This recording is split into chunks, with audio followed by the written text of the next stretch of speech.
My. Oh. Oh my. All right, let's bring up YouTube chat. Hello, YouTube. Let's bring up Twitch chat too. How's everybody doing today? Hope you're having just as a fantastic day as I am, because I am having a fantastic day. Bring up this. Let me know if the music is too loud.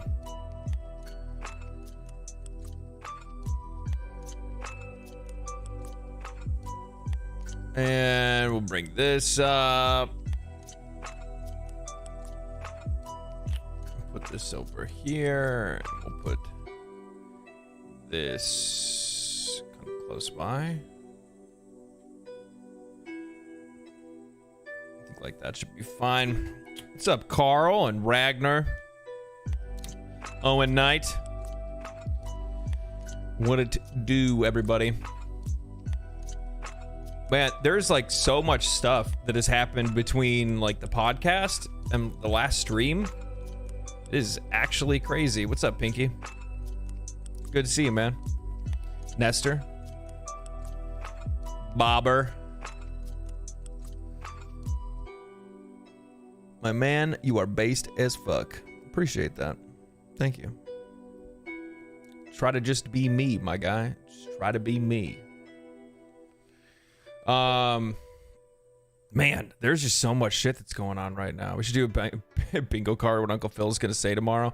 Dude, it's so funny, like the amount of like coping that I've been seeing on like on social media, especially from just like console fans in general. Do you have any idea how gratifying it is? How absolutely I don't want to have to like jump directly into news, but I am going to, just because I am just absolutely absurdly happy to see this. Guys, I am so happy because I love being not on the fucking camera. There we go. I love being justified. Oh, I love being justified. Oh, it feels so good to be justified. Do you know what I love more than anything? Knowing that I'm right and showing everybody else that I am. There ain't nothing better. Ain't nothing better, my friends. Good lord. Let me read this headline to you guys real quick. Sony president Hiroki Totoki Totoki? Yeah, I think I said that right. Says he wants to go aggressive in improving margins by growing first party with multi-platform. Hashtag PlayStation. In the past, we wanted to popularize our consoles, and the first-party title's main purpose was to make the console popular. It is true, but there is synergy to it. If you have strong first-party content, not only with our console, but with other platforms like computers, first-party can be grown with multi-platform, and that can help operating profit to improve. So that is another way that we want to proactively work on. I personally think there are opportunities out there for the improvement of margins. So I would like to go aggressive in improving our margin performance. Oh,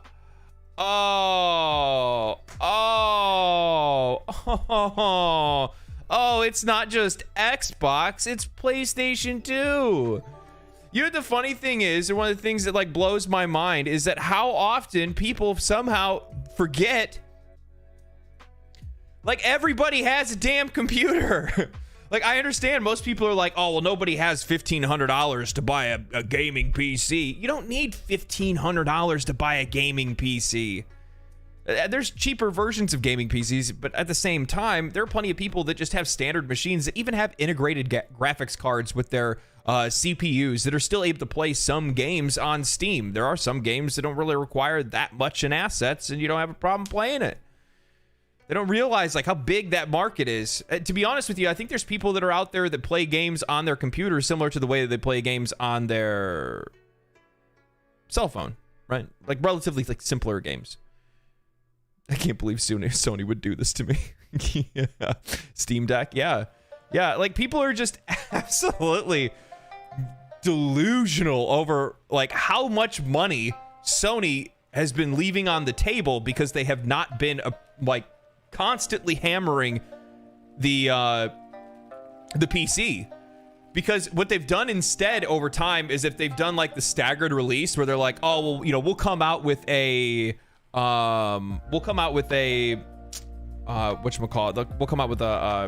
release, but it's gonna be timed exclusivity, right? They'll do it like a year or more or something like that before they release the game. So it's so funny. It's so funny to see them go, oh, you know what? We probably could sell more than, you know, I don't know. I can't remember how many copies did Spider-Man sell on its release day. Does anybody remember? I know it sold a lot. Spider-Man. Oh my God. Spider-Man PC sales. 1.5 million copies since it was released on PC on in August of 2022. That's August of 2022. How long has that been since Marvel Spider-Man had came out in the first place? Now you imagine, you know, 1.2 million sales on Steam. Now imagine those numbers if they would have released it the same day. You think it'd have been more or less? I can take a wild guess to say exactly what it would be.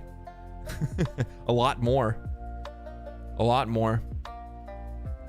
Because you got to think about it. You know, this is just the Spider-Man remastered. If they released it when it was like, you know, an in the now game that makes it current generation, if it's a current generation release, oh my God, like the game is gonna be popping off. Are you kidding me? Sales for that game are gonna go fucking nuts. And I think you know what the funny thing is that they come out and say this, and you guys know why. You guys know why they're saying this, right?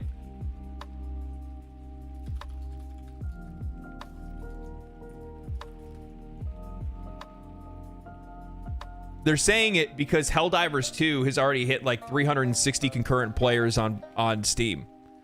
It's blowing the fuck up. It's like Helldivers 2 is blowing the fuck up right now. That's the reason why Sony's like, yeah, you know what, guys?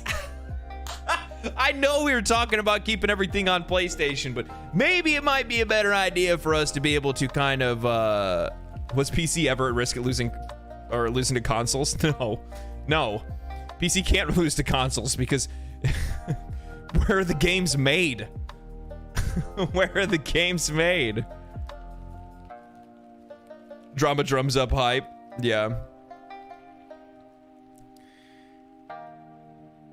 Are you hyped for Last Epoch? Of course I'm hyped for Last Epoch. I've been noticing a lot of people streaming it on Twitch. I've been watching like Kriparian play it a lot.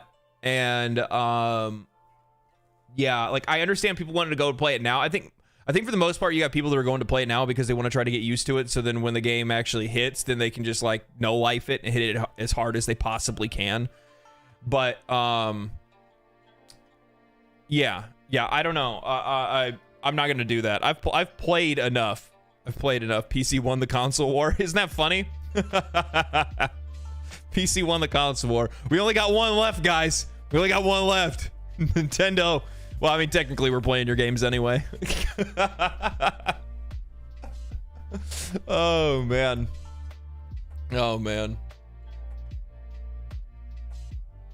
PC won the console war and we didn't even lift a finger. You know what the best part about that is that so I've seen, you know, some of like the console warrior you know, comments that are fucking freaking out in my comment section. They're like, you're wrong, Xbox is #1. No, PlayStation's #1. And then they start talking about Steam like they know or understand, or even like they don't know anything about Steam. And they're like, imagine, what do they say? They're like, well, you know, you would feel this way, but you know, what if you know, what if Steam had a console and then they made exclusives? I'm like, you know what the funny thing is that to my knowledge, Steam doesn't chase exclusives. People want to be exclusive on Steam because it's the best platform possible, because they've done their best to make it the best platform possible to buy games. And I realize that's relatively contentious. You're gonna have some people that are gonna say, well, GOG, I love GOG, you know, for DRM and all that kind of stuff, whatever. Now, with that said, what does it say when Steam doesn't have to do anything? Like, I saw somebody said, well, you know, they basically said that the idea is that they don't think that Steam is like in competition.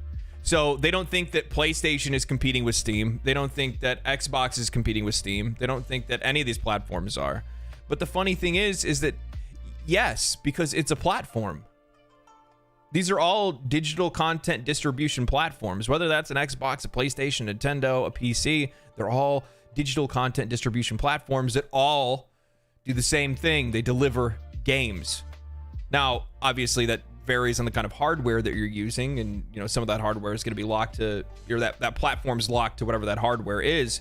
But with that said, they're still competing in the same market because they're still trying to do the exact same thing. They're all still trying to sell video games. So yes, they are competing, but gotta give it to old Gabe. I mean, he doesn't have to do a damn thing. He just sits there, and they come to him, and they go, "Hey, Papa Gabe, can we sell our games on your platform?" Oh man. Steam has over 400,000 games right now from 2 decades of releases, and they don't remove games. How are consoles with tens of games going to compete like that? And you know, the funny thing is that the consoles have to fight over like whether or not they can keep backwards compatibility with some games, whether they can't. Remember when the Xbox, I think the Xbox Series, it's either Xbox Series or Xbox One, they had to like do this backwards compatibility update where they would only give like a certain amount or a certain library of games to become available to you. That stuff was just, that stuff sucked. I remember it took like a year or two for me to be able to play like my old Castlevania games, or there's a couple other games that I had that were on there that were like 360 games that I had bought, and I couldn't play them on the I couldn't play them at all. I had to wait for them to get converted over for me to be able to use them in the first place. Yeah, very easy, very easy. What's up, Ultima? Steam is easily goated. Yeah, it is. Dude, it's just, it's not even comparable. That's one of the reasons why I was bringing up Steam in the first place when I said, could you guys imagine if Steam actually made a console? Like Xbox, like, especially if it was affordable. Especially if it was affordable, it would just be absolutely, it'd be a slaughter show. It'd be a slaughter fest. They wouldn't even stand a chance, poor suckers. What are you gonna do? What are you gonna do? 400,000 games. Good lord. Not to mention like everything you get from like Steam Next Fest and stuff like that. Jesus fucking Christ. Look at the cope. Look at this cope. PC isn't third party. Did you guys know that? Did you guys know PC isn't third party? People are saying, you have PlayStation people that are hopping on there and they're going, oh no, what are you talking? They're like, what? PlayStation selling games on Steam, that's not going third party.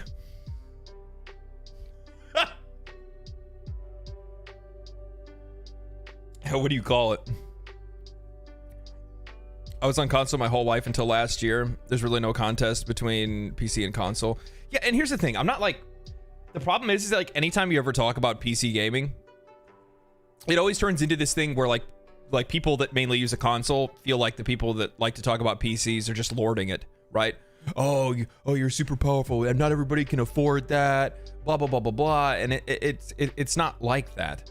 It's not like that. Especially like all the stuff that I was talking about in the last video that I made. It's all about equality. I want more people to have more access to games, regardless of the platform they're on.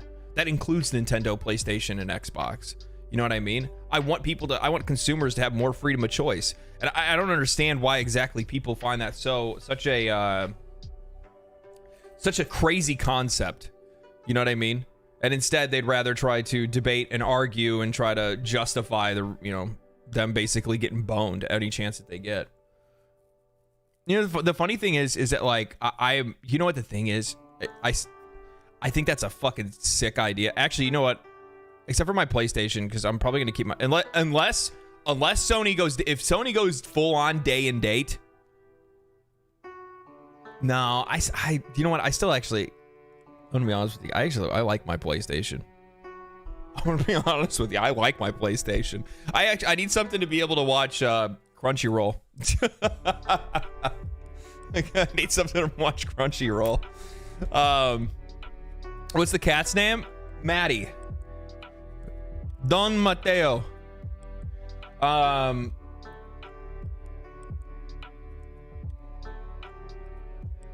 Yeah. I have to get rid of my Xbox though. Genuinely. I initially, so here's the thing, like even myself as a consumer, I'm still like somewhat conditioned to just keep doing the same thing over and over again. And when I was like, oh man, I want to get something to be able to watch like Netflix and stuff like that, maybe play a video game on the couch or something. What I ended up doing is I ended up getting rid of my Xbox One X and my PlayStation 4. And I was like, well, I'll just go ahead and get Xbox Series S because they were, you know, relatively cheap. And I knew I wasn't really going to play it too much because I'm going to play all my games on PC anyway. So I just got the Xbox Series S. And now I don't even use it because I ended up getting a PlayStation 5 for Christmas year before last. Just so that I could play Final Fantasy 16 when it released. And now I really just use that because I've been playing their exclusives on that, or playing a couple of other games because I just kind of enjoy playing games on the PlayStation 5. I like the PlayStation 5 controller. I don't really understand why people want to like go back and forth between the two. I like both controllers, to be honest with you. I like the Xbox One and the PlayStation One. The only thing I don't like about the PlayStation controller is the batteries die like super quick. Good lord, that thing just like falls apart on you. Nintendo Switch doesn't really get a whole lot of mileage, I'll be honest with you. I played Zelda, and before that I played Zelda. What else? That's it. Like, I have Smash Brothers and Mario Kart and Super Mario Wonder. I got that for Christmas. I've been playing them and they're fun, they're cool, but it's like Nintendo's a very social console, right? Like real social, not like not like internet social, like real social. Like it's something for like you and friends to like sit down, play a game on the couch or something like that. Something relatively chill.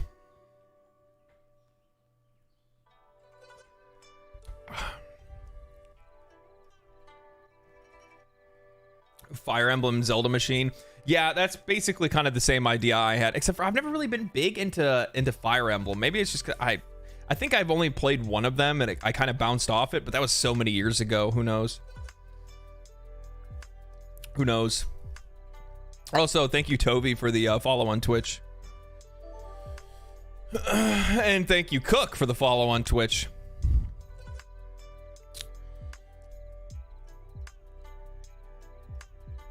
Raymond's Raving Rabbids. I've never played that before. I remember playing like Rayman back in the day, but not anything else other than that.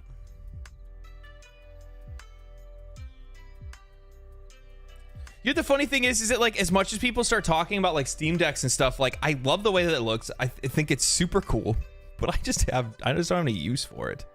Like, as much as I would want one and I would like trade stuff in so that I could get one, at the same time I'm like, I'm not gonna play it.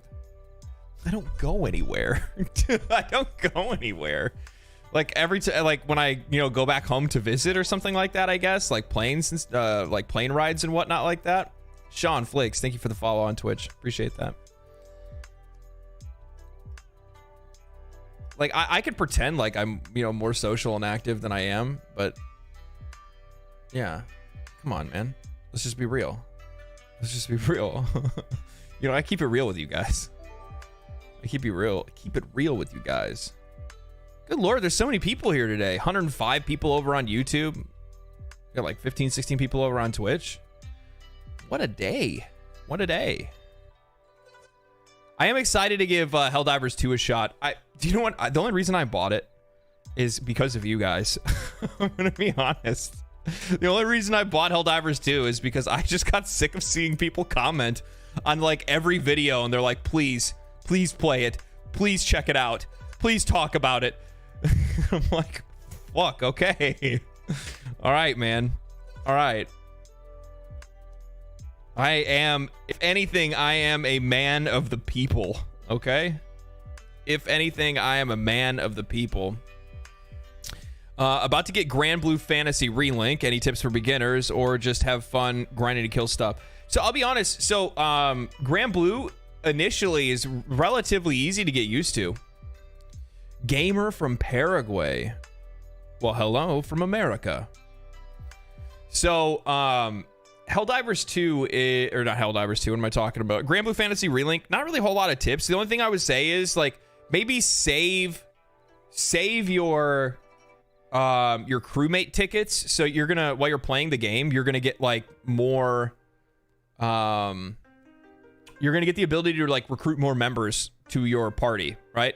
So like save a couple of those and then use that to like buy characters specifically that you want to like try to make a party that like synergizes really well around whatever character that you want to main. That's the only thing that I would say. The one problem that I have with specifically with Grand Blue, or at least that I had with Grand Blue, was that I didn't I just kind of picked the characters that I thought that looked cool initially, instead of actually like trying to pick characters that I thought had like movesets that would synergize really well together. So that's pretty much the only thing that I would say. I was mentioning it months ago to you. So glad you're getting around to it. The first one was a banger, but the sequel is just mind-blowing. Well, thank you. Also, Small Sir, thank you for gifting a sub. Appreciate that. Thank you so much. Also, thank you for the follow. Thank you for the gifty. Big gifty. Appreciate that so much, my friend. So much. Did I have a fever dream, or are they remastering Lollipop Chainsaw? And if so, can we get a remaster of BMXXX? That'd be sick, dude. That'd be sick. Holy shit, guys. Twitch is popping off right now. Twitch is popping off. Twitch is making YouTube look like shit. I'm kidding. I'm kidding. Thank you for the sub, Sean. Appreciate that, man. Thank you for the sub over on Twitch. Is Last Epoch getting multiplayer on March 9th? Last Epoch already has multiplayer. What are you talking about? I've already played the game multiplayer. Did they take it out? I played the multiplayer beta. That was back like last year sometime or something like that. I remember it was a little bit buggy in multiplayer, but I haven't tried multiplayer since then. Multiplayer should already be active though. I'm really excited for that. I'm gonna let you guys know when, like, once Last Epoch gets this update. You know what we're gonna do? Maybe we'll do kind of like something almost like I don't know, like maybe we'll do something kind of like subathon-y. You know what I mean? I don't really know how to do that kind of thing, to be honest. But just giving my excuse to be an absolute fucking goblin and play an ARPG sounds really good. It sounds like a really good time. So I'm thinking about just like no-lifing Last Epoch when it comes out and just absolutely grinding my ass off. Do some maybe try to get some like fucking wild like 12-hour streams or something like that in there. I think that would be kind of cool. I think that'd be kind of cool. Happy Valentine's Day, by the way, everyone who is going to replace their sock collection tomorrow. What? Pinky, what is wrong with you? Good God. Good God. It's a family-friendly space. Helldivers 2 is amazing. Good, I'm looking forward to it. Looking forward to playing it. Looking forward to playing it. What else? There was some other news shit that I have that I wanted to talk about. Some other things that I saw that I I think are worth discussing. And I wouldn't doubt it if there's probably more stuff that I've missed today already, to be honest. What else was there? What else was there?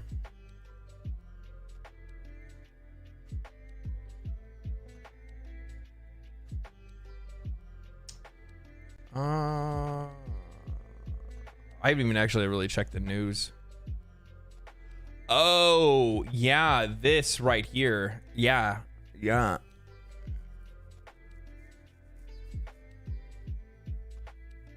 wife and you are going to a murder mystery tonight?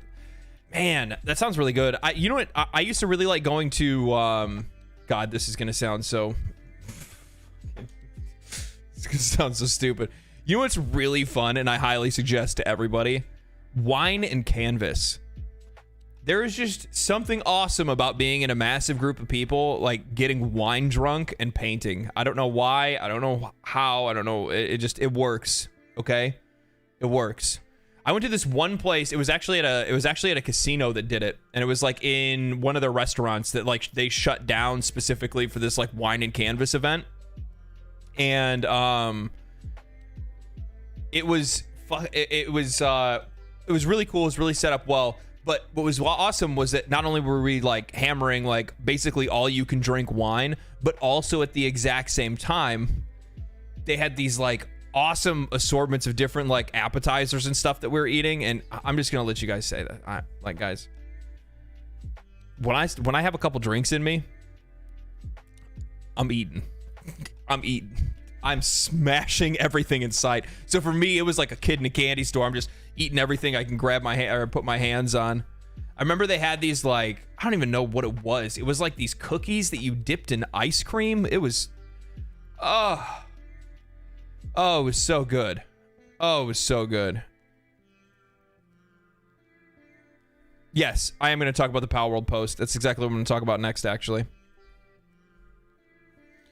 I want to do that at some point. Meant to say hi. Wine is joy. Wine is joy. I'm a wine drinker, man. I like wine. I used to really like beer, but I don't know. Lately, I just don't like it as much. The problem, like beer just makes you feel so full so quickly.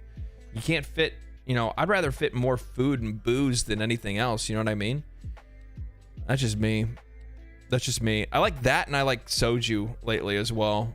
That's been kind of the good shit. That's been the good shit for me. So I'm gonna bring myself in a little bit closer. We're a little drunk stream coming up. I don't know, man. That shit's a slippery slope. You know, I have this odd addiction to watching like these. Have you guys ever watched Turkey Tom? I love watching these like content creator downfall videos because, like, for me as a like somebody that's making YouTube videos, it is so interesting to see like where these guys start. You know, how they popped off and then how they fell off. And one of the things that I find relatively interesting is that it's almost always some type of like, you know, they get hooked on some substances or something like that, or they're actually just crazy. Tom Dark, let's go. Yeah. So like, and that's the thing, like I'm watching and I'm like sitting there and I'm like, so wait a minute. I'm like, so if I can just continue to do well on YouTube, and since I'm not crazy, then I should be all right. What's up, bear? Like drop and fall off. yeah. As long as I just don't get like hooked on something, or I still like somehow maintain my sanity, I probably should be just fine. Probably should just be just fine. You know what I mean? That's debatable about the craziness. Yeah, you already know. I'm real crazy. You're not crazy yet. I wonder how much that has to do with the fact that like most content creators like get really popular when they're young, like super young, like far before I think anybody should ever be able to really come to terms with like internet popularity and fame. There's an insane amount of like negative feedback that you're exposed to that you would never have been exposed to otherwise. Because like just I was thinking about this the other day, and it's one of those like it almost feels like a like an existential like issue of some sort or something like that. But I saw this like one metric that was like, you know, hey, you had, I don't know, it was like one of my videos has like 700,000 views, right? One of the best videos I have has over 700,000 views. And then I realized and I stepped back and thought to myself, I'm like, wait a minute. I'm like, I looked at a place like the United Center in Chicago, right? That seats like, I think 250,000 people or something like that, or like 300,000 people. And I'm like, and I've been there. I've been to that place. I've seen concerts there. I've watched the Blackhawks play there, stuff like that, right? And I'm like, it'd be like me filling that place twice over, and then everybody listened to me for 17 minutes. You know? And I'm like, oh God. And the worst part is that all those people can say something to me. Well, as long as I read the comments. I don't really read comments though. I don't really read comments. I like the first little while, I'll like MJ23. That's right, baby. The GOAT, the man himself. I remember one of the first times, oh my God, dude. I had this really skewed perspective of what it was like to go to sports games, because like my dad back home, like he's in with a lot of people. He's a construction guy, you know, commercial construction, builds homes and stuff like that. And so he got in really good with a lot of these people in richer neighborhoods, got some really cool friends, really cool connections. And when I was younger, the first sports game that I ever went to was it was still the 90s Bulls when Jordan was still playing. And we had like the box seats where they bring like appetizers and stuff to you. It was wild. It was wild. I was like, this is the coolest thing ever. This is the coolest thing ever. Yeah, I'm a hockey fan, not really a basketball fan, by the way. I was a basketball fan when Jordan played on the when Jordan was on the Bulls. I stopped following basketball soon after that. As I grew up, I was like a kid though. I was like a little kid. But we go up to this box seat and we're eating snacks and stuff. By the way, when I say that I was a basketball fan, you want to know I didn't actually watch basketball. I just liked the beginning and the theme song and then the announcer. And now introducing your Chicago Bulls. I don't know what the name of that song is, but yeah. I don't even think I even paid attention that entire time, because I was like, oh man, I don't know. I was like a nugget at the time. I think I was probably just trying to chase around like the daughters of the other dads that brought their kids to watch the game. MJ, Pippen, and Rodman. Yep. Colored-haired Rodman days. A hockey man, clearly a fellow man of culture. Yep. No, the Nuggets are in Denver. You're clearly confused. That's actually true. That's actually true. Yeah, you know what the funny thing is like when I was just a budding lad, I never really took to sports that much. Like, I played sports and I had fun playing sports, but I had fun playing sports because like playing sports is fun. Not because I was super competitive or anything like that. Or athletic for that matter. And I never really like became like a big sports fan or anything like that. It wasn't until I got older and then I was like, I was hanging out with some friends and they were always watching hockey all the time. And the next thing I know, I'm like, bro, I started watching it more. Because they were always watching it. And the next thing I know, I'm like, bro, this is sick. Like, these guys are sick. And then you start thinking about it and you're like, these are, without a doubt, like, hockey players are the top athletes in all of sports. And I won't let anybody try to tell me any different. Like, the amount of time that those guys have to stay out on the ice with like very little breaks is fucking crazy. Like, they're like, and it's not only their endurance that's crazy, their speed is crazy, and their weightlifting and everything else that they do is just wild. Lacrosse? I don't think so, man. I don't think so. I think hockey players are machines, dude. Machines. I would imagine, I mean, lacrosse is probably pretty similar. I know a lot of hockey players play lacrosse too, so that probably makes sense. Every sports fan says that. Yeah, but I don't know, man. I'm looking at football players. You got guys that are like 350 pounds and look like they don't even play football. They just stand there.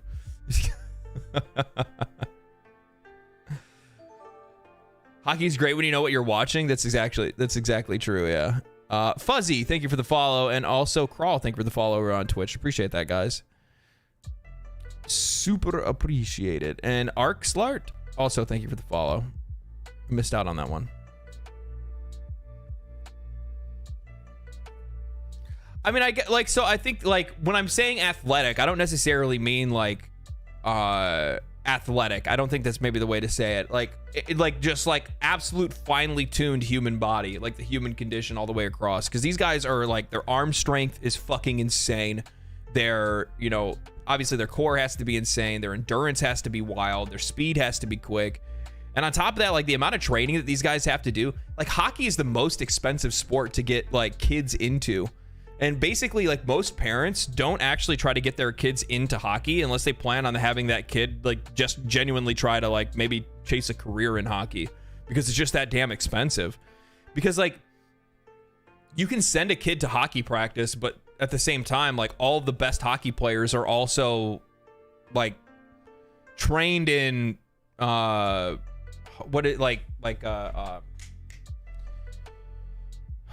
like they're trained professional skaters as well, like figure skaters. It's like it's wild the amount of stuff that these people go through. Even more so if you look at like hockey goalies. Oh my god, you're talking about like dudes that are like 7 foot, 250 pounds that can do the splits. Like fuck. Holy. So I wanted to talk about this really quick. Bucky, Palworld Craftopia, he is the community manager for Pocket Pair for Palworld. And he recently put out a tweet, and this covers something that I talked about in the video that I brought up today, right? And he says, with Palworld quickly approaching the 1 month mark, it's interesting to look back at my own thoughts about launch. In May of 2023, I was convinced that Palworld could break 50,000 player mark. Anything above that seemed unobtainable though, and I certainly never expected it to reach millions. It has taken years to get to this point, and Palworld really begins from here. Everyone is working hard to fix issues and prepare new content and pals. Some of you may have had your fun over the last 3 weeks and found yourself putting the game down. That's fine.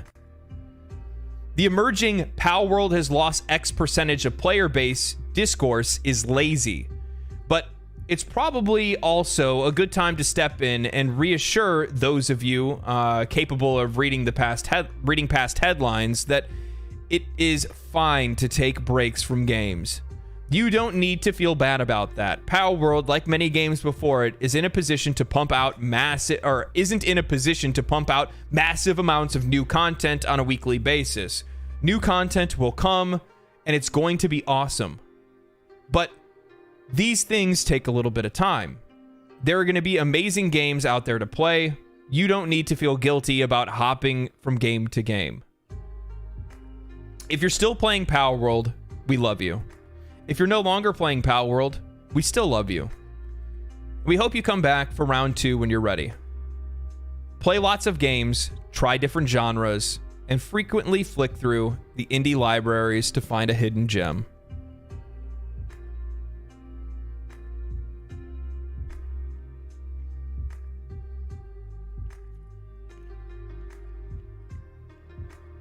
There it is, boys and girls. There it is. Yeah. I actually didn't read this before I did my video today. How gosh darn wholesome is that? Ah, it's fucking based. Are you kidding me? Like, especially like, do you have any idea how absurdly good it is to see them call out journalists?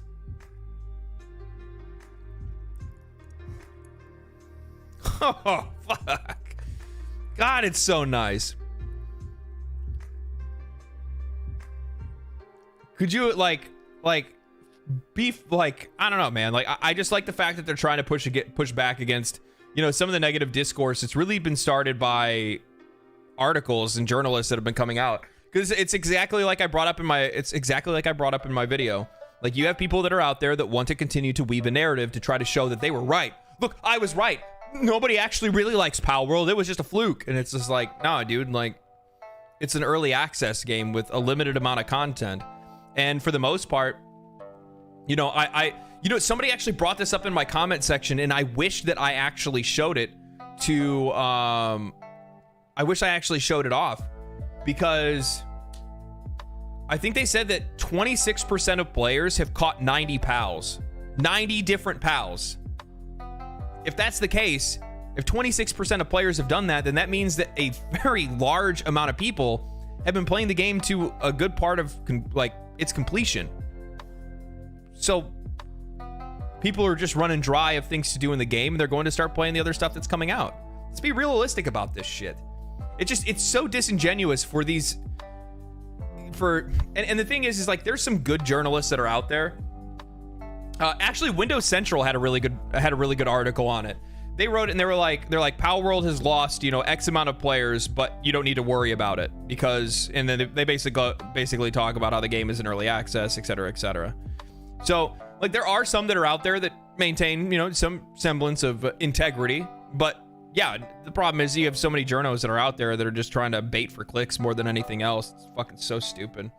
That's like the same thing that I brought up. I don't think I saved the post. I'll have to see if I find it. There was oh man, what is it?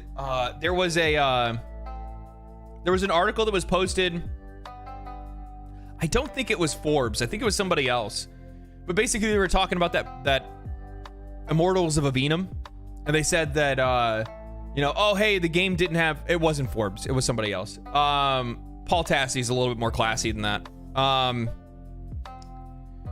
They basically said something to the effect that Immortals of Avenum didn't have any microtransactions or battle passes, and they were trying to like edge that as the conclusion as to like, see guys, it doesn't matter. You're not tired of live service games, and it's like, no, we're tired of bad ones.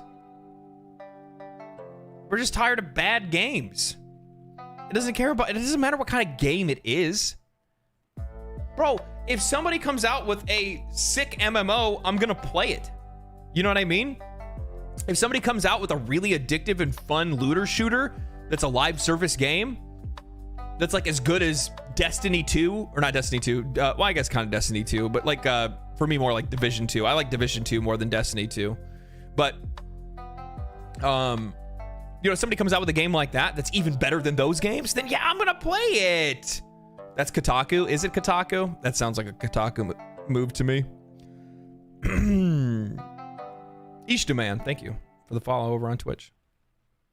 Bad game is a bad game. Yeah, exactly. That's why, like in that last video, I made the comment about my garbage can. Like, dude, let's be realistic about this, guys. You know, my garbage can back there doesn't have a fucking live service model. Do you think I'm going to be able to sell it? You need a 4090 to play Immortals. Maybe that's the case. Do you really need a 4090 to play Immortals? I don't think that has anything to do with it. I think it has everything to do with the fact that if you just look at the trailers for the game, you just see an incredibly generic looking first person, you know, sci-fi-ish fantasy game, I guess. I don't exactly know what kind of like brand they were going for with it, but it just looked fucking generic, man. Come on.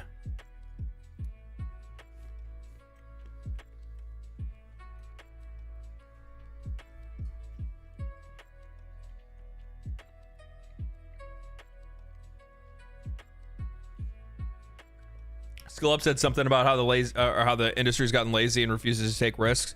Yeah, and I think the thing is that, like, largely, and you know, I get a lot of comments. Lately, I've been getting a lot of comments specifically because I pissed off a lot of people. Imagine that. I've been getting a little bit of backlash because people are like, you know, you can keep talking about stuff like this, but corporate's gonna corporate. They're in business. This is, you know, they're motivated to make bad games. They're motivated to churn out the same kind of slop. They don't want to take risks because that's what the rich don't do. Rich don't take risks. Rich go for the sure thing. And it's like, yeah, until they until they tap out the sure thing. Until they tap out the sure thing and it gets too dull and boring and our interests are pulled elsewhere. And I honestly, you want proof that I'm right. I hope some of my detractors watch this VOD, by the way. Maybe I'll clip it or something like that. I don't know. You want proof that I'm right. That the way that they've been working with exclusivity, as well as the way that they've been churning out the same kind of game over and over and over again, is actually working against their best interest, where they think they are saving themselves from taking risks, but in fact what they're doing is they're continuing to invest in something that's only going to have diminishing returns.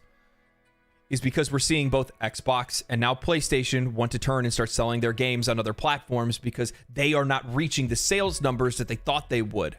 And that's just about with every single game that these companies have been releasing. They've been setting out with these ridiculously high projections for what they think their games are going to sell, and they're barely crossing some of those margins. I recently, just today, saw that Spider-Man 2 just narrowly beat the Spider-Verse.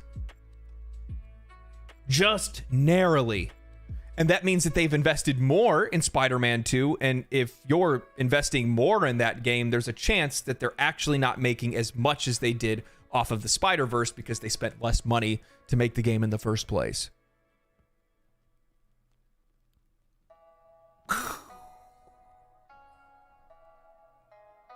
Wow. Wow. That's the reason why they're looking at other platforms and going, oh, hey, well, we probably need to start selling our games somewhere else because we're not hitting our sales projections because many of these consumers are getting a little bit exhausted playing the same stuff over and over again. You know, maybe that's what it is. I talked about it in the video today. I know it's anecdotal, but I just have not been playing games, repetitive games lately. Sure, I could point at Final Fantasy and say, oh, I still play Final Fantasy games, but Final Fantasy games are not ever the same. You know what I mean? Final Fantasy VII remake / rebirth is nothing like Final Fantasy 16. Gete, thank you for the 20 euro, brother. Appreciate that. Thank you so much. It goes a long way. Thank you. But Call of Duty, I'm out, dude. I'm fucking tapped. I'm tapped on Call of Duty. I used to be a huge Call of Duty fan. I'm tapped, brother. You guys keep hitting the recycle machine over and over again. Keep giving me the same damn thing over and over and over again. And I know. Even Rebirth has a 3-month exclusivity. They cut it. I saw that. I forgot to even talk about that. So that was something that I missed entirely. It was in their advertisement that it says this game is exclusive until basically March, I think, or something like that. February, March, April, May. It was May. It was May and May 25th or something like that, or May 29th. So they have a 3-month exclusivity window, and then after that, it'll come to PC is what it'll do. Yeah. Final Fantasy VII Rebirth will probably be coming to PC. Maybe if we're lucky, this summer. They haven't given an official date or announcement yet, but it's in the actual advertisement for the last trailer of Final Fantasy VII Rebirth that it says only on PlayStation, and then down at the bottom an asterisk, it says this is a exclusive release until April or May 29th. Yeah. So, but they have, again, hold up. They haven't given us an official date yet, okay? They haven't given us an official date. Just hold your horses. Hold your horses. But I would imagine that they're probably going to make that announcement relatively soon, especially with PlayStation already coming out and saying on social media or in interviews and investor calls that they're going to be investing into third party more. You know what I mean? What's crazy is they keep making the same thing, but then taking away things that we actually like and enjoy at the same time. Yeah, that's actually a really interesting thing that I don't really understand what's going on there. Somebody actually made a comment before. So, by the way, I just want to get this out there, okay? I am not a conspiracy theorist. I see all these damn comments about ESG and stuff like that and how they're investing in these things and that's how they're getting their money back. No. I'm that is so wildly off base that they think that they're somehow getting paid for their losses that they're taking on shit games. If that was the case, these companies wouldn't be laying off to be able to increase their profit margins. These companies would, not be canceling projects and things like that in the future that were based off of projects that failed. Simple as that. Actually, something to Legendary Hero. Thank you for the follow. I am not a conspiracy theorist. Yes, I'm not. It's just because I see all these damn comments of people talking about like, I don't know, like ESG and BlackRock and George Soros and stuff when I'm talking Sweet Baby. Yes, Sweet Baby Stink, all that stuff. I've been seeing those comments in my comment section and I'm like, look, those things will sort themselves out because people aren't playing those games. Simple as that. Suicide Squad kills the Justice League, dead on arrival. There's no money to be made there. Nobody's slipping them $50 in the back of their, back pocket so that they can cover the losses of whatever they lose on that game. Let's be reasonable here, people. This isn't an Alex Jones show, okay? Jesus Christ. Good Lord. So, that's right. That was the other article I was going to look up. Hold on. I got something else to show you guys. So this is, dude, by the way, this is Justify Legendary Drops Day. That's what today is. Today is Justify Legendary Drops Day. What is this? A cheer with 128 bits from Splicestream saying these companies are arrogant and love to tell us what we like and what they think we're pay piggies. It's confusing to see how much they seem to hate their fan base. You wouldn't be wrong, to be honest. In a lot of cases, I think you're actually right. In a lot of cases, I think you're right, man. I don't think it's necessarily that they hate their fan bases. I think that there are people that are working on video games that hate gamers. I think that's the better way to say it. I think there are developer studios and teams that just hate gamers that are,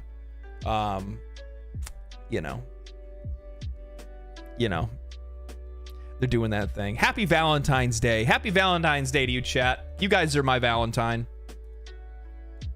Okay, what is it? Bandai Namco. That's what it was.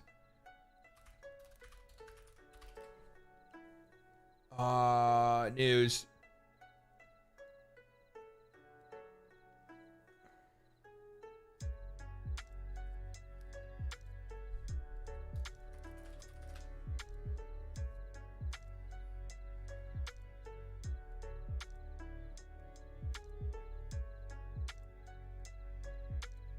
I can't find the article. I can't remember where I found it. I thought I saved it, but I guess I didn't. So basically, it came out. So realize, like, everybody's going through their earnings right now, right? Everybody's going through their earnings. And Bandai Namco came out and they were talking about their earnings call. And in their earnings call, one of the things that they were discussing was, let me see if I can find it on Twitter, maybe. One of the things that they found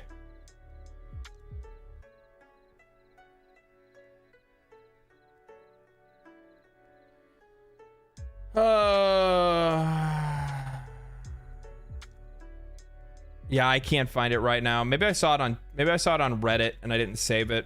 It was a link to another article. It's mostly just because it probably hasn't been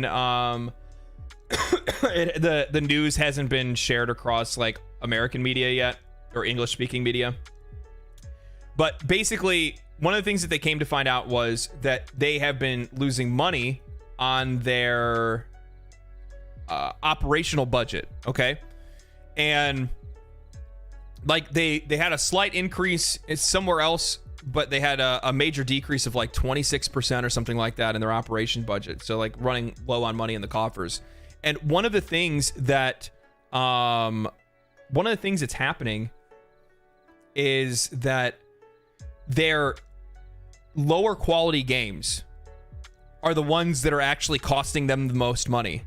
And they realized, especially looking at a game like Armored Core 6 or how Elden Ring or how Tales of Arise ended up doing, those games made them more money, where all these like side projects of these like repetitive, you know, lower quality games are returning less money to them. So they're going to get rid of those smaller projects, and they're just going to focus like heavily on higher quality games. And they're also going to change the way that they've been screening games for games that they were going to release. So they want to become more stringent on making sure that they are putting out higher quality games rather than just putting out games. So there is actually a noticeable shift that's happening in the market right now that I don't think people necessarily realize is happening.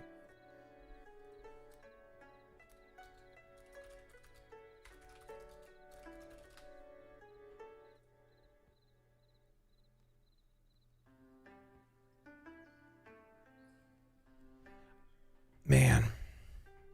Which actually reminds me, fuck Bandai Namco. What happened to Dot Hack? You know what I mean? Chat, what happened to Dot Hack?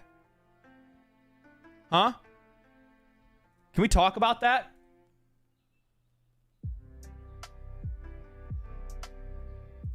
Ah, I found it. I founced it. I founced it. All right, let me read this to you guys real quick.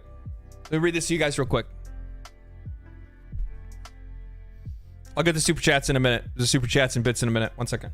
Okay, so Bandai Namco will refocus game development on quality following declining financial results.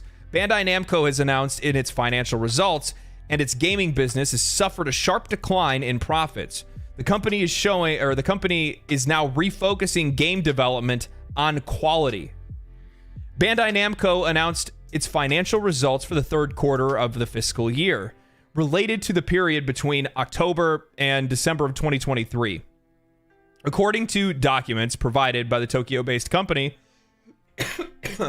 sales for the whole company were 772 million yen. I don't know how to necessarily read that. Up 3.9% from last year.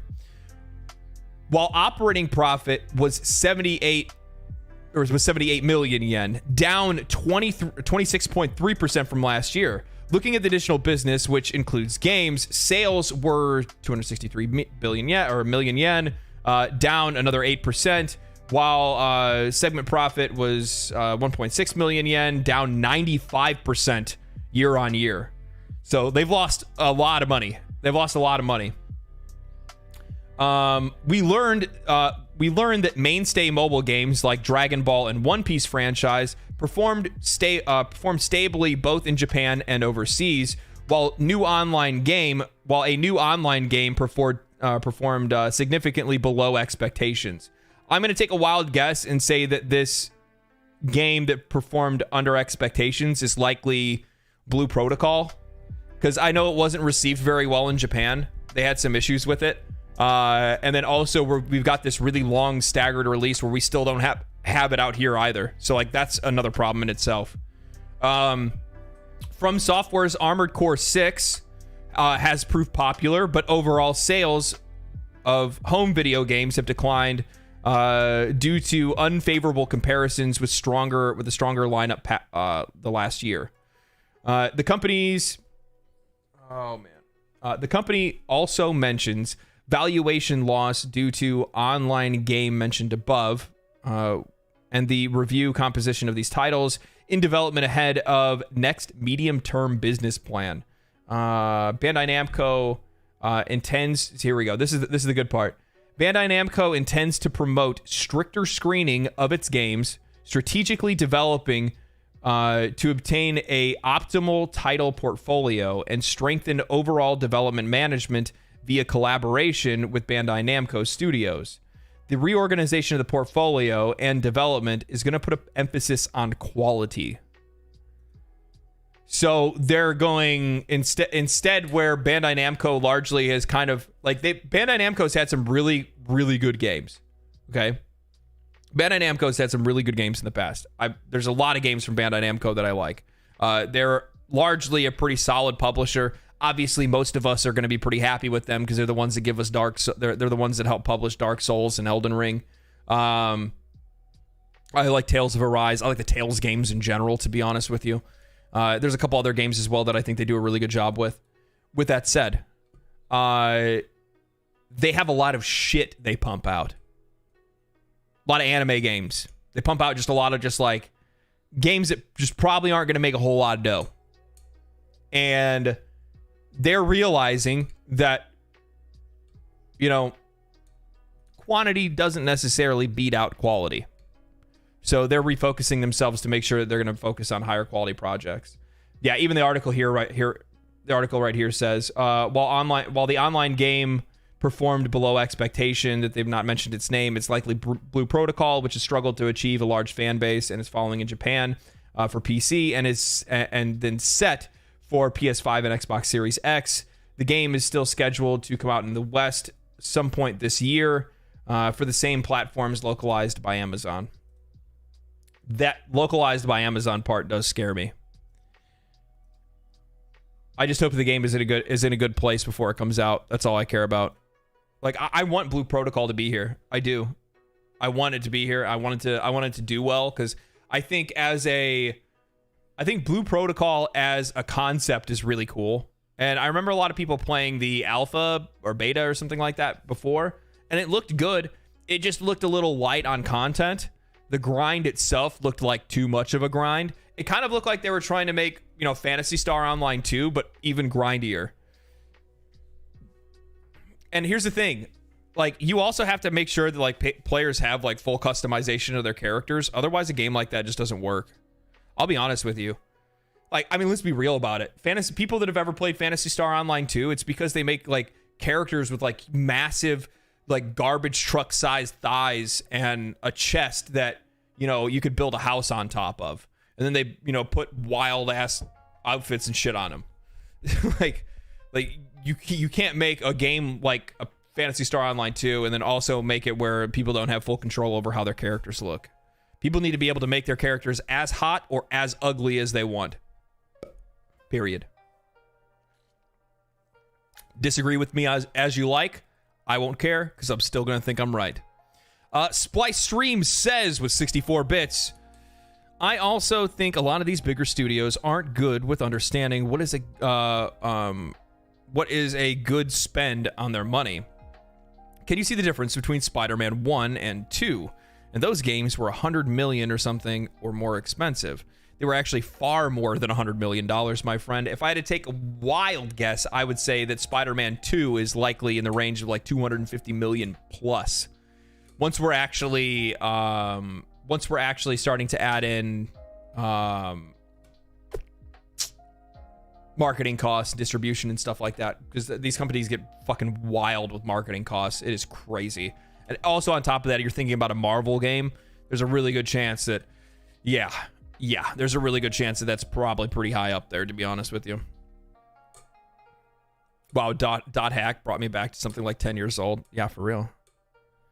Owen Knight over on YouTube, super chat, says, it's the teachable moment philosophy. And I hope it has a knock-on effect with giving, say, BioWare the time it needs to make Mass Effect good. It feels nice to feel optimistic again.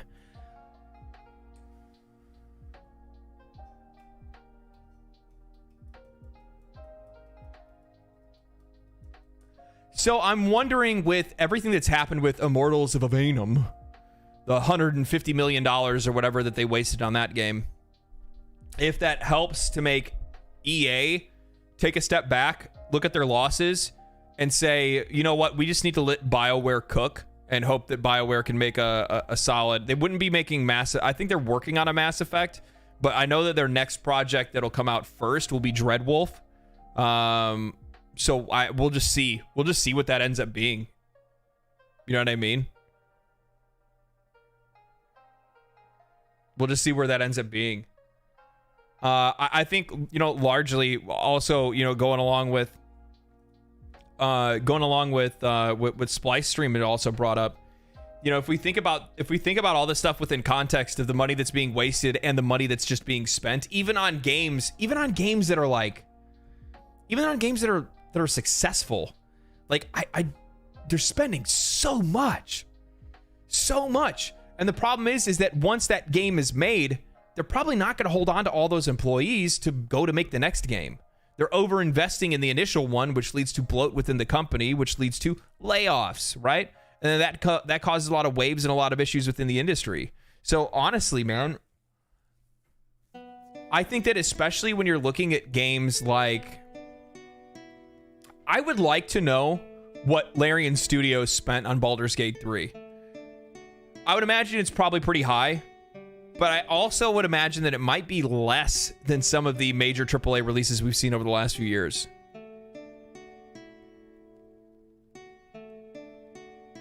Huh. But then all of a sudden you look at a game like Palworld, $7 million, and the return on it was absolutely insane. A lot of that has to do with the price too. I feel like, I realize that a lot of people want to talk about how you know, these game developers want to increase their prices. They want to go up to like $100, $80, $90, whatever, right? And like, people are going to buy it. People are going to buy that. People will buy that price. People will buy that price. But beyond that, I think the other thing is too, is that, you know, outside of, I think they're starting to price themselves out of consumers. Because when I look at a game specifically like Palworld, and the reason why it blew up and sold, you know, 20 million copies so quickly is largely because of the fact that it's just so cheap. It's cheaper than skins that you can buy as microtransactions in games that we play today. Diablo 4 just put in a fucking... Did you guys see that? Diablo 4 put in a...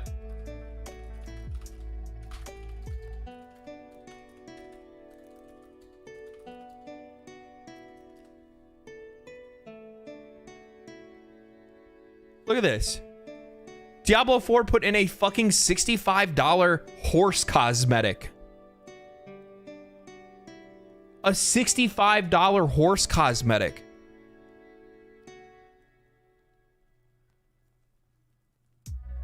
Like, they're just pricing themselves out of consumers.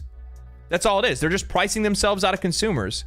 These fucking idiots that are over there that are thinking, well, you know, we'll make more money if we just raise the price. No, like, at one point in time, you're gonna hit like this like apex where you're just not gonna be able to sell to a certain level of customers because they just can't afford your prices. They just can't afford your prices. That's all it's gonna come down to. Mark with the super chat, $50. Jesus Christ, Mark. Jesus, Mark. Love you, brother. I just wanted to chat us on Sundays for the podcast, the Just Gaming podcast. Love you too, man. Thank you so much. Jesus. Mark just came in here and just laid it down. He threw his fucking dick on the table and, you know, just paid my fucking paid my electric bill for the month.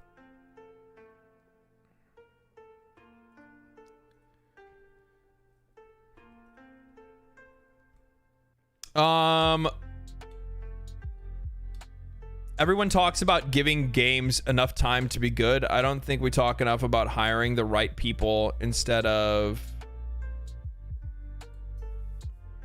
Hold on. I don't think we talk enough about hiring the right people to make sure you have a good game in 3 to 5 years instead of 6 to 9 years.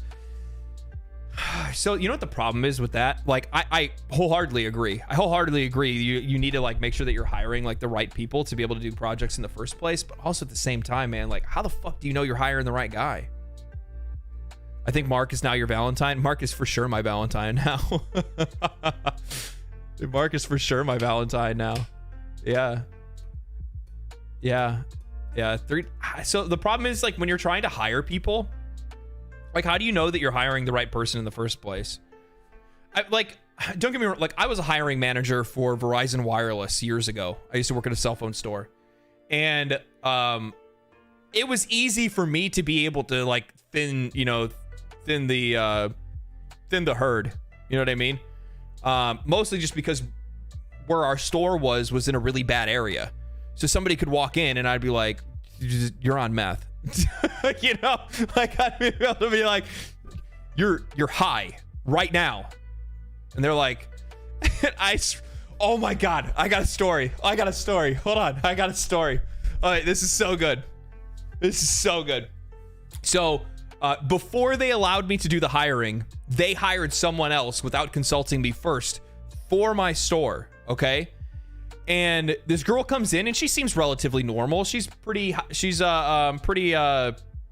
sociable. The customers kind of like her and whatnot. And I'm like, oh, okay. So yeah, this is cool. Like, she's probably gonna work out.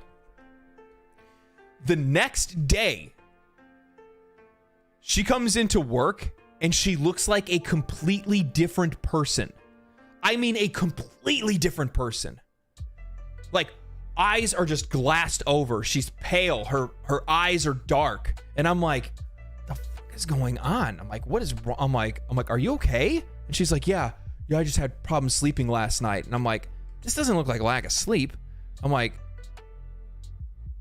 you're either sick or you're on something. Right? And I'm like, but I can't like necessarily like just accuse somebody of that in the moment or anything like that. And I'm like, I think you need to go home. And she's like, no, I need the money. And I'm like, well, regardless of whether you need it or not, you don't look well. And I think you should probably go home. And she's like, no, I'll be fine. I'll just get a Mountain Dew. So she goes and she gets a Mountain Dew and then she comes back. Chat, I'm not even kidding you. She has to, one of the things I'm training her to do, I'm like, first you need to count the register. So she goes over to count the register, right? As she's counting the register, she's like this. She's like,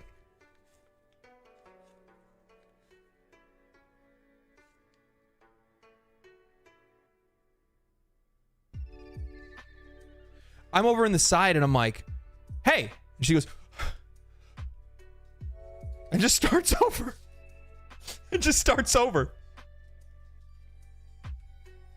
Chat, she did it 6 times.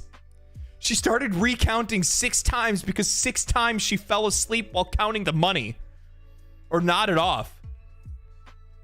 And I'm like, you need to go home. I'm like, for the last 30 minutes, you've been trying to count $100. $100. You've been trying to count $100 for the last hour, a half hour, whatever it was. And I'm like, and she's just like, huh? No, I'll be fine. I'm like, you need to go home. I'm like, if you do not go home, you're on something. At that point, I was accusing her. So I'm just like, look, I'm like, you're on something right now. I'm like, she's like, no, you don't understand. I need the money. She starts like itching, scratching herself and shit. And I'm like, okay, I'm like, look, I'm gonna go get fucking security. So I just went to go get security, or I called the president of our company first to like notify him of the situation, what I was gonna do. He's like, yeah, get rid of her if that's the case. And I'm like, all right, cool. So then, I tried to get rid of her. She wouldn't leave. I said, no. I'm like, she looked at me and I'm like, she's like, no, you don't understand. I need the money. And I'm like, you're fired. And she just looks at me and she's like, you can't fire me. And I'm like, yes. Yeah, yes, I can. And you're fired. Leave. And she's like, no, I won't. And she just stands at the register. So I go to get security. I come back. She's trying to sell a cell phone case to this guy, right? And I guess she like opened the cabinet to get it. And she has the cell phone case in her hand. And she's just like this. And I walk up. And there's this dude that's standing at the register trying to buy the cell phone case. And I look at him and I'm like, what happened? He's like, I don't know. She said she was going to show me the cell phone case. And then she just nodded off. And I'm like, holy shit. So with that said, sometimes you hire people and you just don't know. You don't know. Yeah, it's probably Oxy, to be honest with you. I think it was, actually. I ended up finding out that she got hired because one of her friends worked for us, you know, when I was working at that company. One of her friends got her hired because she worked in like accounting, and she knew that her friend was like down on her luck and like trying to get clean and wanted to get her a job. So like it was for good reasons, but I'm like, someone trying to get clean and you're trying to put them in a store that has, tens of thousands of dollars worth of cell phones that are easily sold on the street. Probably not a good idea, kid. Come on. So, yeah, she was escorted out.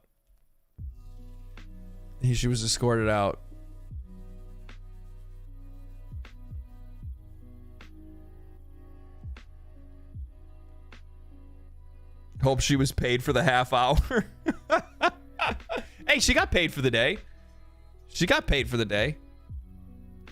The person, I don't think she should have been, but she got paid for the day. Owen Knight. Price gouging while people are barely making rent isn't going to work well for anyone. What's $20? That's all Palworld is selling. Yeah, exactly. And that's kind of my point with, when it comes to like prices and stuff like that. Like the higher they raise their prices, the higher they make the cost of skins and stuff like that in video games, well, the more that they're just going to price themselves out of this stuff. I'd be really interested to know how many people actually buy the $65 horse mount in Diablo 4. Like at one point, you're literally just wasting man hours creating some of this art and selling it for too high of prices. I think that largely these companies need to reevaluate and figure out exactly what they're doing. That's the reason why I made that one video where I was talking about how I don't think Diablo 4 is going to last much longer. I think that they don't know what they're doing with their monetization, and they largely do not know what they're doing with a live service. It's as simple as that. I think that they have a plan to get the core game to a good place, and I think that they probably will achieve that for the most part. Though I do feel like the game is still missing something important. I just don't know what it is.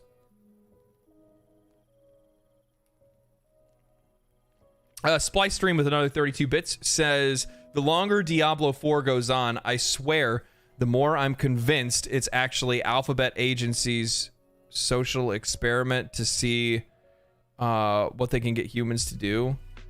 It makes more sense than a game studio committing seppuku. Actually, that's pretty based. I'm not gonna lie. Yeah, I don't know, man. Like, Diablo 4 is just such a conundrum. It's just something that I can't really wrap my head around.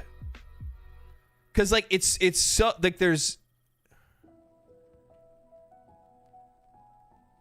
maybe,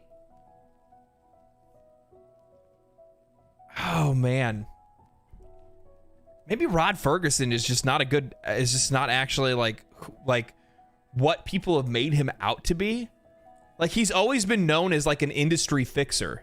Like, he made BioShock Infinite, like he came in and put BioShock Infinite on track. He came in and put Gears of War on track at one point.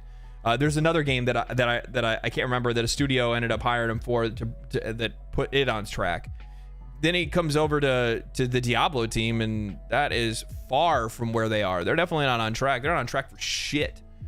They're on track to get beaten out by an indie game and a company that used to be fans of their game.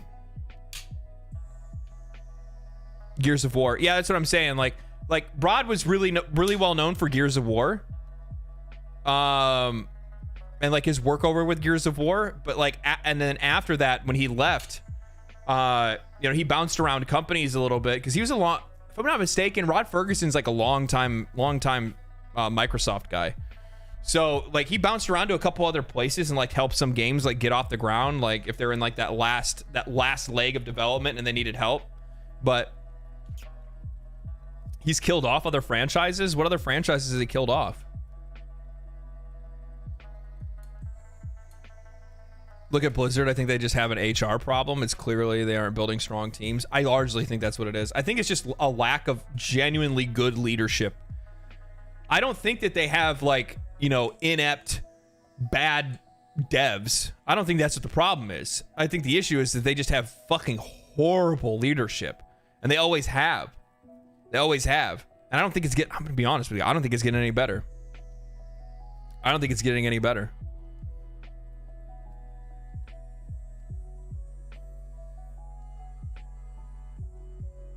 I don't foresee that happening in the future at any point, personally.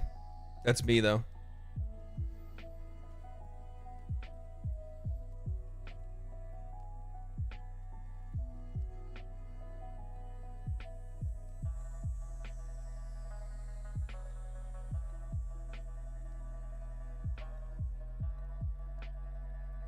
I don't really understand what the fuck is going on, but for some odd reason, like, Discord on my computer, like, failed its update.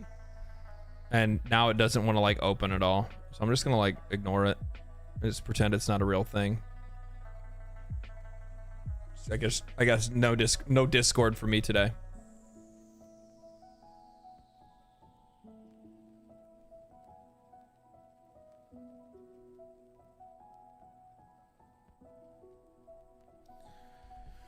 I think if Microsoft is smart, they're looking at the Codic rot and getting rid of that. Seeing where the talent lied, the naive part of my hopes, I guess. Well, and that's the thing. I do actually. I hate to tell you, Owen. I do actually think that might be a little bit. I mean, I think that might be a little bit of copium, because they didn't get rid of Bobby Kotick. Bobby Kotick got his bag and then he left. Xbox and Microsoft didn't walk in and say, Kotick, you're out. No, they walked in and said, you know, hey, we want to continue to make money like you were making. How do we do that? And he's probably like, I don't fucking know. And he's just grabbed his bag and left.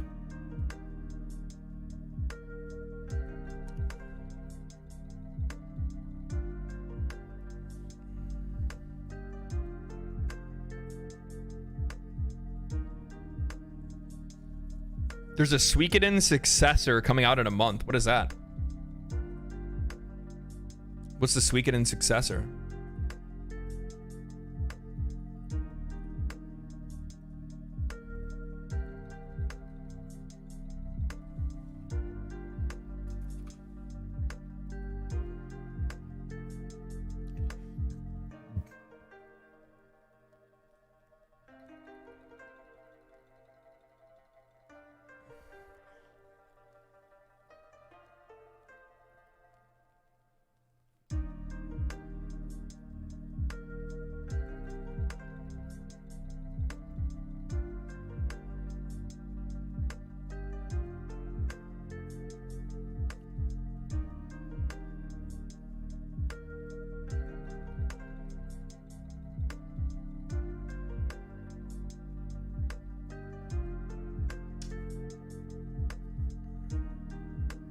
I'm trying to see if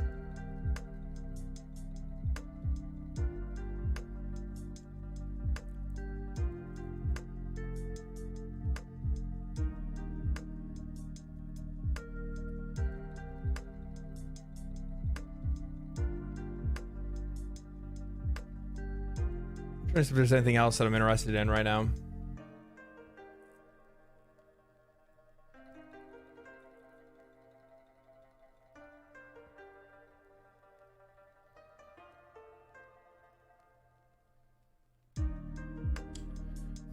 I'm just trying to see if there's anything else in the news right now that I haven't seen yet.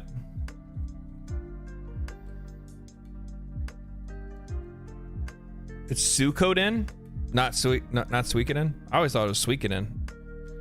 Don't judge me. Judge me. Tomb Raider today.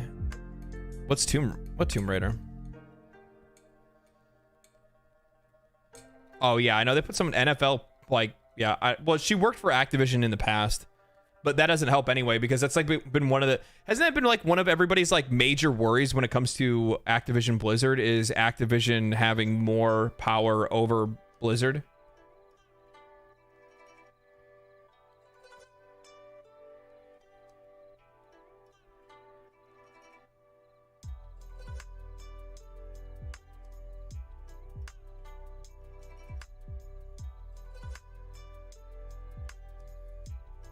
Oh, that's cool. I didn't know that Last Epoch ended up partnering with Asmongold's PC brand, Starforge. That's cool.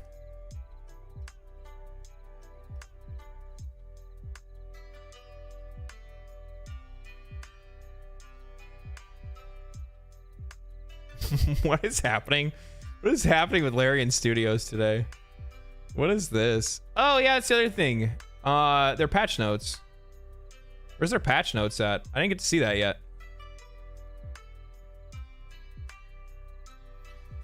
Oh my god, they posted, Larian Studios posted, oh no. Oh no, did you guys see this? They posted Valentine's cards. Darling, being apart from you sucks. I wouldn't mind dancing in the moonlight. Can I change your class from single to taken?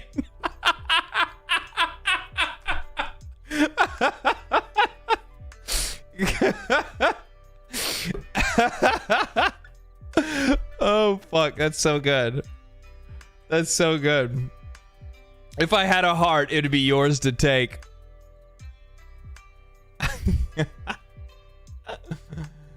If you didn't have my soul already, I would gladly sell it to you.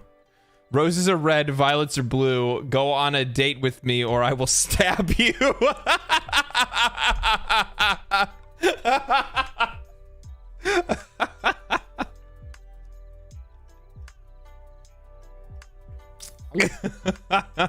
That's too good. That's too good.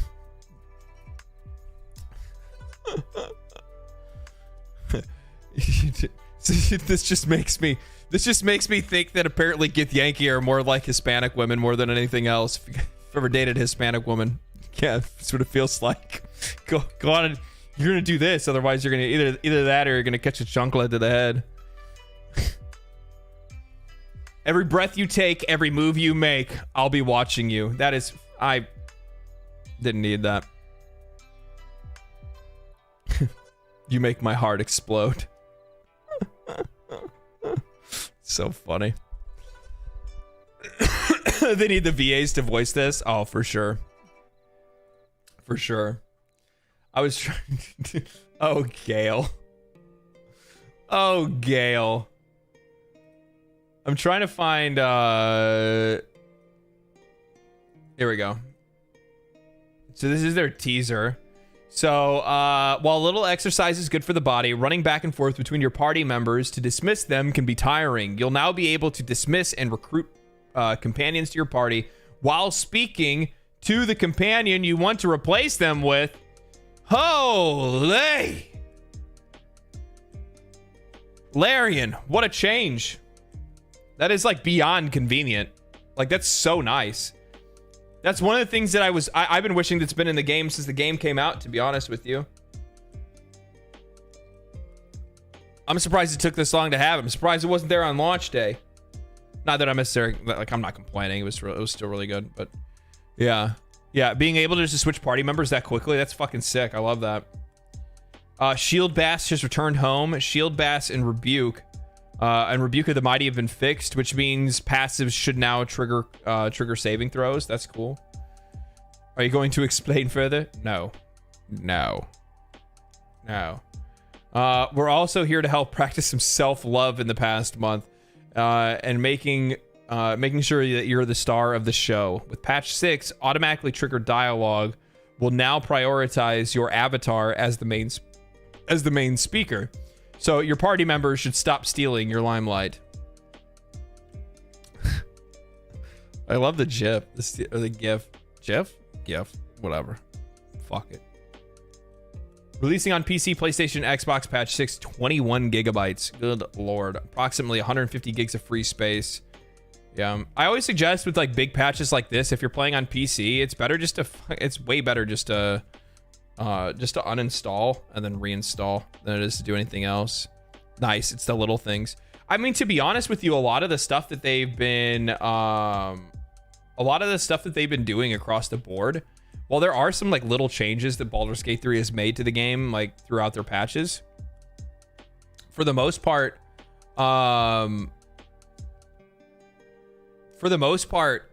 if you think about it, like they've actually made some pretty like wide sweeping changes as well. The epilogues was huge. Honor mode is huge. Now, I guess also somebody said as well, I actually have to check the Steam page. I probably should check the Steam page to see exactly. Oh shit, I hit the wrong button. I should probably check Steam, because on Steam it'll show the full patch notes.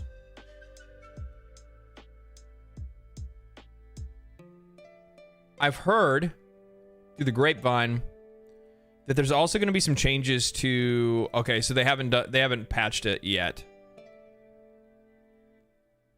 Okay, so we're still kind of waiting on the actual official news on the patch.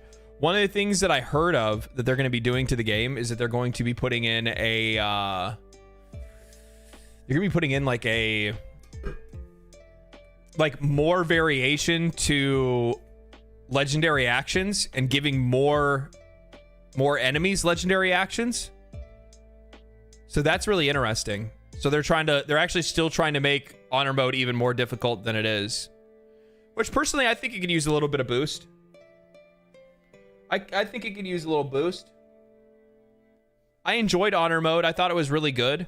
But, I've also played so much Baldur's Gate 3 that I know it like the back of my hand. So it's not hard for me just to go, oh, I can figure most of this stuff out.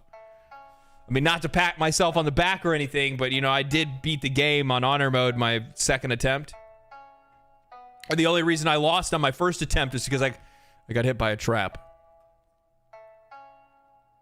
And I also played the game on what I would imagine is I played it in a more difficult way as well, because I played as Dirge, that was like kind of a bad boy.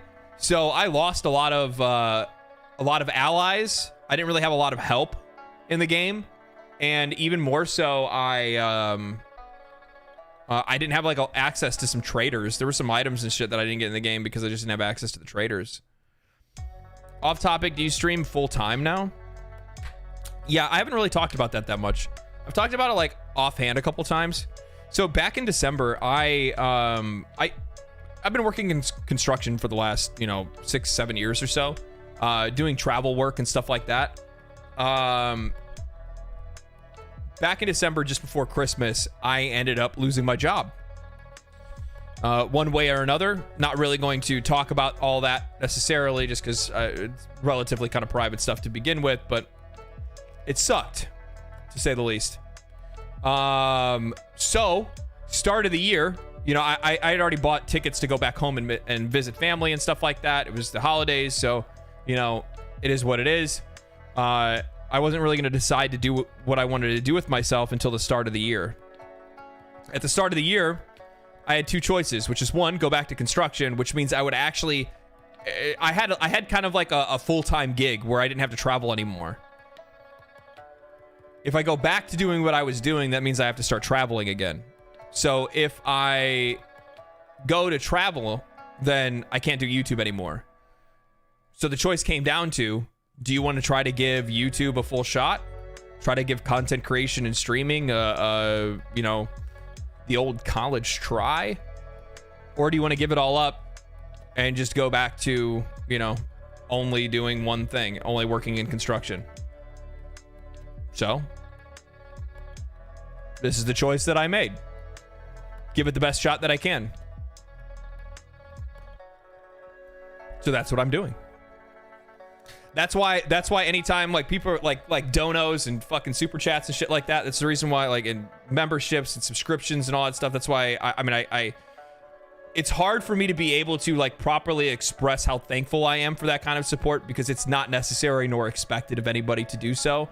But it does really go like a fucking super long way. It's a weird, I don't know, man. It's weird trying to work for yourself, but it's also, weird to try to figure out exactly what you're selling. It's also weird to try to figure out what you're selling. Splice over on Twitch says, Larian is so stupid. You're supposed to sell them convenience. Average AAA gaming vice president, probably. Yeah, you're probably right. You're probably right. Yeah, you're probably right.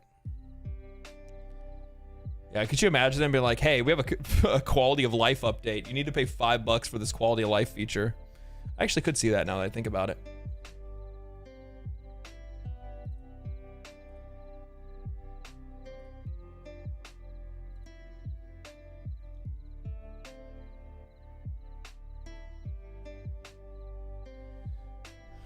Let me see if there's anything. You are what you're selling. Just keep being you. Yeah, that's kind of the whole. That's kind of the whole plan, man. That's kind of the whole plan. To be honest, I fucking love it because I have an absolute blast making videos, doing research, writing things.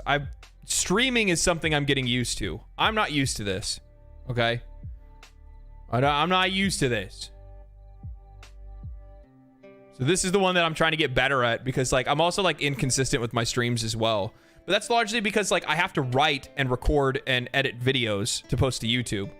You know what I mean? Like I can't just turn on and stream every single day. Like I probably could, but mentally I'm a little bit like tapped out by the time I'm done like writing, recording and editing.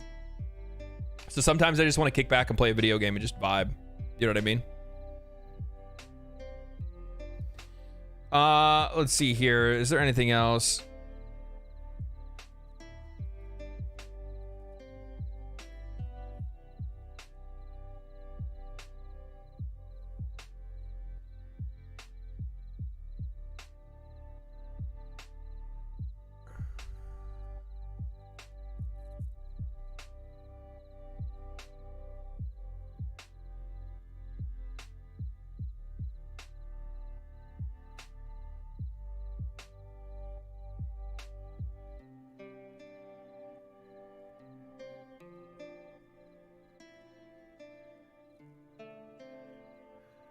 Man, I still have yet.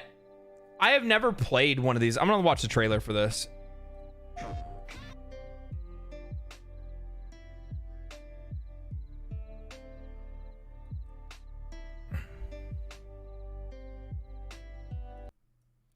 gonna watch the trailer for this real quick. I've never played one of these games, so you guys are gonna have to tell me if these are actually any good.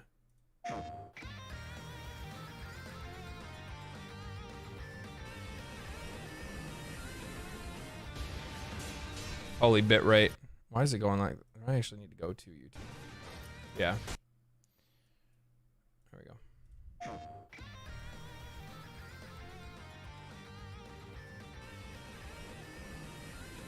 Big ol' whale. Supposed to be like Moby Dick or what? Is this like is it a turn-based RPG or what?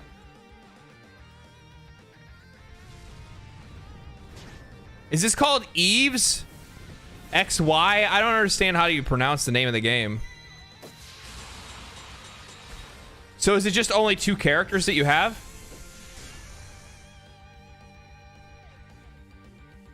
Coming in fall 2024.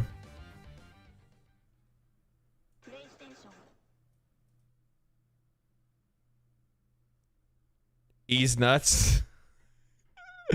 Ease 8 is a masterpiece. Live action combat. Live action. Woo! Live action.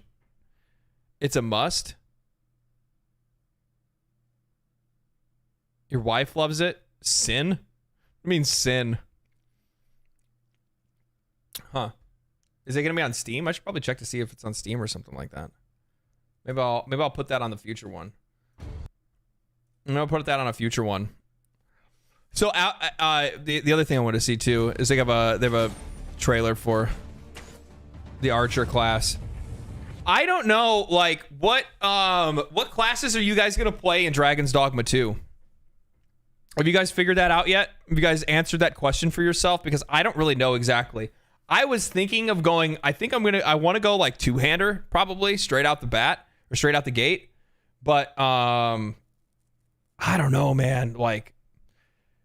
I've watched some of the Archer gameplay and it looks sick, but I also like using daggers and stuff too.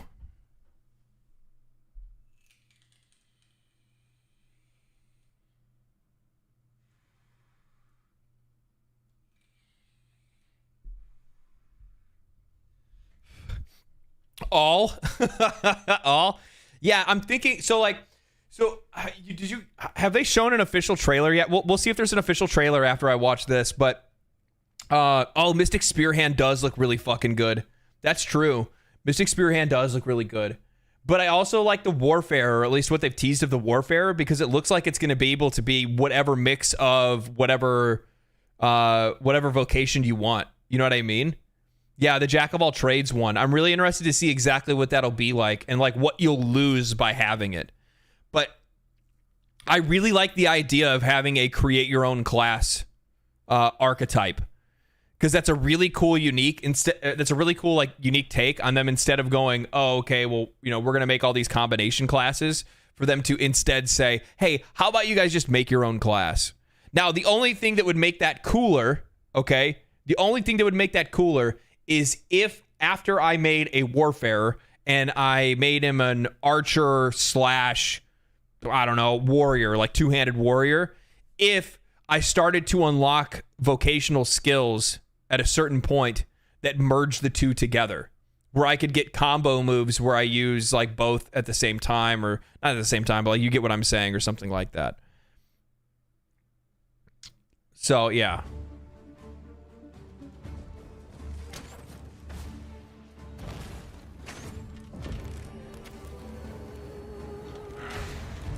Dude.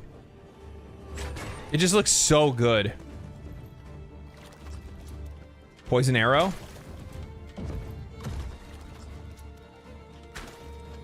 There's just something that I really like about the slow-paced, like very methodical, very purposeful. That's what it is. It's purposeful. Like all of your actions are like you have to commit. There's so much commitment to everything that you have to do in this game. And I like that, because that means that like in the moment, you have to be thinking about the things that you're going to do, when you're going to do them, and what abilities you're going to use and where. And I love that about these kind of games. It's what I loved about Dragon's Dogma Dark Arisen when I played it, because like you can't just go in there just wailing on something. You have to be conscious while you're playing the game. And I think one of the biggest, Monster Hunter is another really good example of that. Yeah, you're right. Monster Hunter is another really good example of that. Monster Hunter is very big on commitment. You plant your feet, you grit your teeth, and you hit that motherfucker with your big ass sword. Which, by the way, I've been playing Monster Hunter World offline, or like not offline, but like off live, not on stream or anything like that. And I've never played Longsword before. I've always played Insect Glaive or Twin Blades, and I cannot tell you guys how much of a blast I've been having with Longsword. No wonder they put so much focus and so much attention on Longsword. It's so fun. It's so fun. Yeah.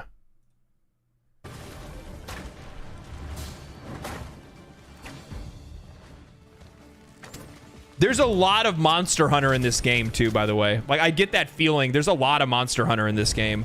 Also, Robert, thank you for the membership, man. Thank you so much. Appreciate that. Yeah, this just looks so good. It just looks so good. I can't wait, guys. I can't wait. I'm gonna like the minute that game comes out, this channel is almost going like full on just Dragon's Dogma 2 channel. Obviously, I'm still gonna talk about other games and things happening in the news and whatnot like that. But like, guys, I'm gonna be obsessive. If any of you guys are around when I was covering Baldur's Gate 3, it's gonna be just like that. It's gonna be just like that. It's gonna be like, oh, here's another Dragon's Dogma, oh, another Dragon's Dogma video, oh, another Dragon's Dogma video. I don't do like guides or anything like that. I just grab a specific thing.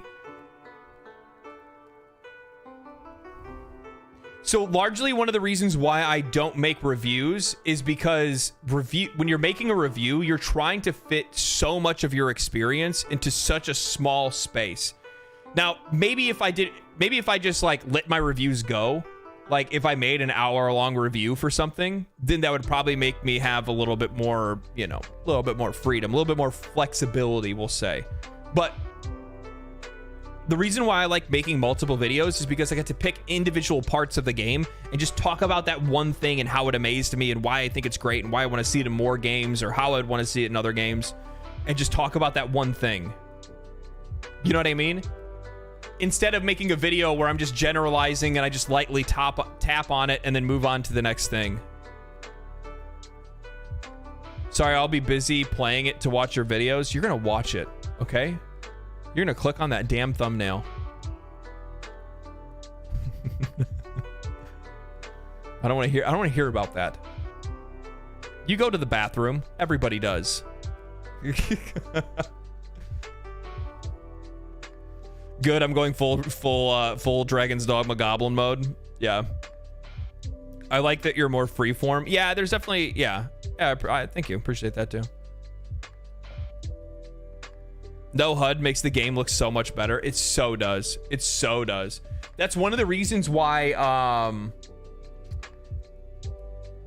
That's one of the reasons why a game like Suicide Squad Kills the Justice League looks so fucking ugly.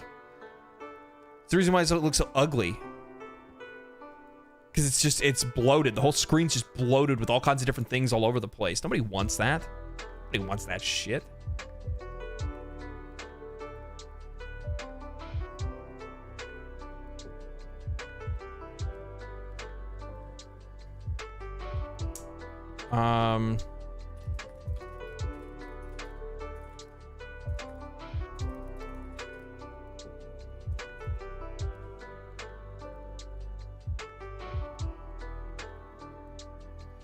So they haven't done an official video yet.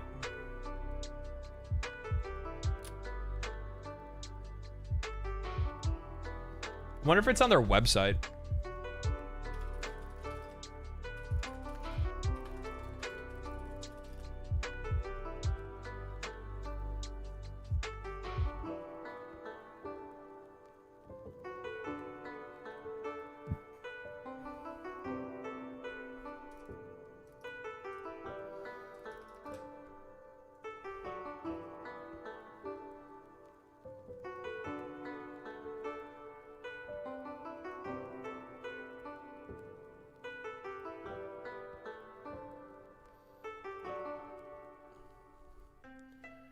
So the trailer here.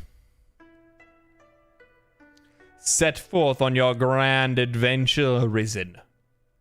Ah, yes. Yes, indeed. I don't understand why they have like so many like graphics and shit that are going off on this. It's like lagging so bad. Story. I mean, it looks sick, but but it's like 30 FPS. It's like 30 FPS. This must be this what the console guys are looking forward to. I have a video on all that stuff I'm going to be doing next week. I have a Dragon's Dogma video next week. Dragon's Dogma video. Final Fantasy VII. Rebirth. I think those are the main things I'm going to be looking at. I think those are the main things we're going to be looking at. Thanks for streaming, Mr. Legend. Take care, chat. See ya, Subtopia. Thanks for stopping by.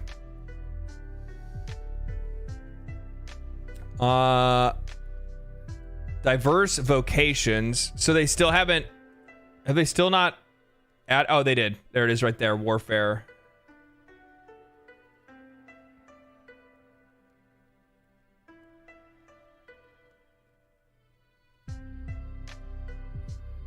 The Warfare is a new vocation exclusive to the Arisen that can use every weapon and learn different skills from each vocation. By using diverse weapons, the Warfare can respond to a situation and create combos that cross vocational boundaries. The Warfare's lower base stats require them to utilize situational strengths or different weapons to be on par with the other vocations with specialized strengths. Does that mean that the Warfare has like a lower damage ceiling?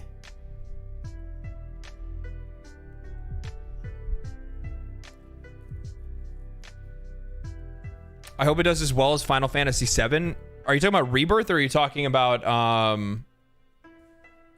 Dragon's Dogma?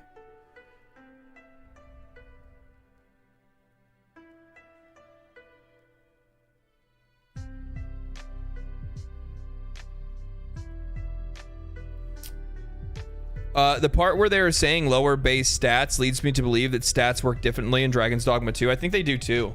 So I'm thinking that, I think widely speaking that Warfare is going to have more class flexibility, but you're going to be sacrificing your higher damage ceiling depending on that class, right? Like some classes are obviously not going to be like super big on damage. So other ones are going to be way higher on DPS.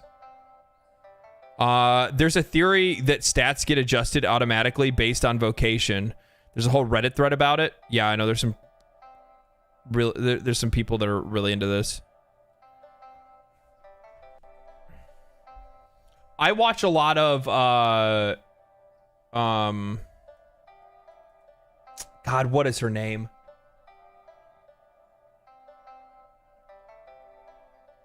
Infinite Cringe. I watch a lot of Infinite Cringe. Her videos are very socially awkward, but her unbelievably detailed deep dives into Dragon's Dogma are super good. Like she's obsessive over this game.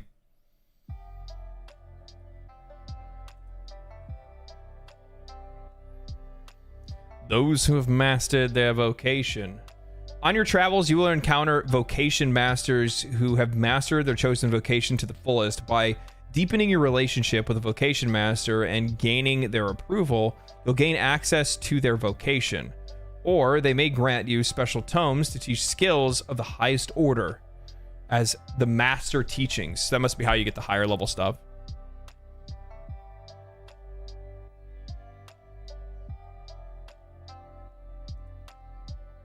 I kind of like that because that's like, for me personally, I love games that have this kind of thing because it's like maximum class fantasy. You know what I mean? It's maximum class fantasy. I want to have a master that's like teaching me, you know, how to be like, you know, a fighter, a wizard or whatever. I want that. And then like having them teach me stuff and like having quests and stuff like that. I actually really like that. I largely liked that in MMOs. That was something that like I really personally fed into, something I really enjoyed.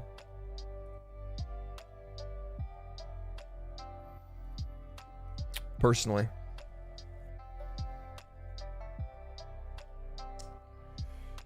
It's better to have a polyvalent character in Dragon's Dogma, especially at endgame. You have a mix of magic and physical damage, immune mobs. That's very true. Yeah, I mean, I think that widely depends on whether or not they're going to use the same kind of meta in Dragon's Dogma 2 that they did in Dragon's Dogma Dark Arisen, but I think we'll kind of see what it looks like when it comes to that. Yeah, as Warfare, that'd be great if that's the way that you want to go, though. You know what I mean? If that's the kind of class that you want to make. I think widely they're probably still going to give us a lot of choice on that kind of stuff. And plus on top of that, you know, as long as you have like a mage in the party to like enchant weapons and stuff like that, then you're not really going to be too worried about the magic damage portion. Plus, the other thing is that pawns look way more engaged in Dragon's Dogma 2 than they ever looked in Dragon's Dogma 1. So if the pawns are actually functioning the way that they're supposed to, then chances are the game's going to be pretty good and we're going to have a good time playing it. I mean, we're going to have a good time playing it regardless, but you get what I'm saying. We're not going to have as many headaches where we're going to have to be the ones to solve everything by ourselves, if that makes any sense. I do remember playing Dragon's Dogma 1 and there were some headaches where you're like trying to wait for like your magic caster to actually cast an attack that does damage to an enemy rather than just trying to, you know, throw a heal behind you or enchant somebody's weapon. First Dragon's Dogma is tough when you first start out. It is tough when you first start out. I wholeheartedly agree with that. Wholeheartedly agree with that.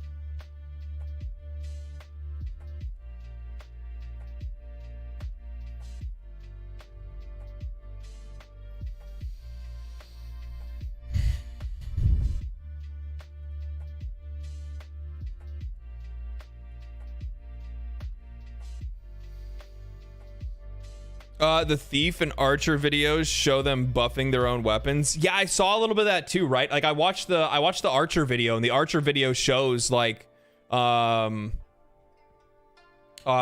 like poisoning his arrows and stuff like that. So there might be a little bit more flexibility with the actual classes themselves.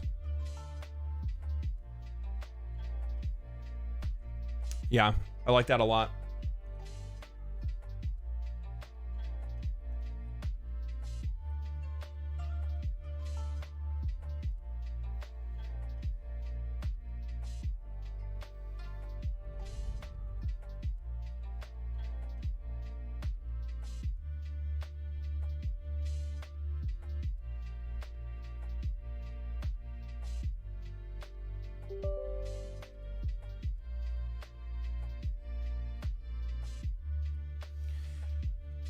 All right, guys, let's check out Helldivers 2. I think it's about that time for us to check that out. What do you guys think? You guys ready to play some games? Let's see if this game is everything it's cracked up to be. Okay? Let's make sure you guys weren't leading me down the wrong path. Okay? I'm gonna be really upset if I don't like this game.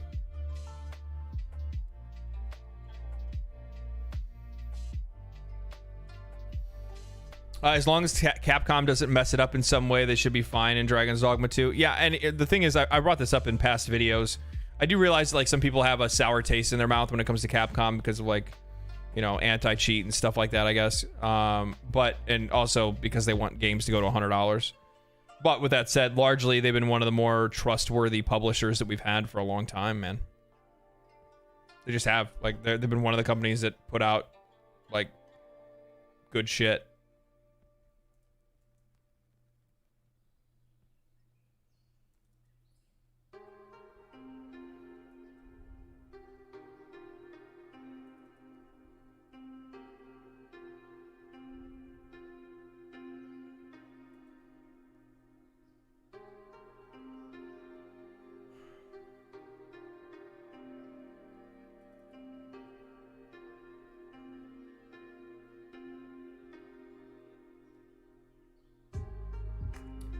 Uh-oh.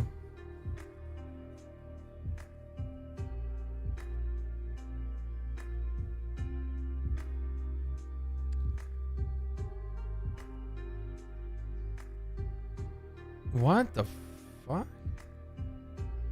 How does that make any sense? Hold on, I'm trying to figure out how to actually launch the game. For some odd reason, it doesn't want to launch.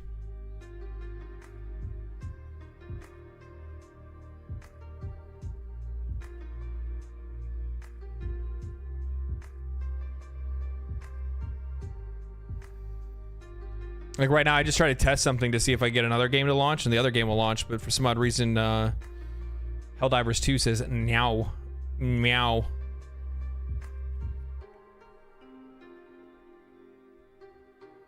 Yeah, so this is launching no problem.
Maybe it's like a Steam issue? Let me check.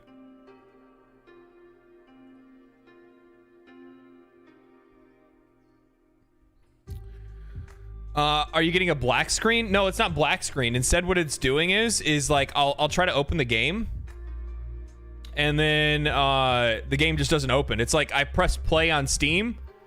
And it goes, okay, it's opening. And then it just goes back to the play button. And then nothing happens.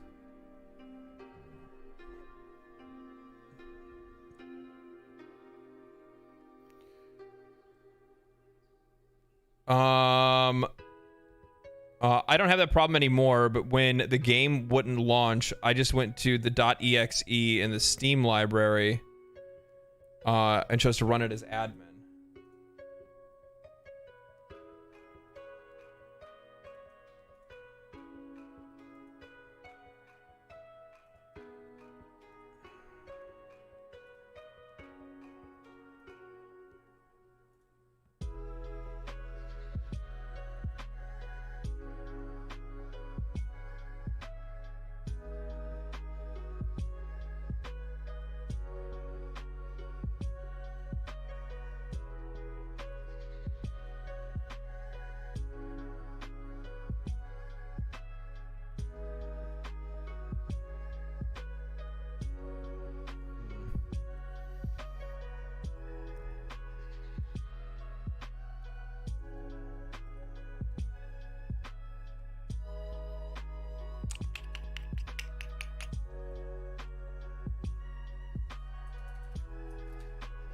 Try something else.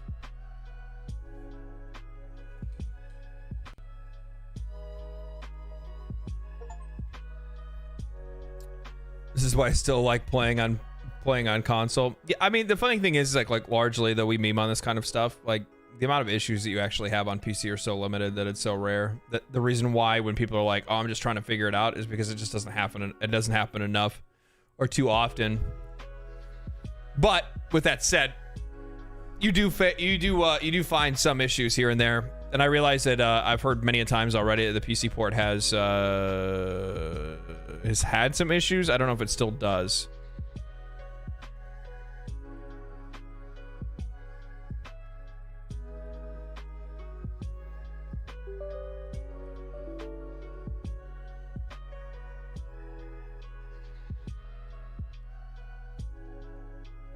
There was an error. Looks like an error with the installation. So we have to reinstall. That's fine. It's probably do you know what the funny thing is?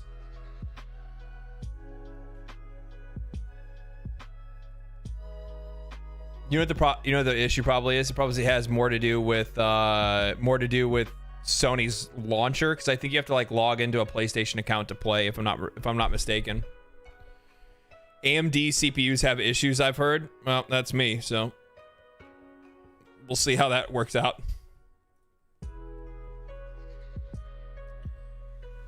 Luckily, I have fiber, so it won't take long to download. I get like 500. I think I have like 500 down and 500 up. I switched to fiber specifically for the upload speed because I was sick of like. It's such an awkward conversation to have with your other internet provider. Like when I was getting rid of cable internet, they're like, well, you know, we can increase your. I'm like, no, you don't understand. I'm like, they're offering me 500 upload speed, and they're like, yeah, well, you know, you have like 35 upload speed right now. We can put you up to 50 upload speed for an extra $15 a month, and I'm like. They're charging less than you.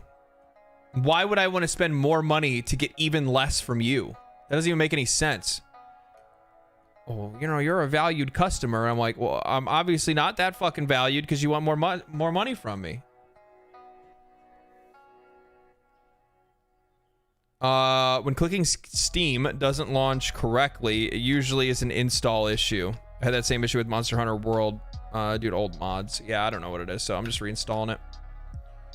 Won't take long. It's only like 19 gigs.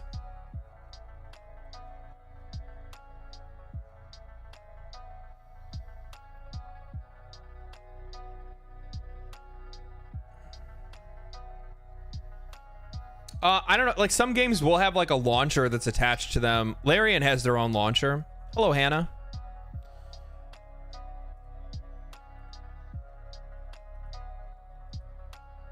Somebody else said hi too. Tense. Also, hello, Tense. So, yeah, I don't know. Every once in a while, you run into some issues with PC, but it's nothing really too hard to take care of. Good Lord, chat. I need a haircut, man. I haven't had a haircut since December 23rd or something like that. PSN isn't required yet, and hopefully it isn't in the future. Hopefully not. I really not a huge fan of that kind of stuff. Which game? I'm going to be playing Helldivers 2 once it installs.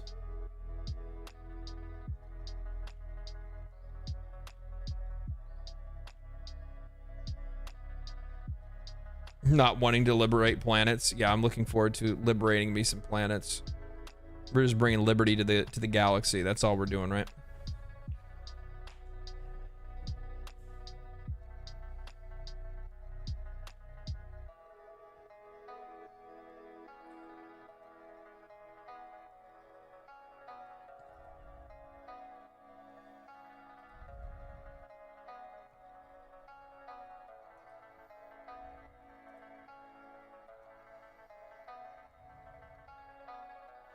Yeah, I probably could have done that, to be honest. You got a really good point. You got a good point. That's okay. That just gives us more time to hunt down some news. How about that? There's always some shit to talk about.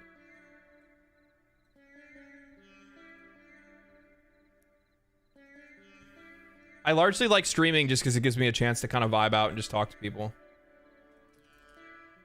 So it's not really a big deal there either.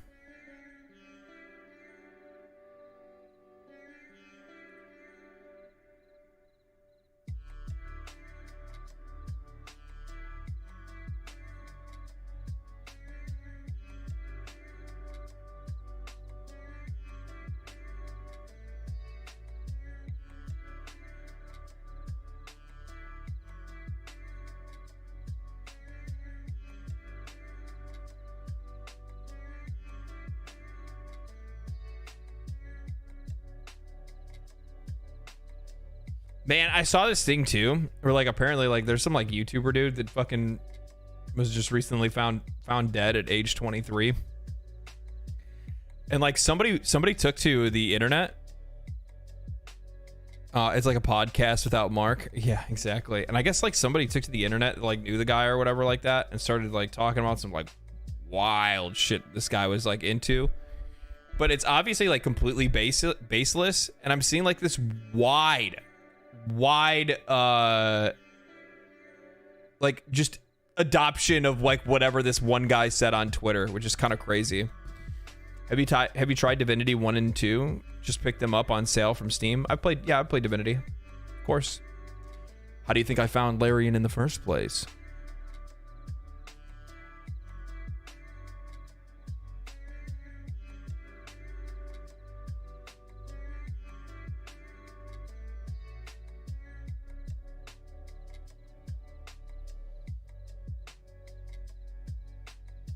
Pass you in achievements on Armored Core 6.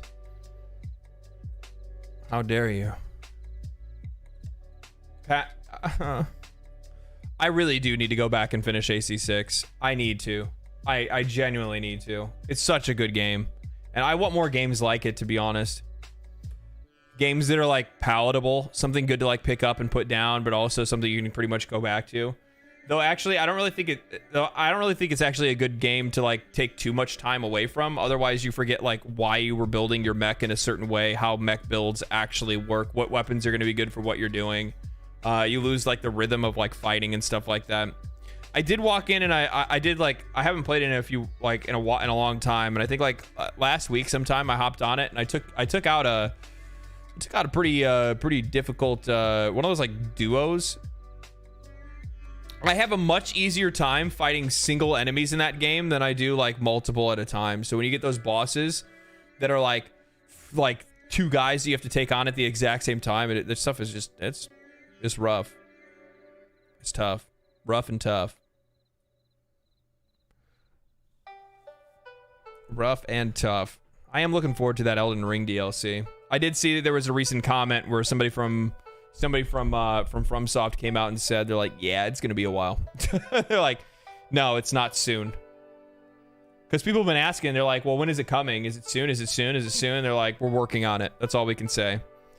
So I don't understand Mech Engineer. No, AC6. You thought Assassin's Creed? Ew. Armored Core. We play good games on this channel, okay?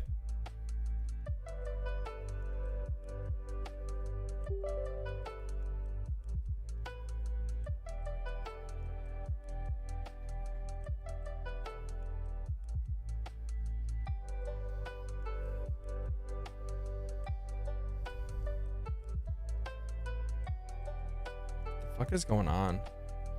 So like, I mean, like, all I'm hoping is that this isn't just like some weird shit that's going on with my PC right now, because I didn't really talk about this earlier, but like earlier I did a Windows update, and of course it threw my computer into a boot loop, and it just boot looped fucking forever. And I had to use a system restore to get the PC up and running again.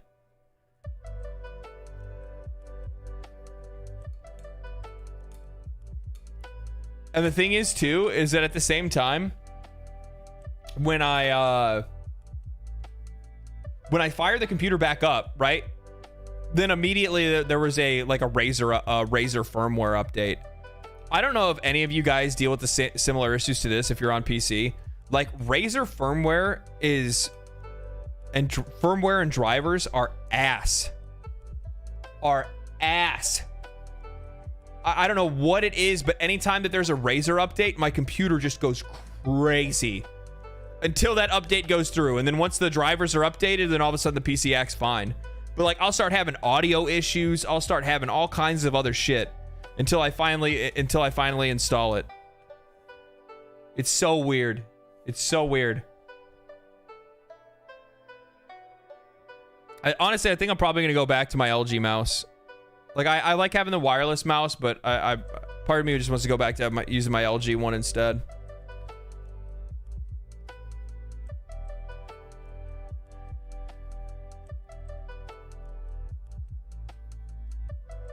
Yeah, I don't know what it is, man, but for some odd reason their stuff just like fucking goes off.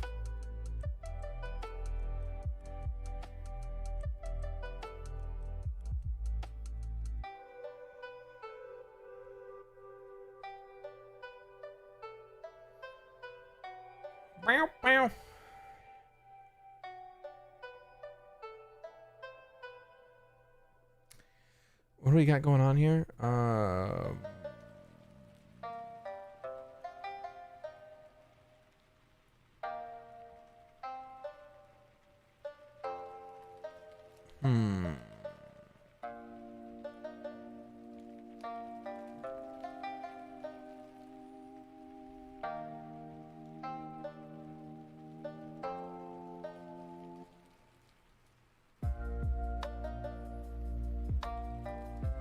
What the fuck? This is so stupid. I always find like there's just like random stuff on the, like people on the internet get so mad over like really dumb stuff. I don't know why people get upset over so many things.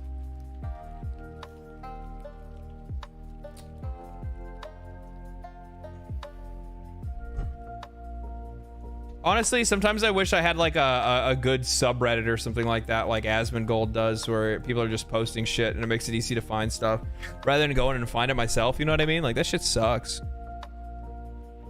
Shit sucks. With PC unable to boot anymore, yada yada, making me paranoid and having multiple saves. Yeah. Luckily, like my computer does a pretty good job at making like restore points that are actually usable for the most part. Like the one today, like the one I used today was like for like 2 days ago, which is perfect. I think it's because I installed something, but I don't normally install a lot of programs on my computer. I usually try to get rid of most of them if I can. Personally.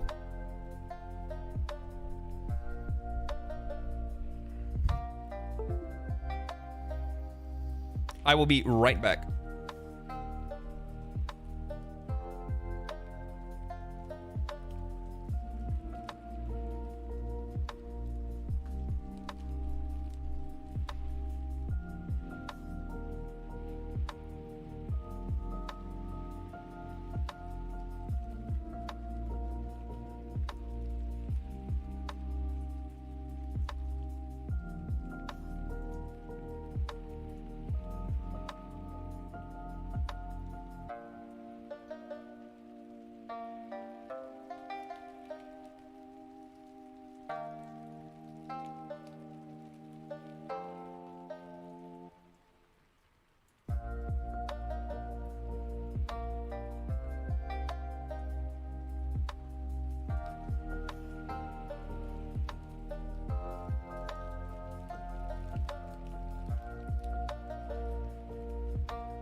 Oh, man, that's crazy.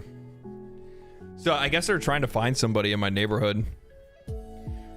A dangerous or potentially questionable individual, to say the least. I went to the store earlier today, and like the shop owner was like really shook up, and like she was like super cautious because they had like the door locked, and I'm like, dude, I let me in. And when she finally did, like she was like all out of sorts, and I'm like, everything okay? And she's like, yeah, the police were in here just asking questions and stuff. I guess there's like somebody on the loose. It's like running around in our area, and they don't know exactly, like they're not telling anybody like why they're trying to search for this person or what, but like they came over here too asking, trying to figure out where this guy is. Don't know what he did, but if they're looking this hard for him that they're actually knocking on people's doors and walking into businesses in the neighborhood and asking about it, then I don't know. I originally thought that like, because the store that I went into was absolutely fucking wrecked. I thought that they like got robbed or something like that, but she told me that wasn't the case. So I don't know.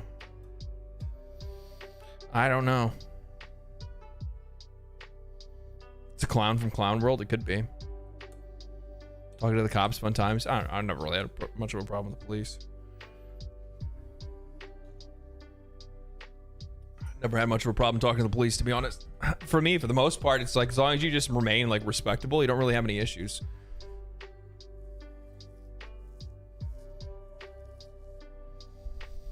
Just have a legendary drop. No. What was I gonna look at? Oh, that's right. I was looking at something earlier. I wanted to show you guys. There's something else that I'd found.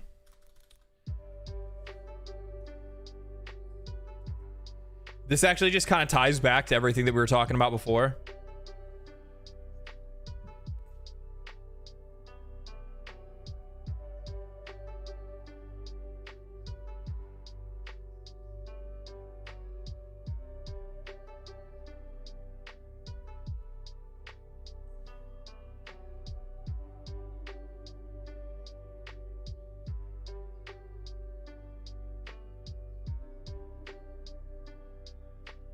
Let me find it.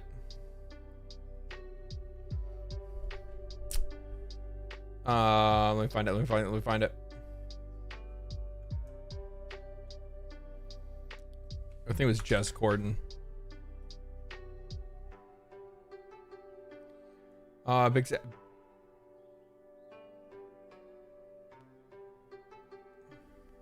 Okay.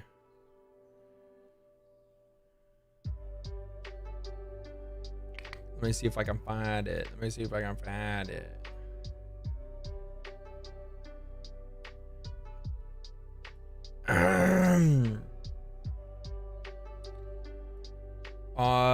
Maybe. Oh my god, I need to save this.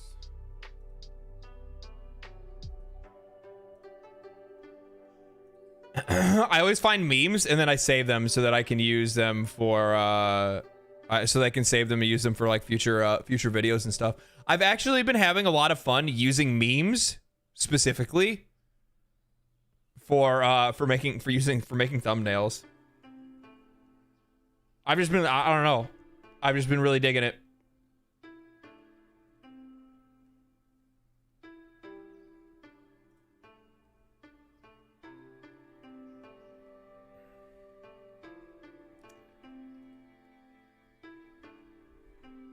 Did I just like pass over it?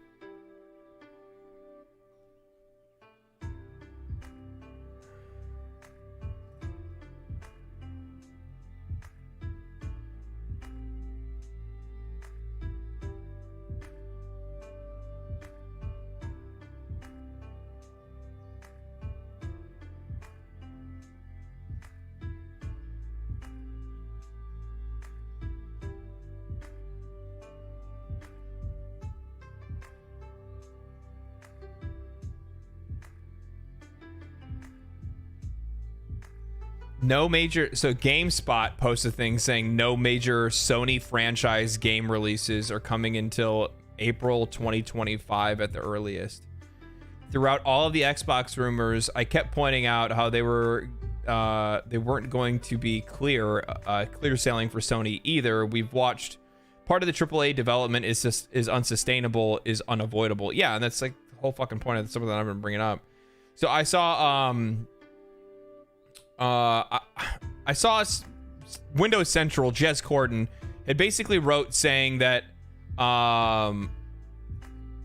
you know, with Xbox and PlayStation like fighting over each other for the console wars, he just says Gabe is just laughing himself to the bank right now as both platforms are going to be on his platform, completely positioning themselves to release a console whenever they want to and then absolutely take over the market.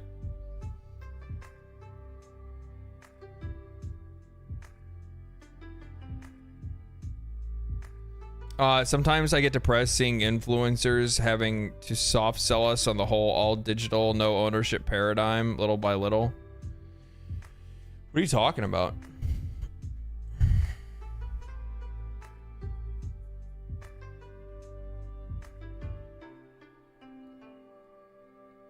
Pinky, you got a good problem. Or good problem. You got a good point. I probably should put I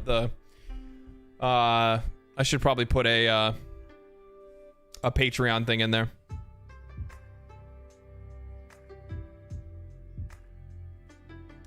Yeah, actually, you know, Mag, that's a really good point. I don't really understand that either. That doesn't really make a lot of sense to me, especially because it's the same kind of architecture. I don't really know. That's actually another one of the arguments that I've heard from a lot of the console guys over some of the stuff that I've said that I don't really understand exactly where they're coming from on this. Is that they keep talking about how if exclusives on Xbox go away and Xbox goes third party, then companies aren't going to want to make games for Xbox anymore, third party publishers. And their reasoning with that is that it's cheaper for them just to make one game on one piece of hardware. And while widely speaking, yes, that's true. Also, no, it's not. Because both the Xbox and the PlayStation have incredibly similar architecture. They're both using Zen 2, AMD, GPU, and CPU. So it just doesn't really make a whole lot of sense why you would say, oh, well, you know, they're going to save so much money by, you know, developing only one game versus trying to develop it for two platforms. The only thing that they really have to do when porting it from Xbox to PlayStation or vice versa is really just change, like, you know, maybe some like power draw settings and stuff like that. I think one platform has a little bit better. One has better memory than the other, faster memory or something like that. One has more RAM than the other one does. So we're talking about like minor changes between from title to title. This isn't some like wide sweeping changes that they need to make a game between PlayStation and Xbox. They're basically the exact same bootleg PC. I heard that's why PC is so buggy. The games, because it's tantamount in creating a game for 100 different consoles. I don't necessarily think so, to be... I mean, yes. Kind of. Yeah. So it's a little complicated because, yeah, you have way more variety in setups, right? Like, people have different generations of CPUs. They have different, different levels of GPU, 3080, 3060, 3070, 3080, 3090, stuff like that, 4080, 4080, 4090. But those can also be made by different companies. And then your motherboard comes in, and then your memory comes in. So there's a lot of different setups, but for the most part, what they do is there's been this common misconception with PC players for a long time that they think that when games are being developed for PC, they're targeting the lowest common denominator. They think they're targeting the lowest PC first. Like, we're making it so that it can run on this. I don't think that's the case. I think that they're running it and they're trying to make the game, the best they possibly can, or like probably somewhere near the middle. And then they test it to see like where it can run on different setups at a certain degree, and then they just kind of cut it off there. Because if they were going for like the lowest common systems, they would still be targeting like 20 or even 10 series cards, because those are going to be the most common. Widely speaking, I think the most common cards that you're going to see on most PCs and most setups is going to be in the 10 series or 20 series. Not everybody has a 30 or a 40 series. I would actually probably guess that most people don't have a 30 or 40 series. Personally. Probably. I would love to see, there's probably somewhere where you'd be able to see the data for that. I would guarantee that Steam probably has some statistics that you'd be able to pull up to show like what percentage of people are using a 30 series or a 40 series or something like that. Yeah, I think they do. I just don't know where it is.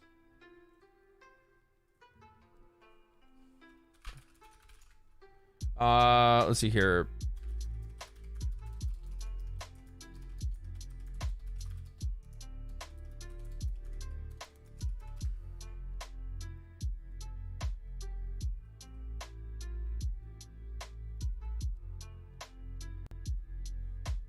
Steam hardware survey, January 2024. Let's look at this.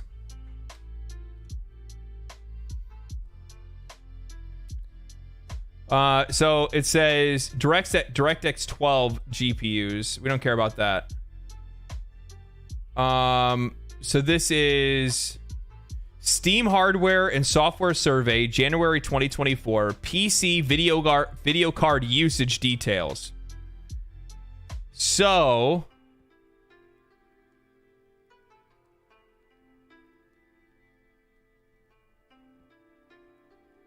right now the top used card is a 3060. But even still, that's low. That's 6%, 9%, 5%, 5%, 4%. 1650. Look at that. 1615 is number 2. Dude. Guys, this is why you watch me. This is why you watch me, guys. This is why you watch me. Yeah, no, I'm right. So if that was the case, most developers are not targeting 1060s. And that's one of the most common cards that are used on Steam right now. Most people do not have 30 series cards. Most people are still in the 10 series cards.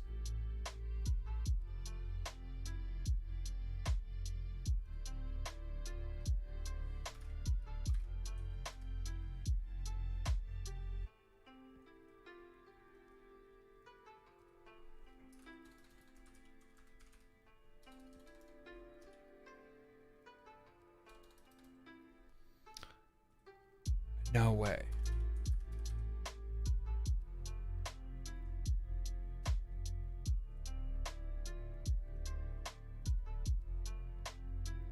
That makes a lot of sense.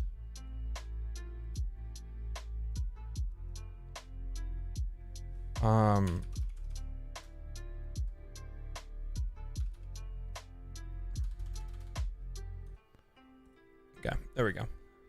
Evening, Hume. Good call out, by the way, Hume. Talking about the stats that Steam releases. Yeah, I kind of figured that was the case. Yep. Why would you target a card coming up on 10 years old? Exactly. Usually they probably target somewhere in the middle, which, by the way, because like there was an argument that Xbox console guys were trying to have with the about like the state of like AAA games as they release multi-platform, the ones that come out on PC as well. And they were arguing that the reason why games weren't performing well, or that they were only getting 30 frames per second on console, was because game developers were targeting lower end PCs with the game. And that's the reason why games would only get 30 FPS on console, which is obviously not true, because high-end PCs could still get 140 or 165 frames out of the games. So they're obviously optimized for more than that. My 1060 works fine. I played Baldur's Gate 3 last epoch on pretty high settings at 1440. There you go. Cards go a long way. The only reason why I upgraded to a 30 series card was specifically for video editing. And to be honest with you guys, like the 3080 is really good. RIP EVGA, by the way. RIP EVGA. But with that said, when I have my editing software up, I can't do much of anything else. I can't. Like, you know, the funny thing is, Opera GX, I thought Opera GX actually ran lighter than Google Chrome, but it's actually the opposite. Opera GX is way heavier.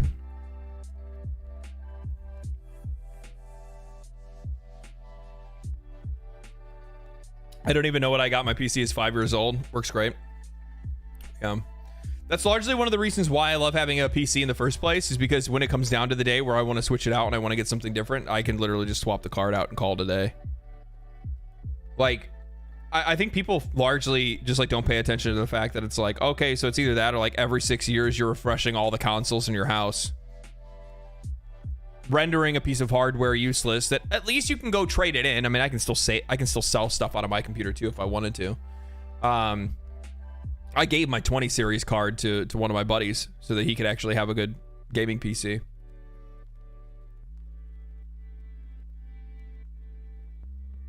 So yeah. I love having something that's modular that I can just change out one or two parts anytime I want to upgrade it. And largely it's something that you don't have to do for a long time. You know what I mean? Like it's going to be a long time before I'm going to need to do anything to this thing. I will eventually want to upgrade the motherboard and the memory, because I'm running a beta BIOS, because my my CPU's 5800X and my board's B450. So I had to use a beta BIOS to be able to use a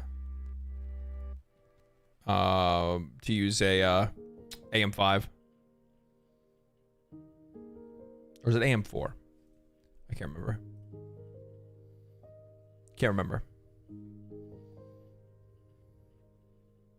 Really want the framework laptop for that reason. Yeah, I wish more laptops and stuff like that were modular.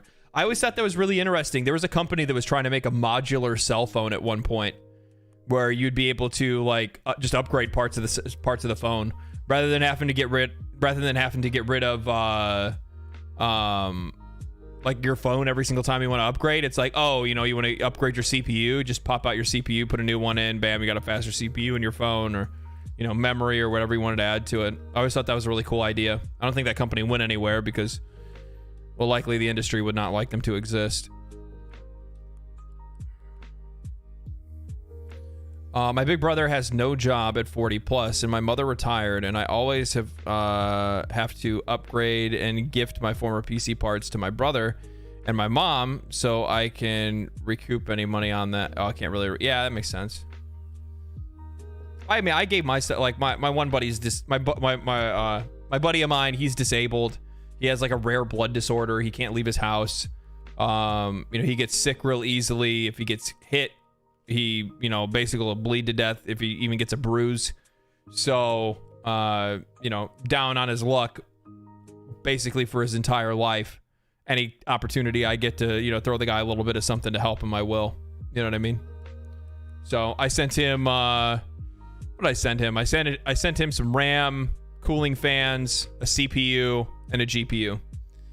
And then just left it on him to get himself a motherboard and a case and a power supply.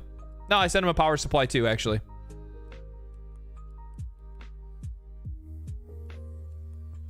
So all he needed was a motherboard and a case.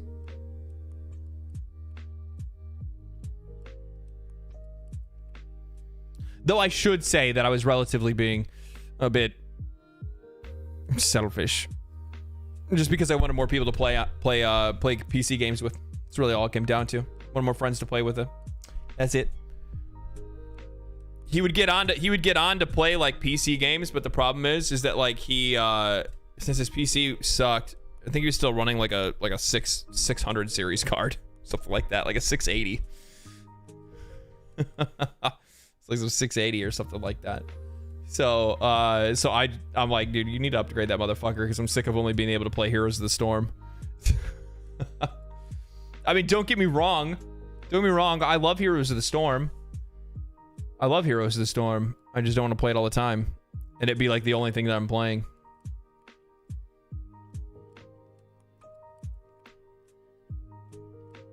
I see guitars. Who do you like? What do you mean? What do you mean, who? Musicians? Bands? Guitar manufacturers? String manufacturers?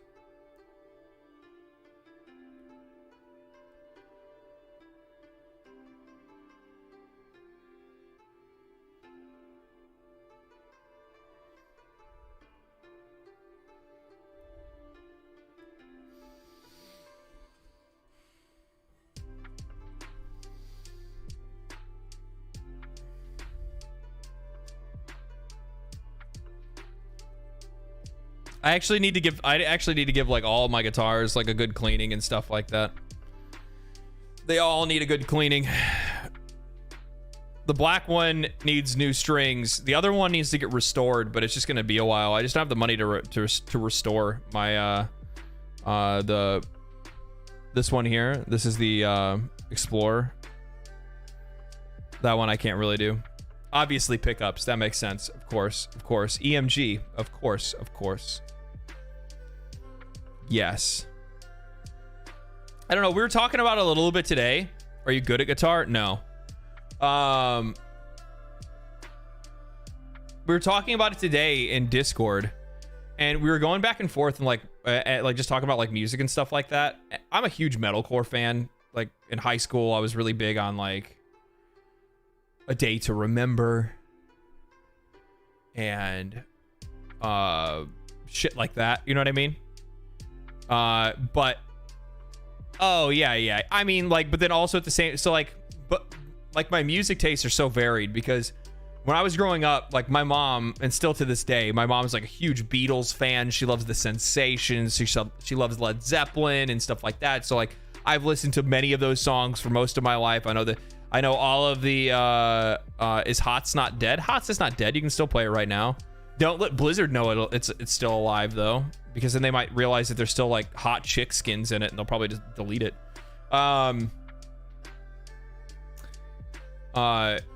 So I've always really enjoyed listening to music like that. Most words to just about every like classic rock song that's out there. A little bit of jazz. I like going to like jazz clubs and stuff like that. Those are really fun to sit at and drink at. But then I just got into like my dad, on the other hand, was like the opposite of my mom. My dad was like Metallica, Iron Maiden, Dio. Right? So it was like I followed dad in that regard, and I just kind of stuck with metal bands for a really long time. Dream Theater, things like that. then my taste started to grow and mature when I got into high school, and then I got really big into metalcore music and like melodic hardcore, a little bit on the gent side, but nothing too crazy, you know. So yeah, bit all over the place. I think probably one of my favorite bands, if I'm like, so like one of my favorite bands for guitar is probably a band called Era. Era is so good. Their guitar work is just fucking unreal. Unreal. So I largely think like when I think that like, because I mean I'm like I play but I don't Sleep Token. Yeah, Sleep Token's really fucking good. But Sleep Token's like a whole fucking thing, man. Like I don't know. Because they're very like genre transcending more than anything else. They're very genre transcending. I do love Sleep Token. I like their vocalist. Era is dope.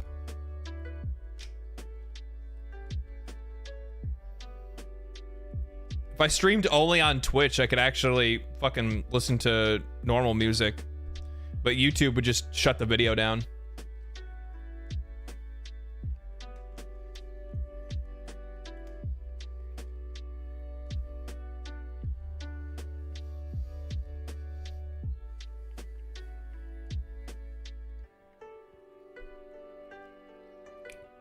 Helldivers 2 will be up in about 10 minutes.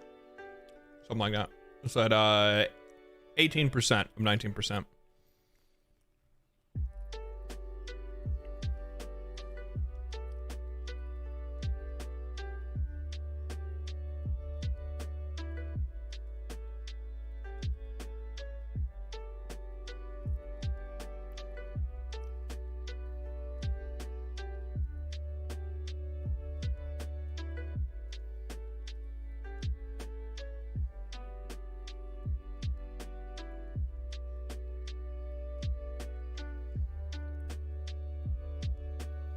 Vivaldi? Yeah, Vivaldi's fucking nasty. I'm more of a Toast and a Bossy kind of guy, personally. I saw him at, also Scared Senseless. I'm sorry I missed your follow. Thank you for following me over on Twitch. I saw him at a guitar, like the Kings of Guitar or Legends of Guitar. I forgot the fuck what it was called. There was like six or seven like absolute fucking legend guitarists that were there that were just shredding it out. I think Zach Wilde was there too. I can't remember who else was there. It's been a long time. It's been a long time since I've seen it.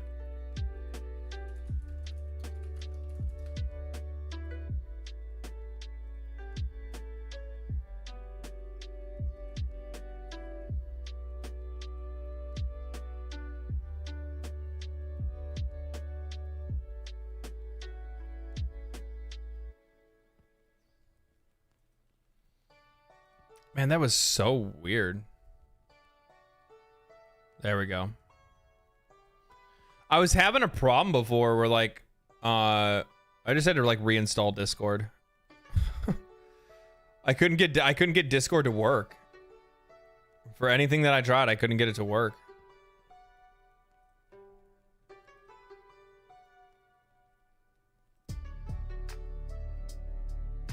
Couldn't get it to work. So I'd actually uninstall and reinstall it. Uninstall and reinstall, and we good, baby. Almost done. 0.7 gigabytes left, and we're ready to ride. We're ready to ride, my friends. I'll be honest, guys. I don't really know how I feel about the facial hair. Like, I don't think it necessarily looks bad, but it's like, I probably need to get one of those like an actual beard trimmer. I don't have a good beard trimmer. You know, to kind of try to keep it all one uniform length. So then that way it like looks good rather than like shit.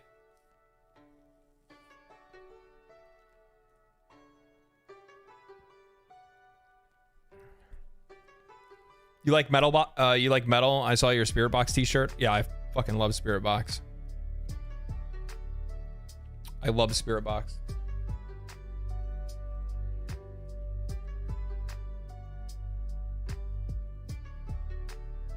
If Era is my favorite, then my second favorite is probably Spirit Box.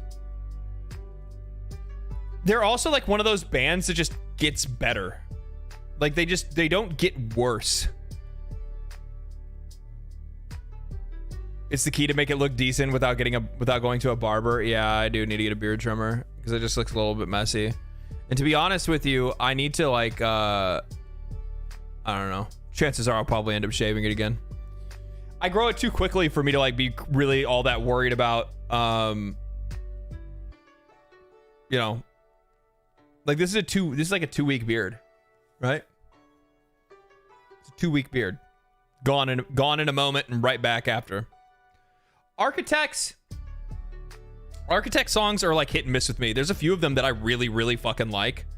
I really like the fact that they had their vocalist get involved on one of the tracks for Final Fantasy XIV's last expansion. That shit was fucking good. Oh, it was so good. It was such a good song. All right, let's see if we can actually get this fucking party started. I'm trying to play this damn game. Mark, you going to work? What are you doing, bud? I see you in chat. I hear you listening. I hear you listening to me. Unable to sync. Play anyway. Play anyway. Please, please. Cloud error. Retry. I can't get the game to play. The only other thing that I can think of doing is like restarting my computer, but that would fuck up stream. Might have to push this to a tomorrow stream or something like that, maybe. That's really upsetting. I wonder why it's doing that.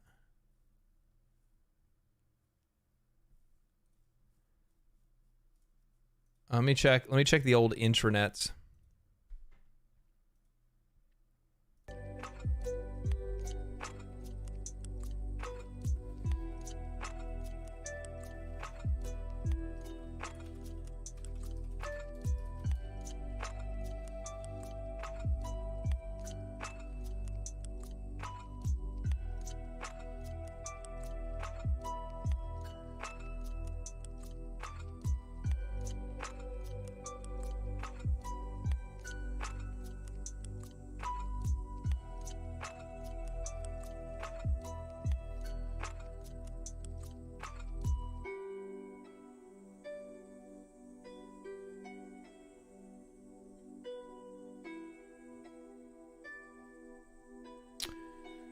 Go to your game folder and open up the bin folder.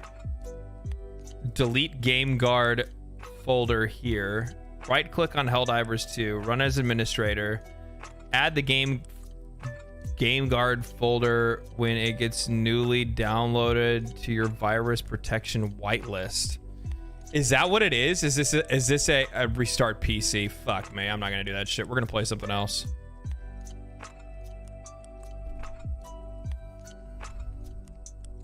Two-week beard is S tier. I'm jealous. Yeah, it's just 2-week beard. No, I have no issues if I try something else. So we're just gonna play something else entirely. It's not a big deal. Because otherwise I have to like restart. Otherwise I have to like fucking start a new stream and all that stuff. I just don't want to do any of that. Sekiro, I don't really feel like grinding my nuts against the same boss for 2 hours on stream, but I guess I probably could.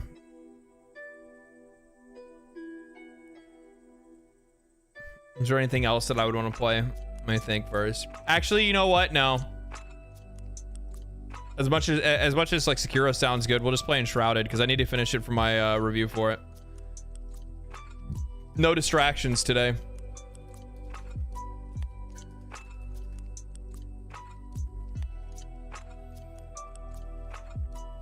I'll get the Helldivers thing figured out. It just for some odd reason I just can't get it to work. I know largely this has been some of the reasons why many people have been having a problem with it. You know what I mean?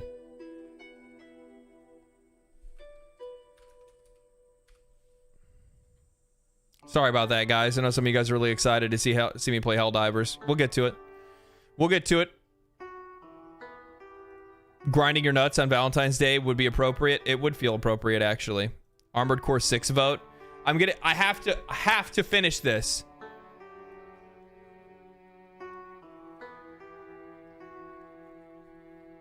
You know what the funny thing is that I actually personally like myself with about a 5 o'clock shadow more than a full beard. Personally. I think it looks pretty decent either way, but for the most part, I like the 5 o'clock shadow look more than anything else. Like a 2 or 3 day stubble. Yeah.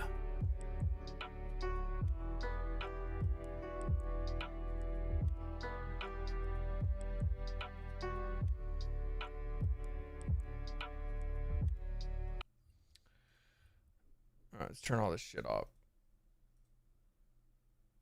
Yeah, after stream, what I'll probably end up doing is I'll try to really figure out what the fuck's going on with all of this, all these issues. It's probably because I updated Razer drivers before I started playing, or something like that. I'll probably just have to run some fixes and try to figure out what it is. It might be. I don't know, man. Full beard is so itchy. Full beard is itchy. It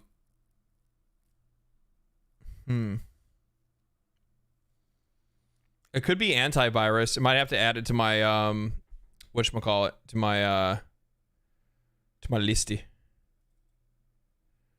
To my listy. To my allowed list or something like that.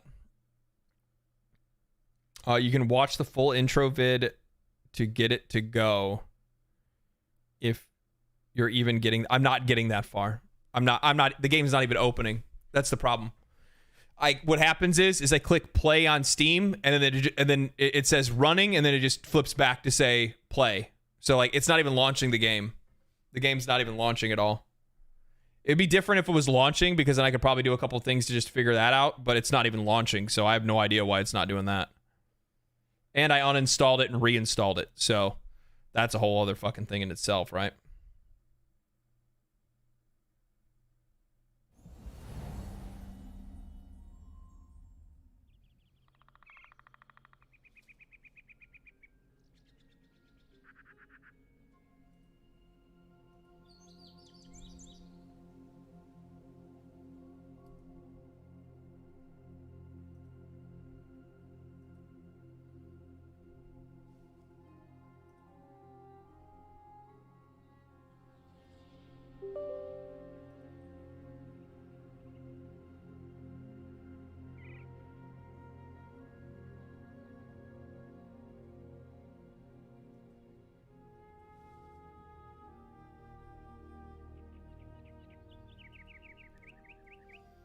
I'll just have it verify gaming files while we play Enshrouded. Maybe I'll get one more chance before end of stream or something like that.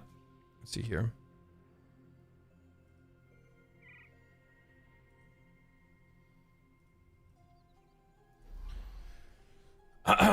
So I have a tour to take you guys on. One, my guy's pretty kitted, you know what I mean? I've been playing a little bit of this off stream, trying to get ready to get myself a little bit of a, review ready to talk about the game, my feelings, and how much I've enjoyed it, and the things I like and don't like about it and whatnot. I've been playing as a wizard. I recently found myself a legendary staff. I got a few different kind of spells I can use. I got a ice bolt, fire bolt, chain lightning, which actually kind of fucking sucks. I've been switching between wands. I got myself a really cool magic shield that I get to use as well now. And yeah, overall, very cool. Game is still like loading, I guess. The game definitely has some bugs. It definitely has some things that it still needs to shake out. That's for damn sure.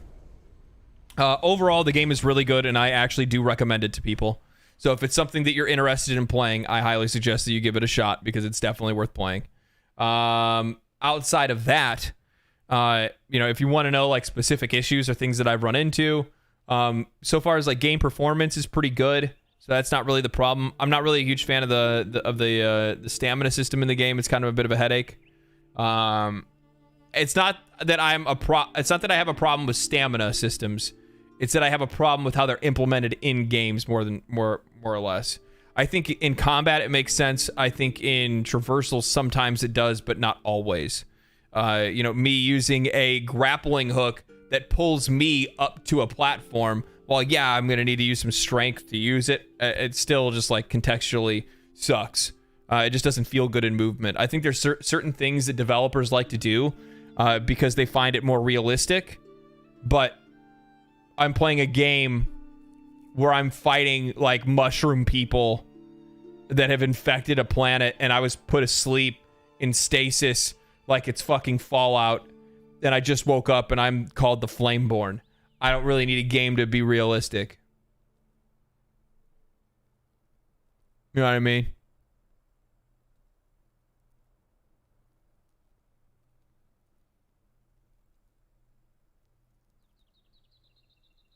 Sounds like a turn it on, turn it back off again situation. Yeah, I largely think that's probably what it's going to be with the PC.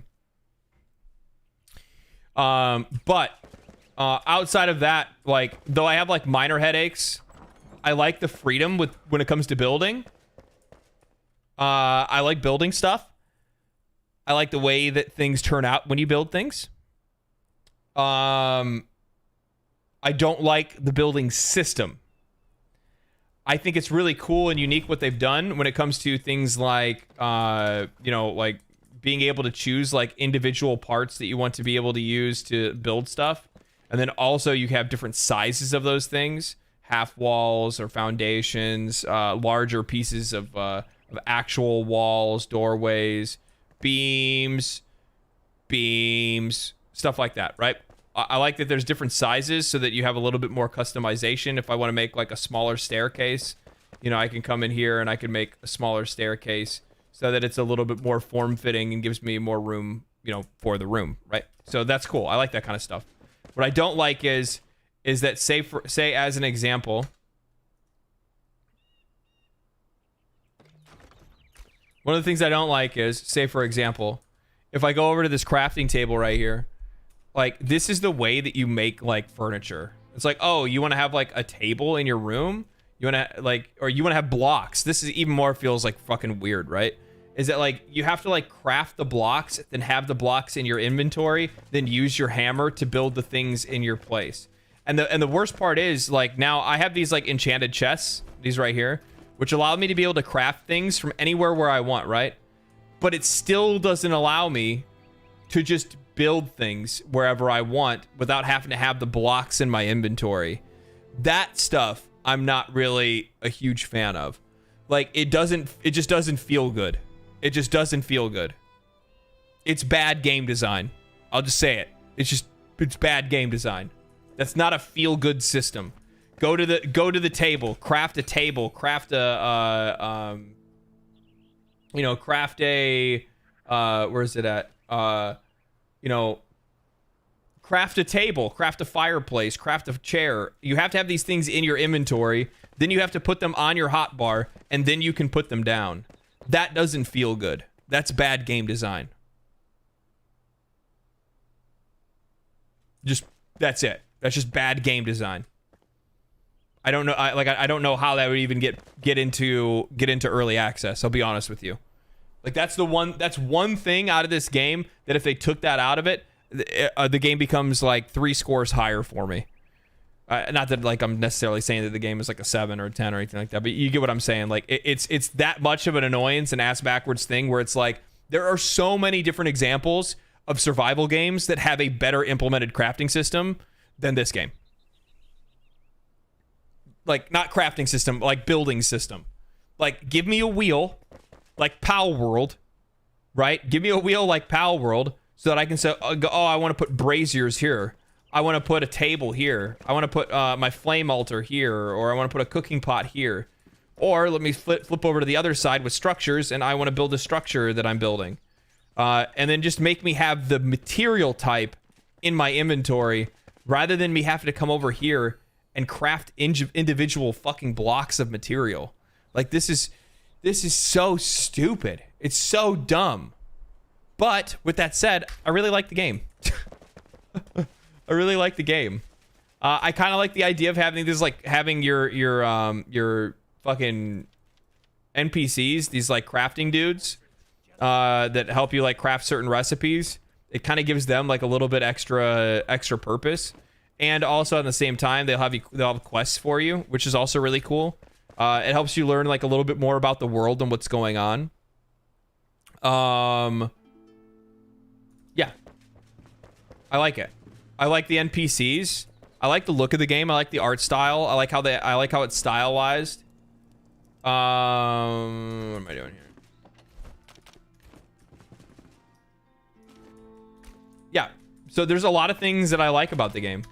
There's far more things that I like than I don't like. I'll be honest. Outside of what I just told you, is really one of the only things that I don't like. The rest of the stuff I think are things that are just going to be solved in early access, like, you know, a little bit of like performance issues and stuff like that you get in certain areas. I like the approach that they took with this game, where they kind of made it like almost a linear open world, where like you do have freedom to explore, but there are certain areas that you can't go to unless you are strong enough to go there. And I realize for some people when it comes to a game like this, it's mostly about exploration. That's not really what they would want from a game like this, because you're used to just being able to go wherever you want. I get that, but at the same time, I think it actually does have a bit. I think it does actually add something to this game a little bit. It gives you a little bit of an on rails experience in a typically off rails game genre. Does that make sense?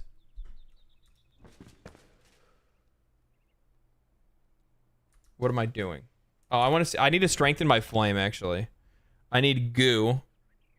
Mycelium, sparks, indigo plant. I can plant indigo plant, copper ore, fell wisp wyvern head. I don't know what the fuck that is. I can plant indigo and make goo.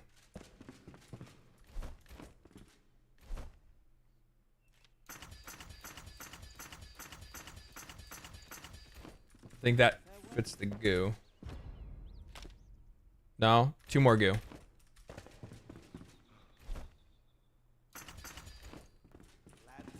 Okay, so that's all the goo that we need. What are the other things he wants me to get? Well, we're going to try to strengthen our flame so I can get to this other area that I want to go to.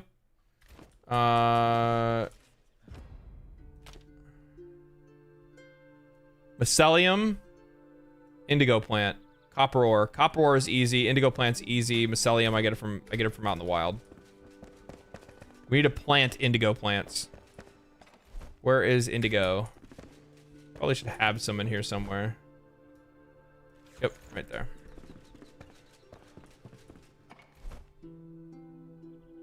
No. Oh, wait, actually. That works. Take some of that, bring it on over here. I kind of like the... I don't, actually. I'm not going to pretend like I do. I need to remain truthful with my audience.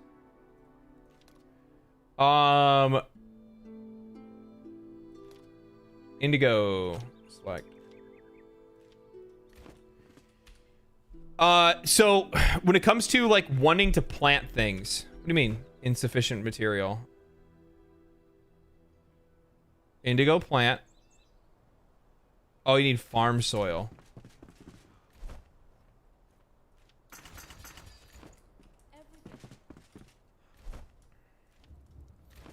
So there are certain things that I like in this game and certain things that I don't. There are certain kind of mechanics that I like in games and certain things that I don't.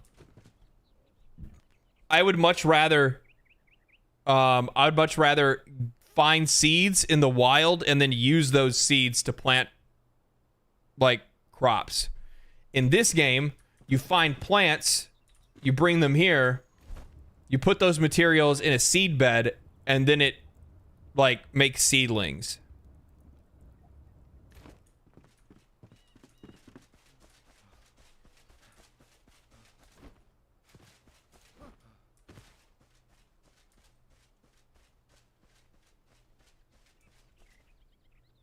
A Factorio software engineer training game. I still have never played that. I've had a lot of people tell me that it's really good though. I've watched people play it in the past. So I can't go this way because it's still red fog. This place is super spicy. I'll be honest. I need mycelium, but I don't remember how to get it. I think it's off of like, oh man, it's in the fog somewhere. In the shroud. This place is spicy.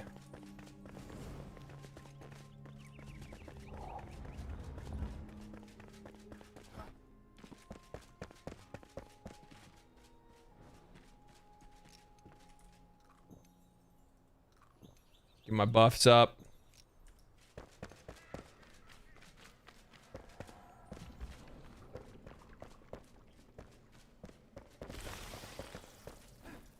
What you want, bitch? Where you at?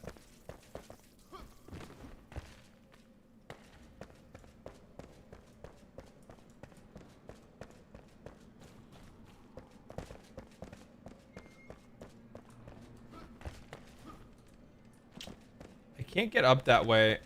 I can go this way instead. Fuck shot an arrow at me.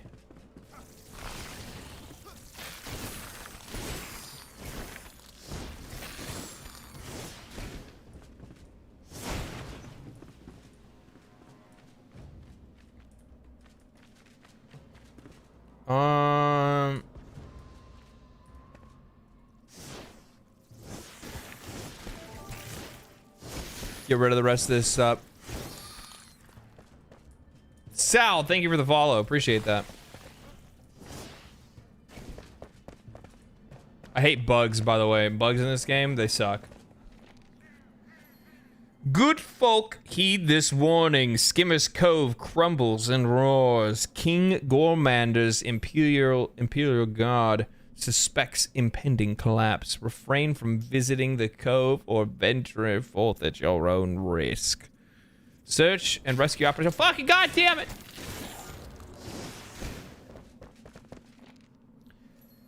Search and rescue operations have been going. Oh, this is a different one completely. Fuck off. I've already been here, but like this stuff actually just respawns, which is kind of nice. So it's a really good way to get like some of this kind of material. And I get a new cooking pot.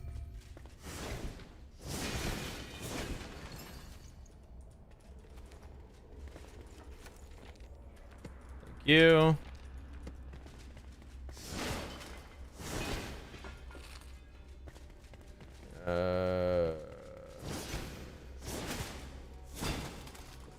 Wands are fucking OP, by the way.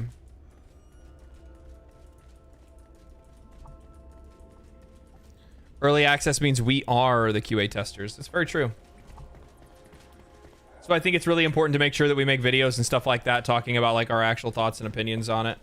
Because the devs will see it. They're looking for it. They're waiting for it.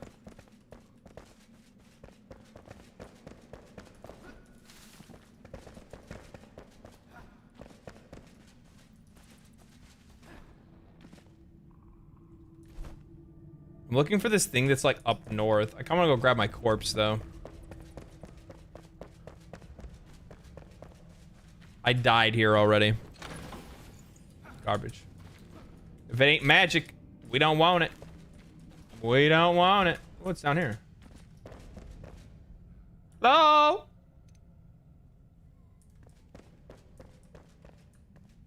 Hello? Anybody home? Oh, this is probably not good. Oh, fuck.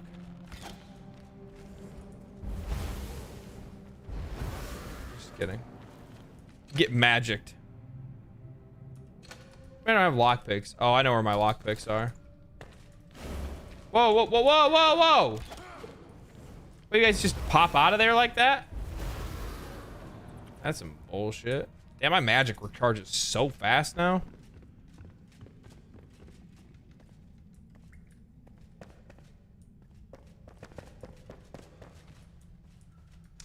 I need to get, I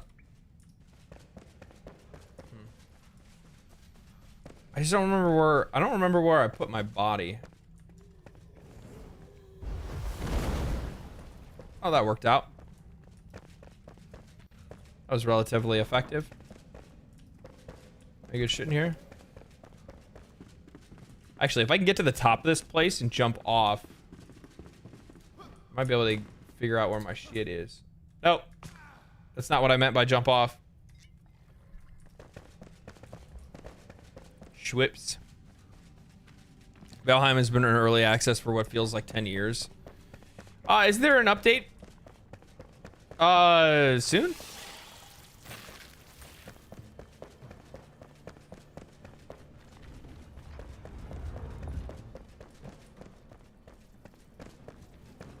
Like soon?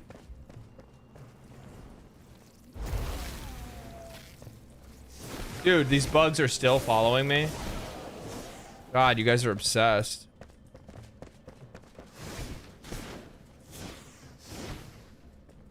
You going, pussy? Where you going, bitch? And be really running, dog.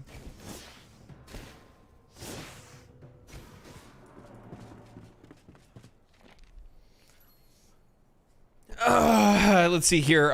Baldur's Gate was in early access for 3 years. Yes, it was.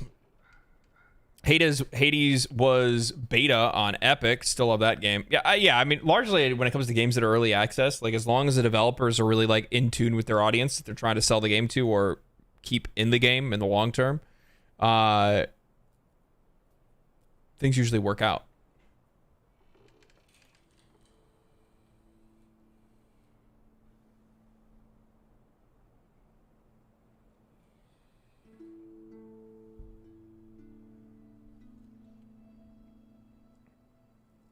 Valheim is more like 3 to 4 years or so.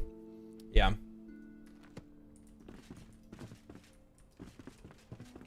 Have they really scaled up at all? Oh, that's what happened to my body.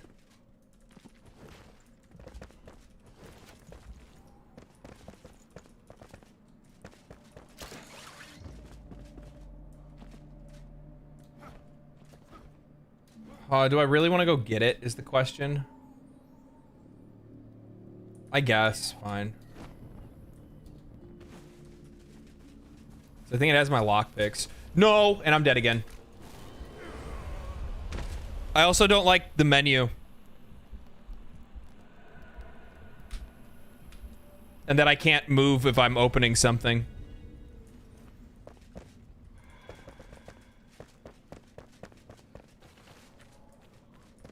There's like this, I don't know if it's a bug or if it's intended or what, but basically if you open something, you don't have access to your movement abilities, or at least limited access. So like I can't hit like the forward button.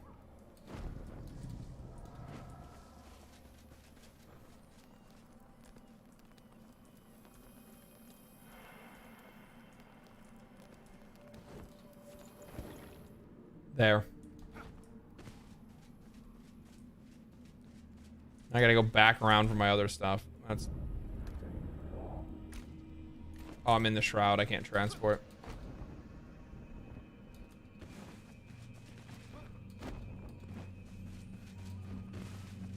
Yeah, I mean, believe me, like I have judgments and stuff on this game, things that I definitely would like to see them change in the future.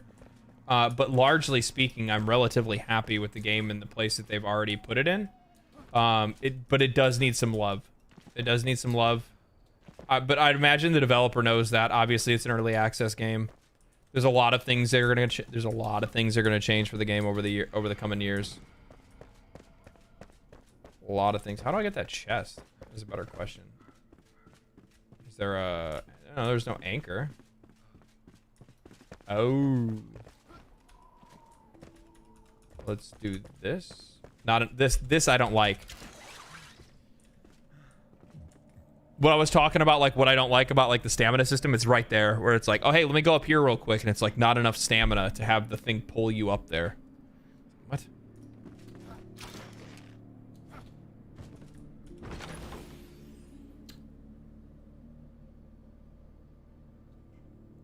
Pog? Fucking legendary shield? There's also no compare option, I don't think.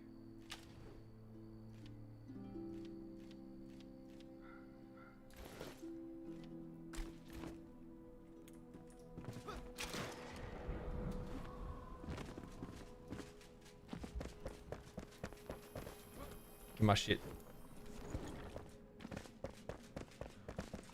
All right, rebuff. Def Jam, fight for New York. Def Jam was fucking sick back in the day.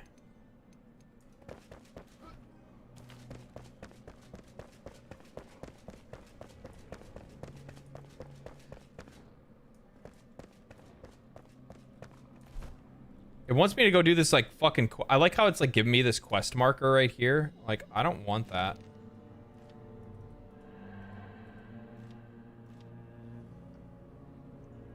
Let's find the masonry tools instead. How about that?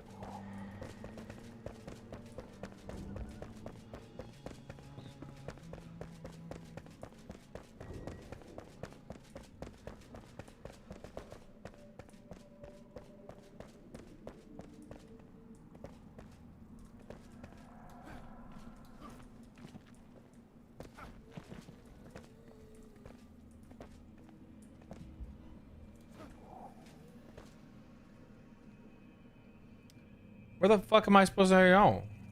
I need to go back up that way.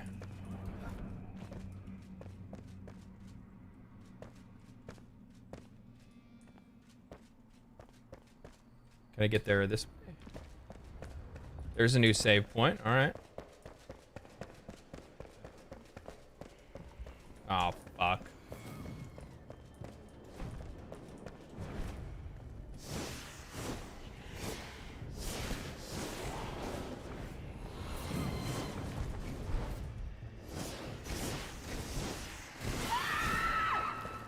Get fucked. Also, that scream is spatial, and it sucks, because if you're too loud to her, it sounds like ass. Whoa, whoa, whoa, whoa, whoa, whoa, homie, homie, homie. Homie, homie, homie. You getting real familiar with the mage, dog. You getting real familiar with the mage.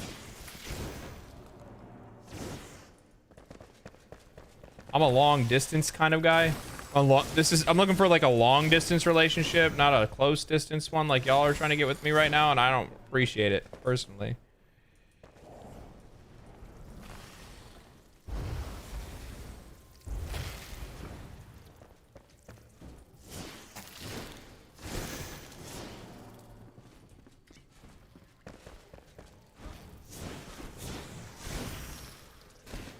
Give me the loot. Gonna go make dinner. All right, man. Yeah, I'm not streaming too terribly long either.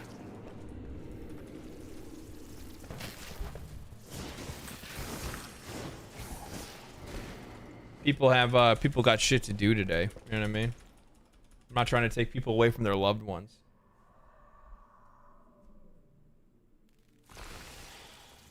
Fuck off.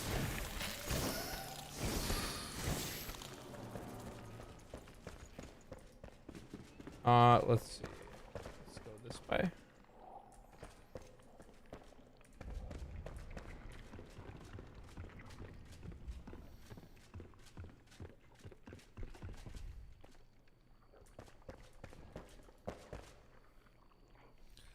I've been slowly noticing that now for a while, that new generation of developers to make spiritual successors to games like Bomb Rush, Cyberpunk. Yeah, I think you're probably going to see some of that really pop up in the next few years, right? You're going to see more people that are going to start making games that game studios haven't made in a long time, spiritual successor ideas and stuff like that. The only problem is that, like, I just wouldn't outwardly say that you're a spiritual successor or something. Otherwise, you're probably going to severely disappoint that audience. I think a really good example of this is, what was that? Back for Blood.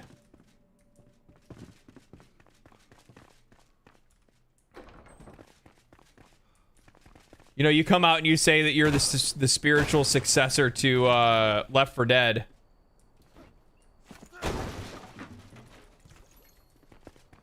You're setting yourself up for failure, in my opinion. You know what I mean? Because that's like you're putting people's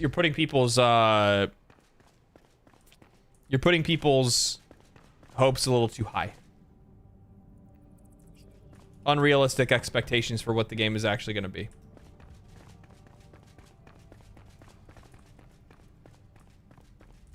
And also, I think that like I don't know, man. I think that like maybe that gameplay style is probably something that people just aren't interested in anymore. Like that kind of gameplay loop, maybe. I don't know. But then again, people still play fucking Call of Duty Zombies. Holy shit! Holy shit! I'm dead.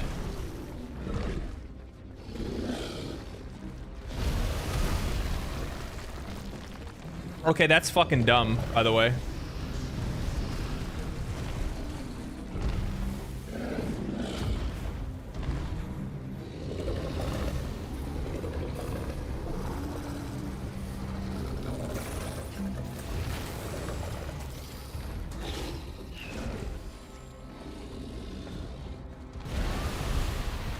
What kind of damage do you deal? Resistant to fire. Or resistant to ice and resistant to fire. That's not good. I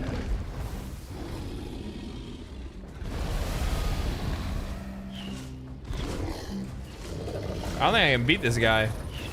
He a thick bitch.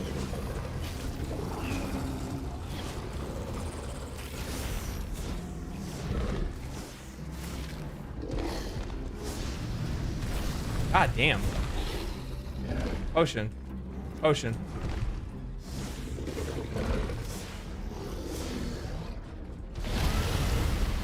I don't know why it's like delaying my dodge for some reason. Oh, it's because I'm out of stamina.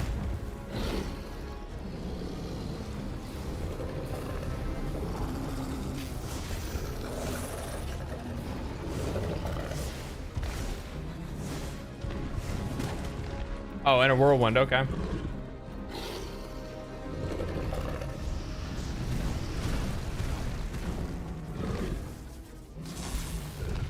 And resistant to lightning.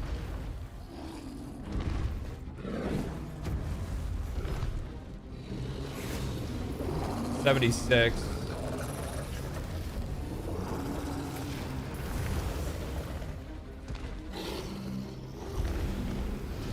$110.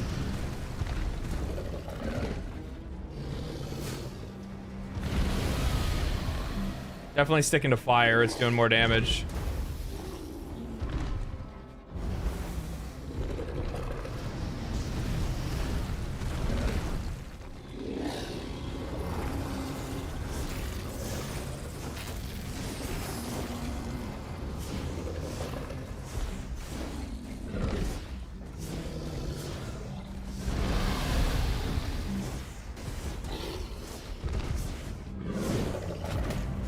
How'd that hit me?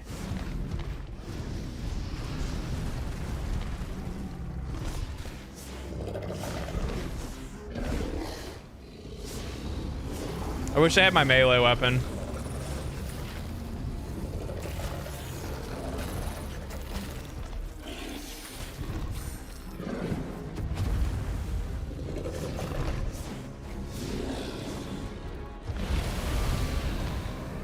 I actually don't need to I don't need to attack the bugs that he calls for.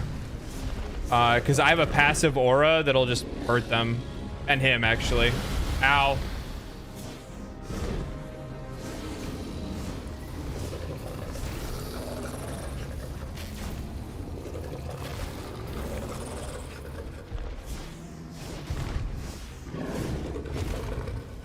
I don't understand how that's hitting me.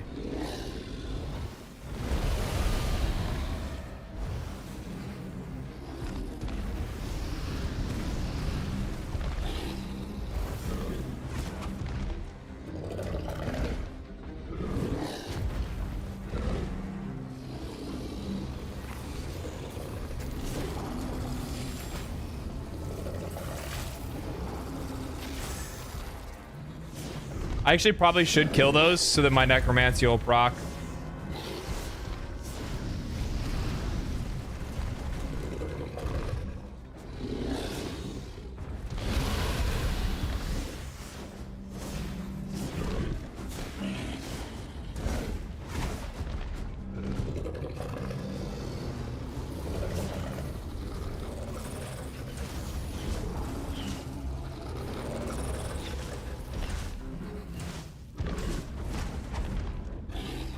Running out of potions and buffs, actually.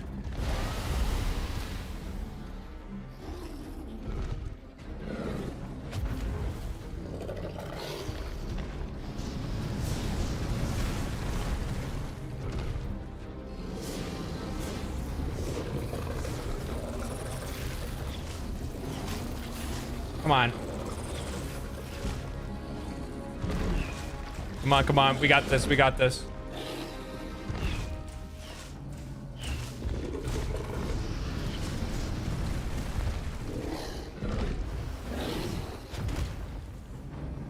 I don't understand how that's hitting me.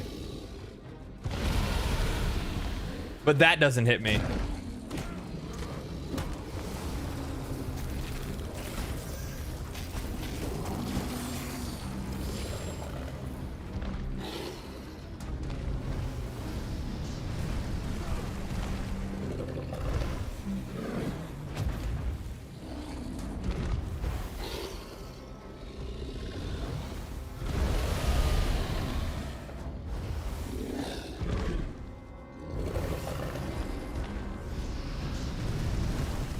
Need to stop eating that.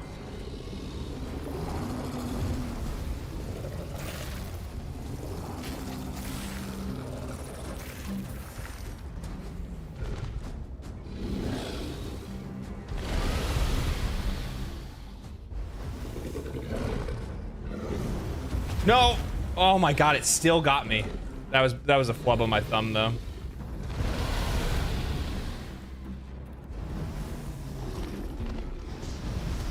No, no, no. This is not when you get dangerous for no reason.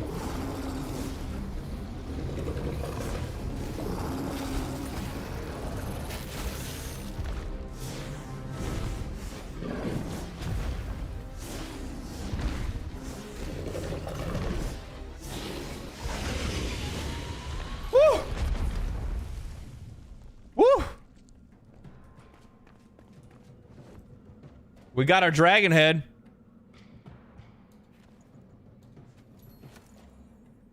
$30 mana and 30 health. Key to the pike.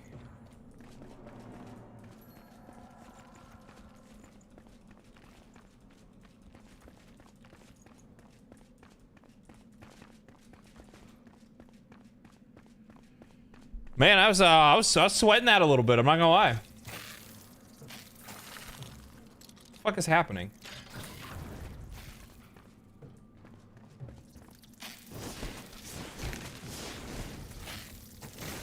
What? Oh, they're like bugged, literally.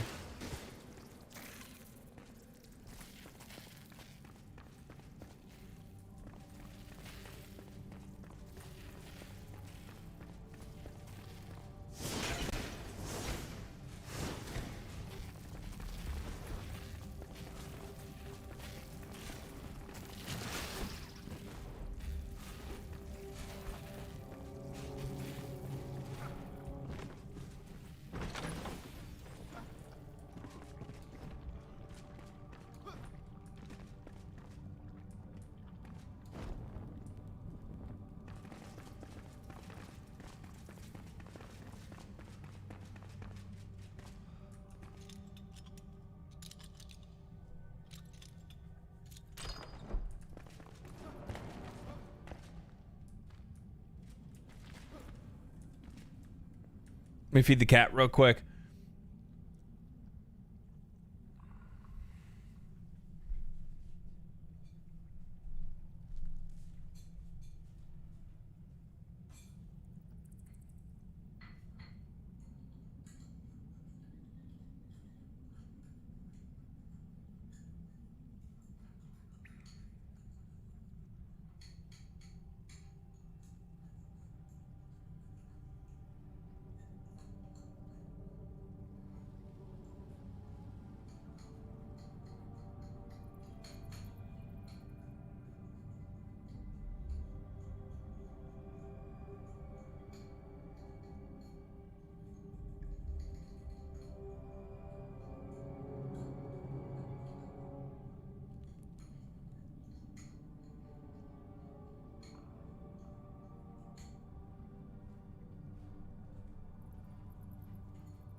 Yeah, you better go get your food.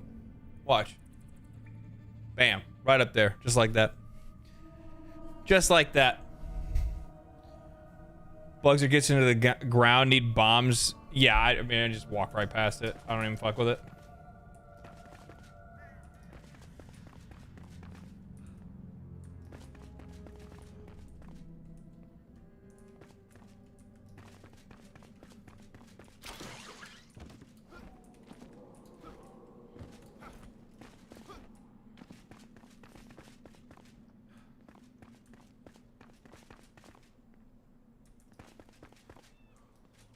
Is there something? Oh.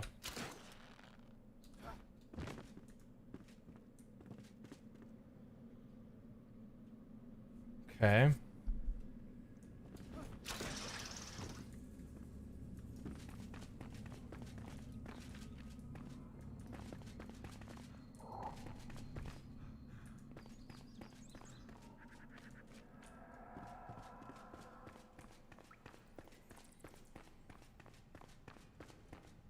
I don't think I need to go that way. I don't think that's where I'm trying to go. I'm just trying to go higher.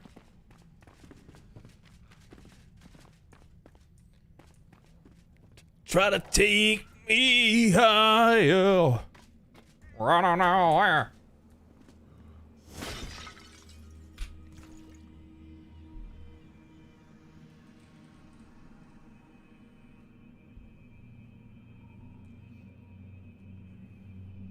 I also feel like early 2000s,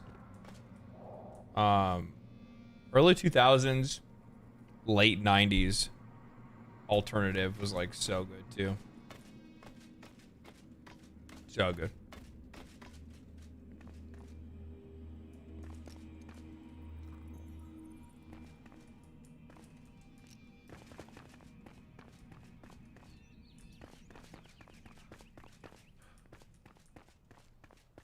Is there like some good shit up here or what? I'm trying to look for the good shit.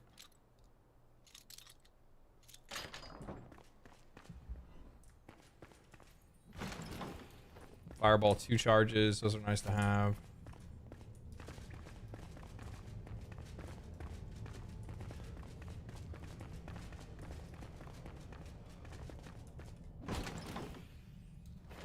Oh, I should have brought some of those. I didn't know I was gonna have to fight a fucking dragon, so I never really bothered with it.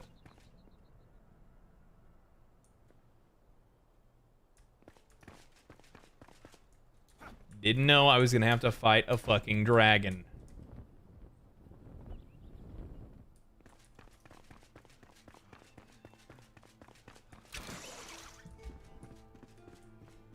Does it make it easier to put spells on the hotbar? It can be easily cycled with the wheel when casting. What do you mean, cycled with the wheel?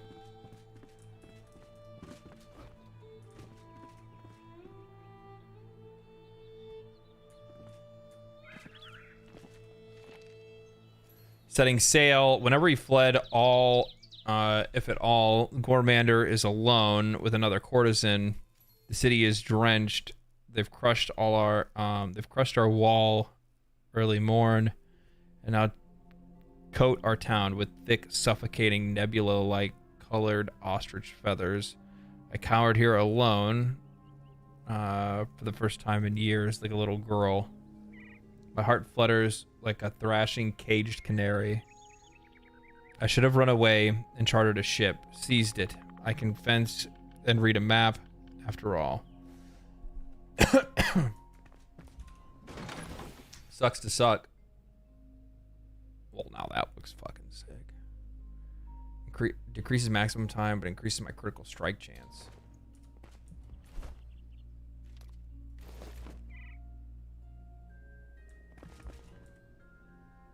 I look so fucking stupid.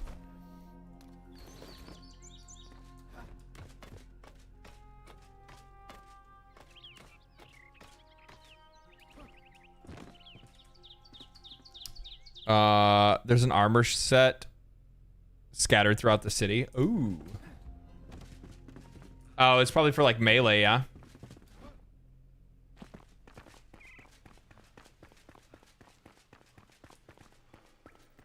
Though to be honest, like I mean the magic buffs are decent, but they're not like that fucking crazy. I have the gloves, so I have the gloves and the helmet, I just don't have the chest.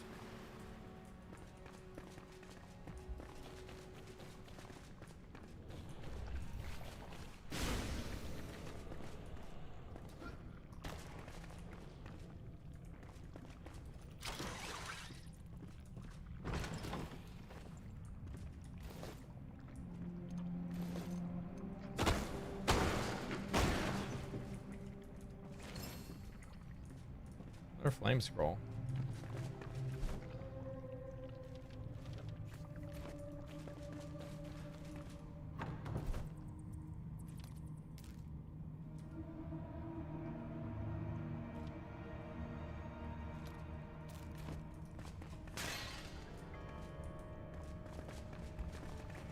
Check out the right here. I think that's just a dead end.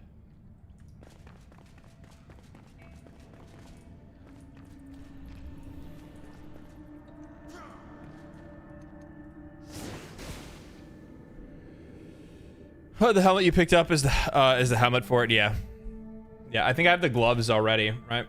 Gloves of the North. Yeah, because I'm wearing the gloves of the North right now.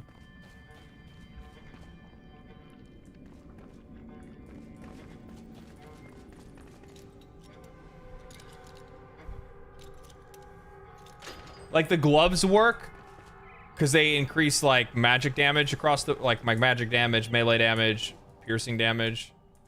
Kind of like increases everything like across the board, which is pretty nice.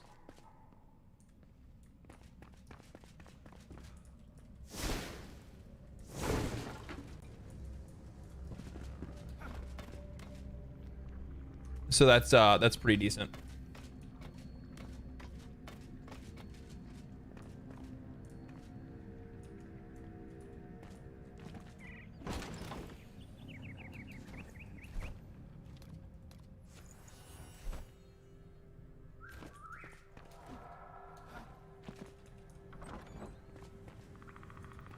I was gonna go out to try to find some of the other like upgrade materials, but I don't know. I'll have to look at the list. The rest of the stuff is easy to find now that I have now they have a dragon's head.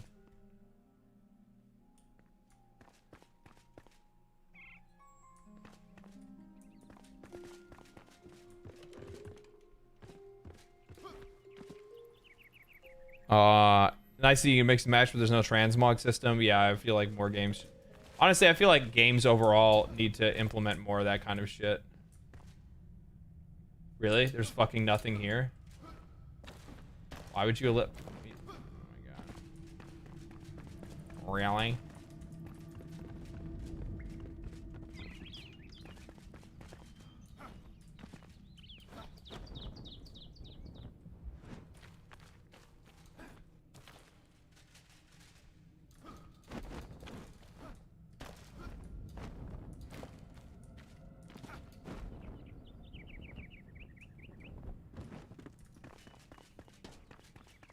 I think it's time to boogie woogie on out of here.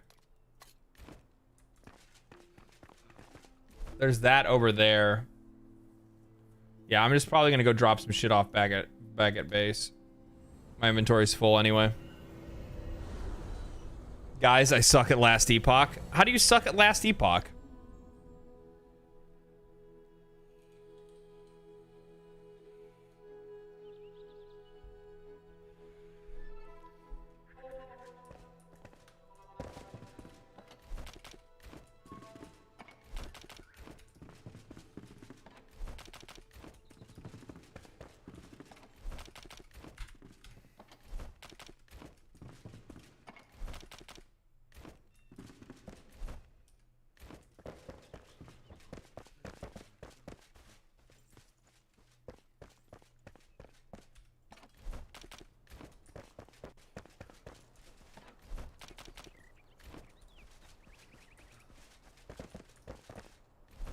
Oh, she makes it. That's right.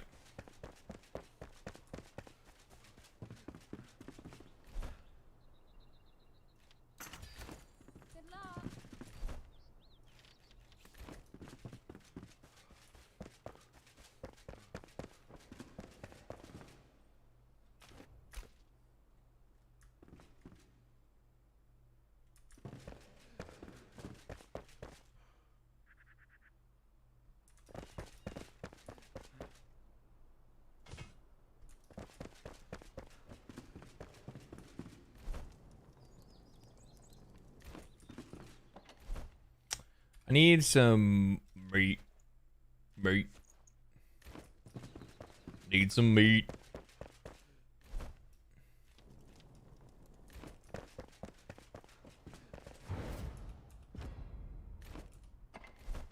How do I not have... So I have plenty of sparks.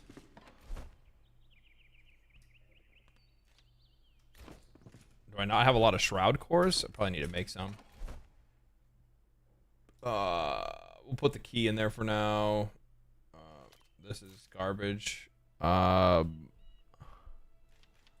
Water we can hold on to. Use that for crafting anyway. We'll put the whisper head in there. I don't need this. I don't need this. Don't need that. This is what I'm using. Don't need this anymore. Yes, stop asking. Delete it. I need to figure out what I'm going to switch that out for. Put the helmet in there. Salvage that. These can go in there as well. 20% magic damage and increases my time in Shroud. I need to actually just keep these with me, to be honest. I meant to keep those and then like some of those elixirs with me, but I never actually do. Okay, so health regen plus 20 minus mana. The regen ring is just way too fucking good.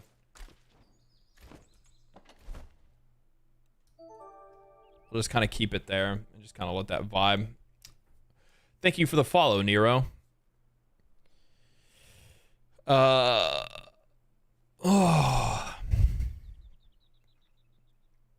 Nothing to get excited about. The castle's full of nothing. Yeah, there really isn't a whole lot there. I'm glad that I didn't die though. That's nice and helpful. That I actually just killed the dragon, and I'm gonna really worry about going back over there. Unless you can use the head for like, what do I need? Water, honey. I need more honey. I wish, like, why aren't there fucking bee things in this game? Like, why can't I have why can't I have my own beehives? Oh, and fine. I think actually once I get these mason tools, I finally be able to have the ability to make my own wells.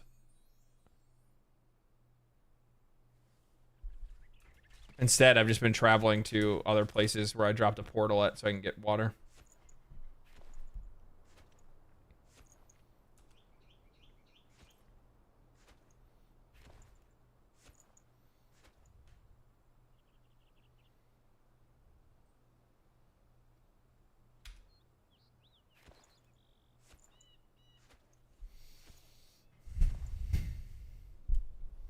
Thanks, Pinky. Thanks for sticking around, man.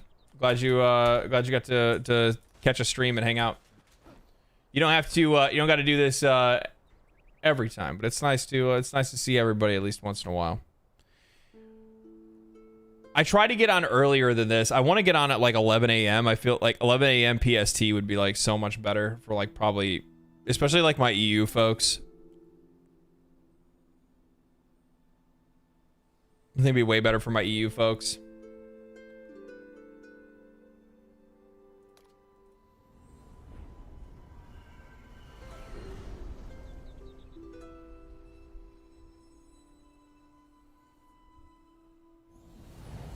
You know what I can do too? There's another flame that I dropped. I can go pick up some honey.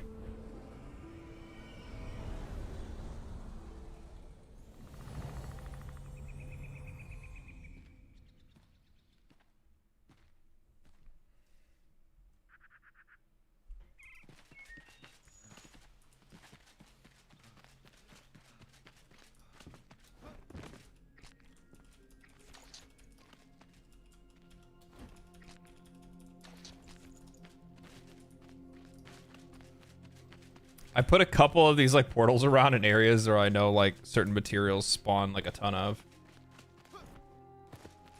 I thought there was more honey here. Guess not.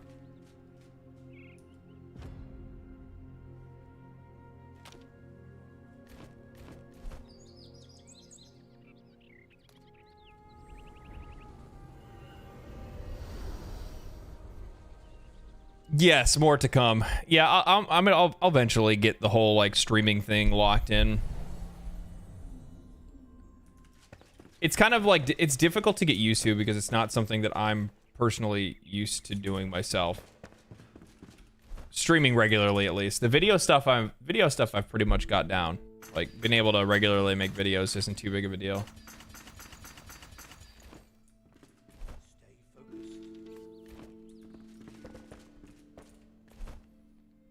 That part I've been able to stay at least relatively relatively balanced.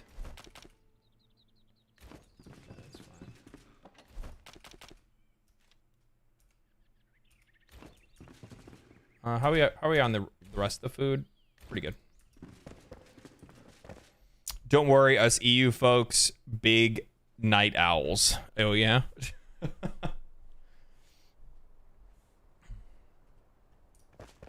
I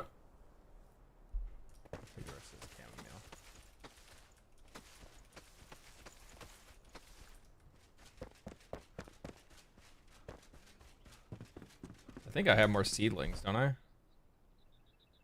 No, this just needs water. We'll take these and plant these.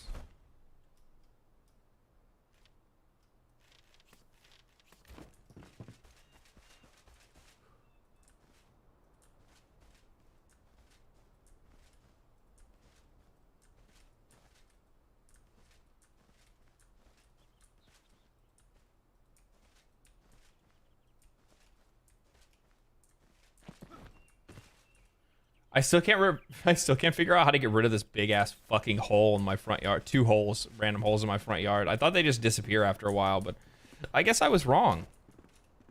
I don't need berry bushes. I still need more chamomile, so I'll just get I guess some water.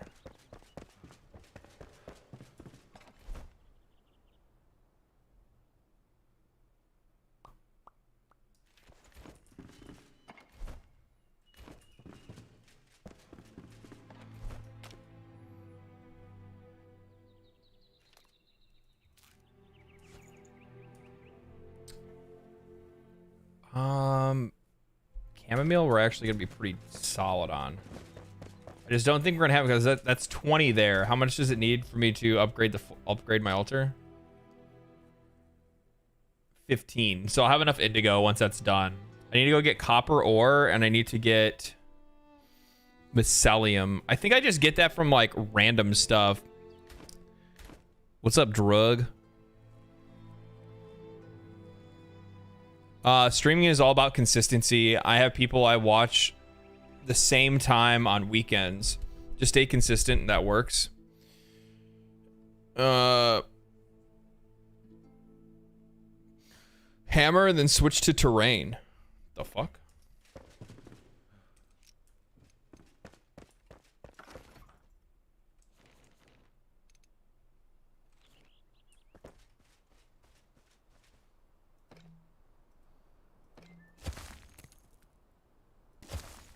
Maybe that's not what I want to do.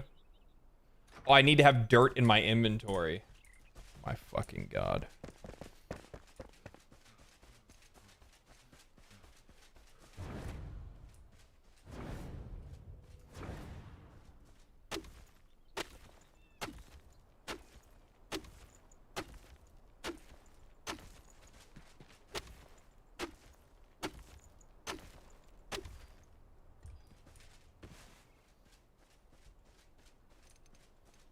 Thank you for the tip. I didn't realize there was a terrain thing there.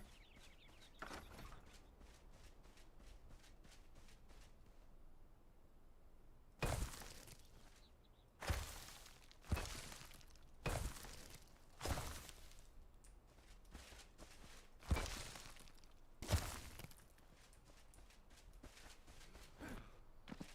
you have any more random holes? I do.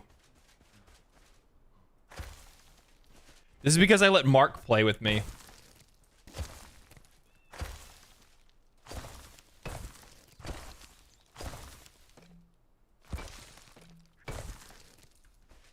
Whatever. Believe that. I'm not too big.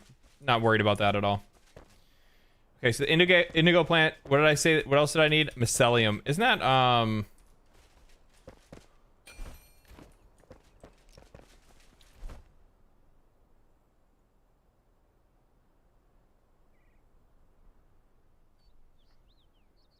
what did I have here that's not there now? My staff? No, I didn't have that there. I'll just put that there, I guess. The only thing I could think it'd be better to have in that slot would be maybe like a melee weapon. You can essentially build structures with it. Oh, so you can build like fucking like grass huts and stuff. That's kind of cool. I didn't think about that.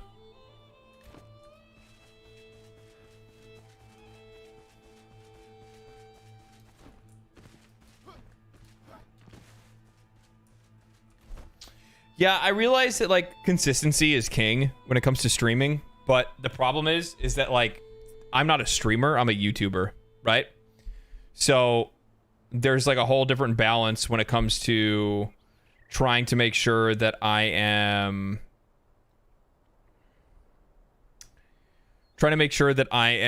balancing the time that I need that's necessary for me to write, research, and actually play video games not on stream. Because playing a game on stream is a completely different experience than playing a game off stream, right? Playing off stream, when I'm streaming something, my attention isn't fully on it, not even close. So it makes the game more difficult to play, and it makes it easier for me to miss like minor details or minor systems and things like that.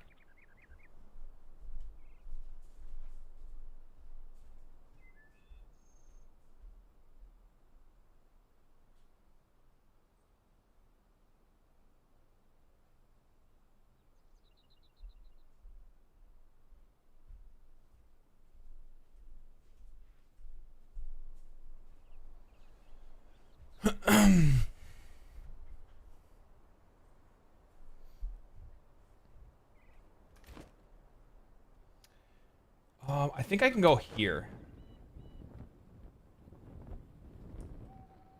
and find mycelium. I think that's where I can get it.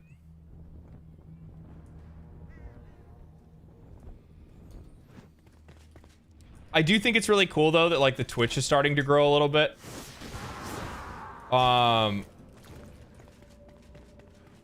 I was worried that dual streaming wasn't going to pay off because I paid money basically for a year of being able to dual stream, and I'm glad that I did because it seems to I kind of figured it should. There it is. I kind of figured it would like do at least halfway decent because like, you know, thinking about it, like people are going to have places that they just like prefer to watch. Like not everybody likes watching streams on YouTube. I think that's largely kind of proved by the fact that like most people don't even stream on YouTube to begin with. And a lot of the people that do have like, like exclusive deals with YouTube. You've heard Josh talk about that? What did he say?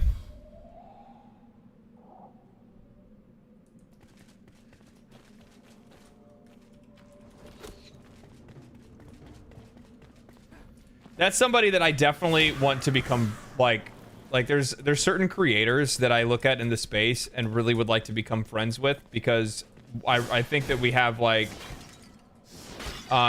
relatively similar opinions on things or outlooks, and I'd probably like easily find like common ground with. So if I had questions on things, it would be good people to like tap on the shoulder, be like, hey, I've never ran into something like this, do you know anything about this? And then they probably would because they've been doing it longer.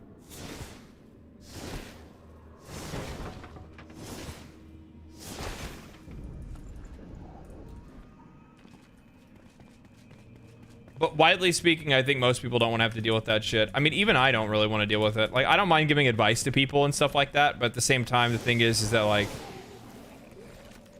you know, the minute you start seeing, like, a monochrome of success, there's just an overwhelming amount of people that start asking questions from you. Start asking for advice, start asking for just about everything they can. And like, I don't mean to sound like it's not like an ego thing. It's just more or less like you can't, like, I just don't want to constantly open myself up to that kind of thing where you're just constantly answering questions for people and trying to help them do their thing. I don't know how to say it any better than that.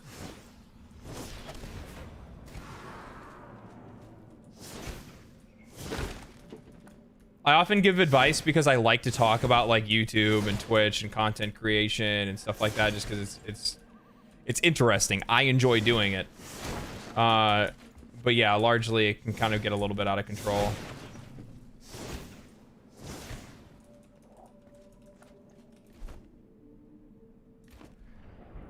He said, people watch a streamer play, they often think, haha, he's so bad, I could do so much better. He talked about how your attention is split between the game and being an entertainer. Yeah, that's largely what it is. That is largely what it is. Like, you're going to be a much more efficient player when you're not playing in front of people. I was doing streams of Sekiro. And actually, I was doing pretty good, to be honest. Like, I was doing pretty good. And most people, even most people in chat were like genuinely surprised by like how well I was performing for not ever playing the game before. And I'm sitting there being like, do you have any idea how much better I could be doing if I wasn't talking to you right now? You know what I mean? If my focus is fully on the game, then you get those people who ask for your advice, but then don't like it, so they say you're wrong. Yeah, I've had that before as well. And like, and the thing is that like widely speaking, when it comes to other people that are like, that want to be like,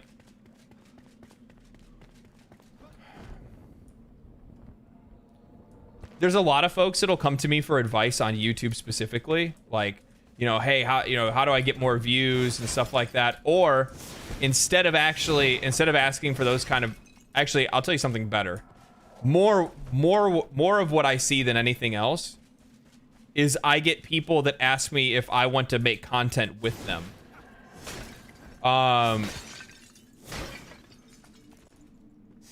Very often I get people asking whether or not I would like to make content with them. Like, make a video with them, be on a podcast with them, things like that. And I'm not even a fucking big YouTuber. I'm fucking small. I'm nobody. Literally nobody. I'm probably like, you know, I'm the bottom end of the people that you'd be wanting to ask this kind of advice from. Because I still haven't figured out everything. I still have videos that come out that don't do well. Most YouTubers do. All YouTubers have videos that don't necessarily perform as well as they wish. But with that said, the thing is that like when you have people that are coming to you that are like just starting, or even if they're not just starting, even if they've been at it for years, but they're still stuck in the basement of like, you know, sub 1,000 1K viewers or 2K subs or something like that.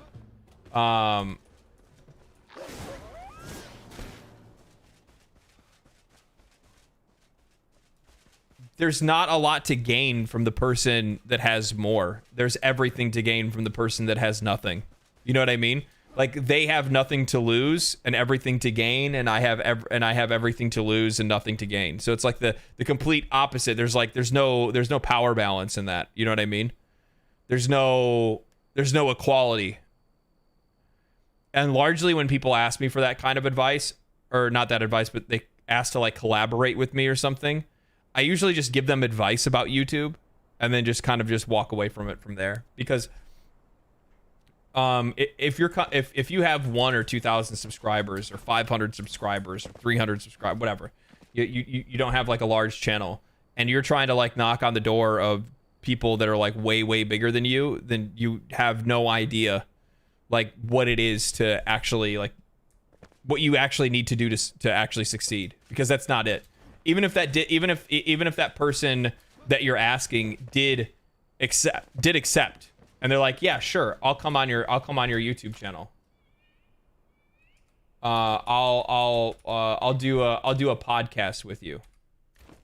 even if that person did actually accept, it wouldn't matter because you're not going to get that person's crowd. They're not going to draw, like, you're going to get, I guess, some potential exposure from it.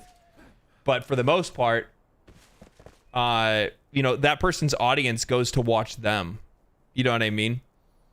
And even more so, if you think about it just from an analytics standpoint. And this is where a lot of people really, this is where a lot of people really get confused. So, like, say as an example, like, let's say somebody with a smaller channel, you know, did a podcast and they had me on, and then they were like, you know, they put my name in the fucking description or put my name in the title. It wouldn't do anything because people don't go online and search for my name. They find my thumbnails. Or they're already subscribed to my channel so that they get my videos. People aren't specifically searching for me. It would be different if I was massive, right? So if you go after somebody that has 2 million subscribers, but the thing is that those very same people that have, you know, only they don't have an audience yet know that they can't reach that person that has 2 million. But it's still kind of. But the funny thing is, regardless, like it's too big of a gap. And even if you're trying to go for the people in the smaller gap, you're not going to get anything. And at the end of the day, I would imagine that the assumption is that a lot of folks kind of believe that they don't need that they need the opportunity more than anything else. And what I find is, and this is the same thing for me, and I'm speaking from experience because I did the same thing. I thought that if somebody cool or awesome or like one of these big YouTubers, big Twitch streamers or somebody like that found me and we had a podcast or we did a video together, that would be the moment. That's when I break through. That's when I make big moves, et cetera, et cetera. But the problem is like the focus is always on, you know, what's the strategy? What's the in? How does everybody game the YouTube algorithm and shit like that? But that's so far from what you actually need to do to be able to actually even like be popular or make content. That's the problem. People are never asking the question about the content. They're never thinking about that. It's always about, you know, tricking. Like that's one of the funny things is that you want to know how to make like YouTube videos that like absolutely pop off. Look at how many YouTube videos there are about how to break the YouTube algorithm, how to do this, how to do that, and it's like it really isn't that. It's the funny thing is that like you overcomplicate it, and I did for a long time. I overcomplicated it forever. It literally just comes down to just make good videos, like find your voice, find who you're trying to reach, know who your audience is, and then make videos for those people. And there's going to be more people that are like them. So there's like, I think this is more. I think I can get the copper from over here. And then I just need the indigo. Content is king. Audiences follow good content. Simple as that. Yep. Simple as that. It's no more complicated than that.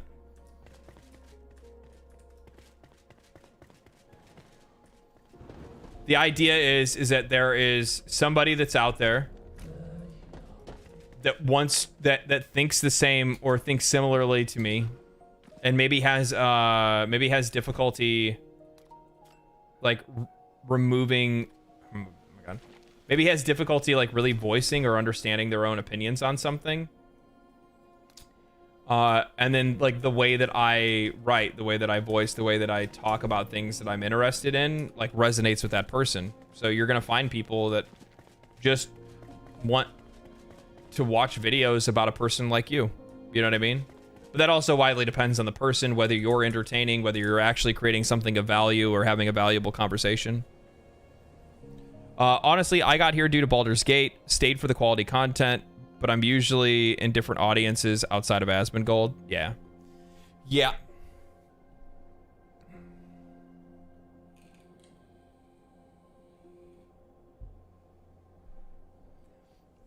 I have people that have been around for a long time, which I mean, I say a long time, but I've only been making YouTube videos for about a year.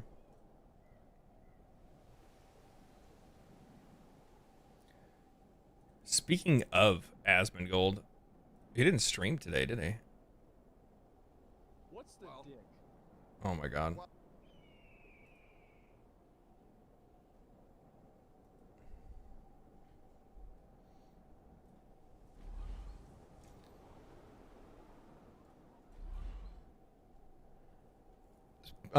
People seem to spend too much time looking for shortcuts when they should be focusing on doing the work. Yep. But that's also largely a part of like how people have been conditioned. What the fuck is going on with the shadows? It's an odd bug.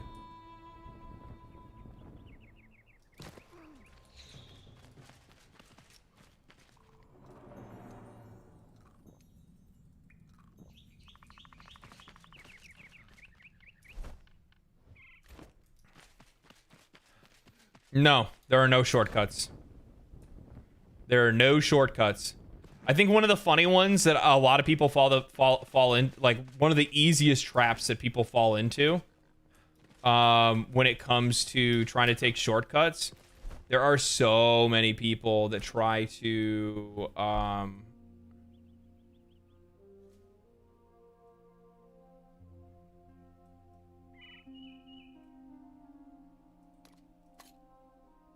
I guess we'll try to find this. There's a lot of people that try to buy. They try to buy views, buy subscribers, because there's websites that offer bots and stuff like that to be able to do that. But that is honestly it's against terms and conditions. So, you know, for the people that do that, if YouTube were to find out about it, they would just shut their account down. But two, the other thing is that on YouTube, which is a little bit different than Twitch, because you can bot on Twitch and still like profit and actually probably even succeed, but that still largely depends on whether or not you're entertaining enough to even be able to keep people around in the first place. You know what I mean? And then on top of that, then you have to deal with the guilt of the fact that you're, you know, trying to fake it until you make it as well, which I feel like largely most people, like they believe that they can probably bear something like that, but honestly, I don't think people can. I think it eats away at them over time. If I'm not mistaken, like I know that there's a bunch of bullshit in here, which we can take care of that. That's not a big deal. I'm just looking for copper. I thought there's a big old copper deposit around here somewhere. There it is. Was Helldivers a no-go? I couldn't get it up earlier. I couldn't get it to open up. So when I end stream, I'm gonna restart my computer, try a few things, and see if I can get it working off stream, and then go from there, and then come back at it probably come back at it tomorrow, maybe. Because I'll record on Thursday. I can stream again tomorrow.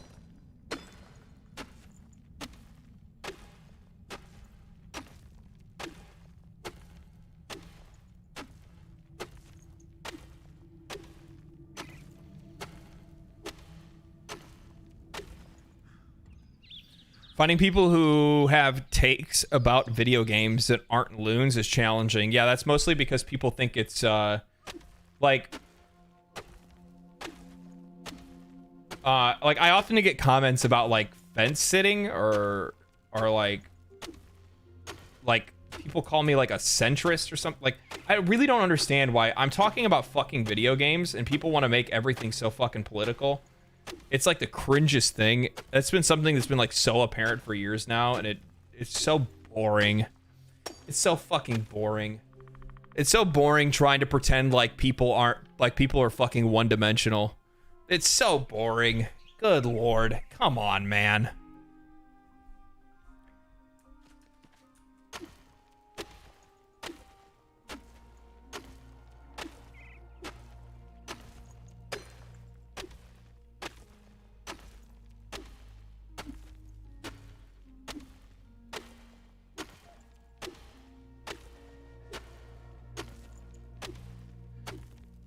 Yeah. Yeah, by like people, yeah, people say that I'm fence sitting when it comes to like issues and stuff like that in the industry. Like I'm dancing around certain things, but it's just it's a different audience thing. Yeah, exactly. It's just a different audience thing.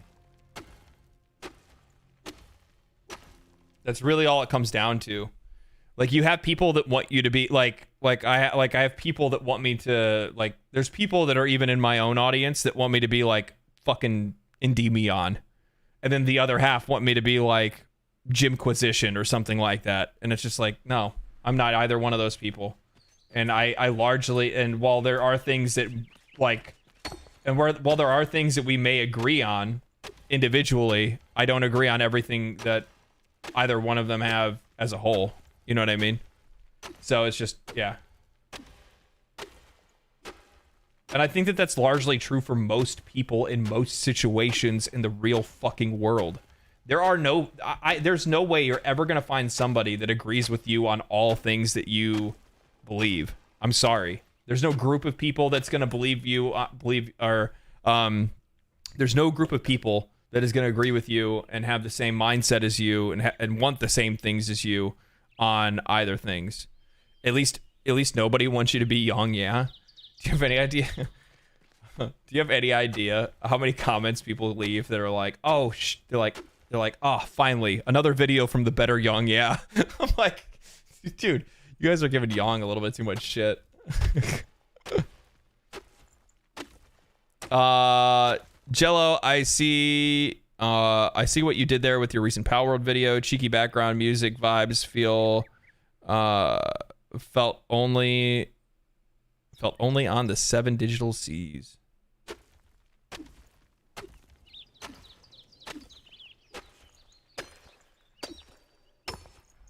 I watched your video about Palworld, and it's awesome. You did a great job. Thanks. Appreciate it. Glad you enjoyed it.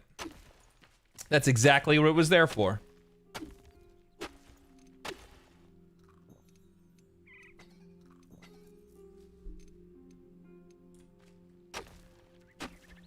Like, I'm largely gonna still cover and follow Palworld because I really like the idea of the game and like the direction the game could go in. But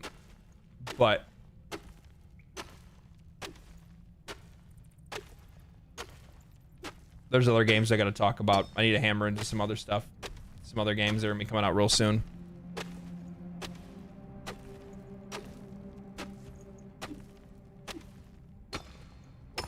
Bren, I honestly don't even really fully agree with that either. I don't really agree with most of the stuff that I do. Sometimes I do something and I'm like, you fucking idiot. Why did you think that that was gonna be a good idea, you moron? I wouldn't have done that.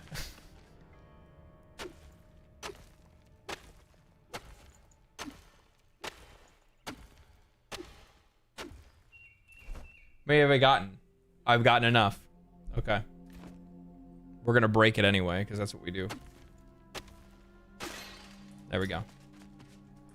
What was the other thing that I needed? Just the purple flowers, right? So we're just waiting for those boys to grow.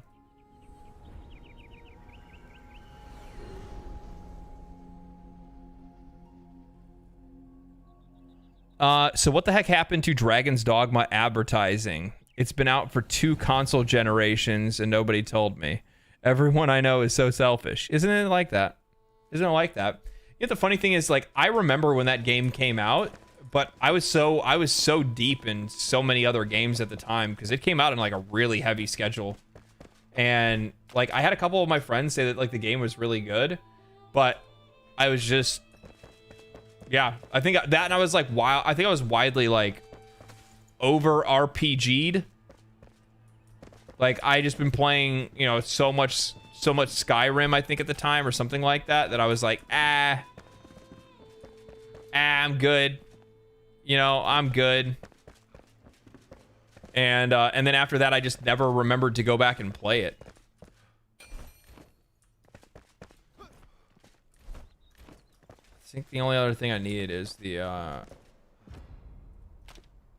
yeah, indigo plant. That's it. Cool. What about the upgrade? Shroud cores?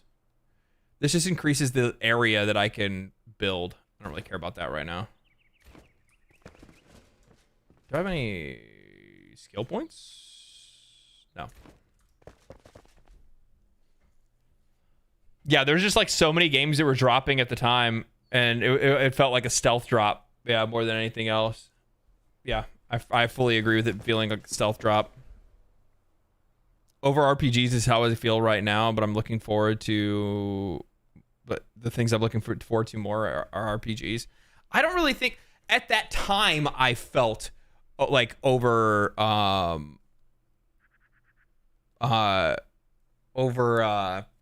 RPG'd, but I don't really get over RPG'd anymore. Now I'm pretty well balanced. I'm curious if there is something specific Endymion says that you disagree with. Haven't watched him that much.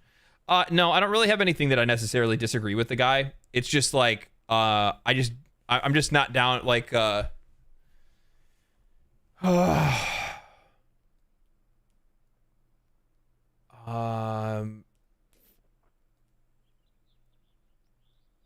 I'm just not down with like the own the woke energy. You know what I mean? Like I'm just yeah, I don't know, man. I like for me personally, I'm just one of those people where it's like not like it's not a judge necessarily on the content. Like everybody's going to make the stuff that they like to make. But like for me, like I'm not like that because I'm just not that aggro all the time. It's not even like aggro, it's just like I don't know, I'm just not that negative or down about the world. I don't think things are necessarily in like the worst conditions possible. Even with like my takes on the video game industry and like the direction that games are made, and like, you know, when I make those videos, I'm talking about it, trying to signal boost and talk about the things that we really enjoy. So then more people see the things that gamers like, and I try to voice that in the best way that I possibly can. And then the negative things, you know, I don't do scathing reviews. I'm not like, yeah, it's simple as that. I think that's a better way for me to be able to say it.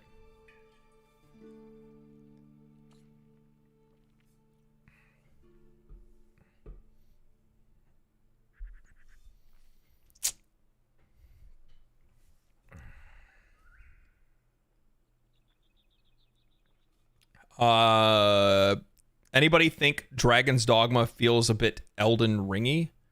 I mean, if anything, Elden Ring would feel more Dragon's Dogma-y, right?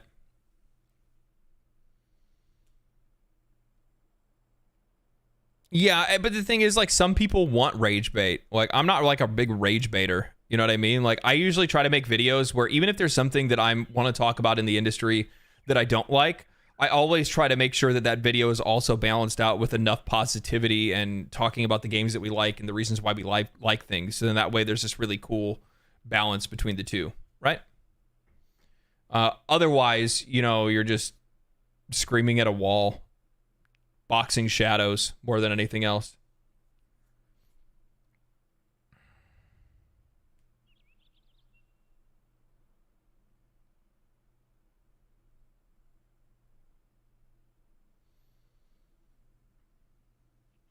I don't like putting labels on people. Bad people, no matter what bad people. Yeah.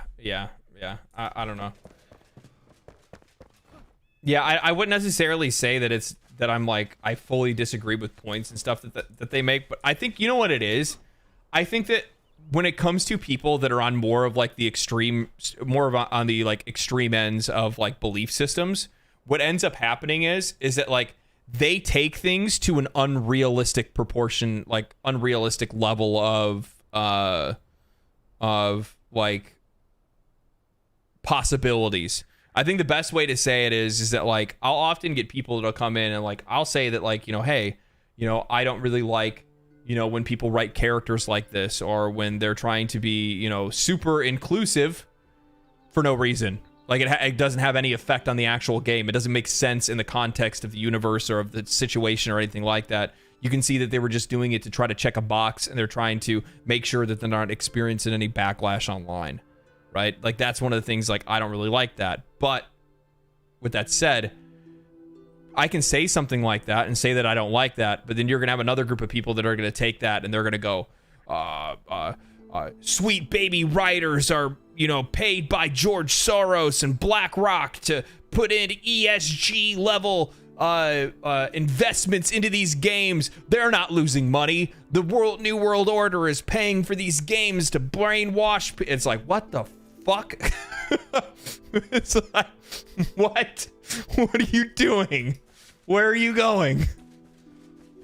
They just like ran off into the woods. Happy you could catch the live stream. I like the VODs. Glad you got the chance to catch a live stream. Do you have any favorite bands? I love Slayer. I do actually love. I love Slayer.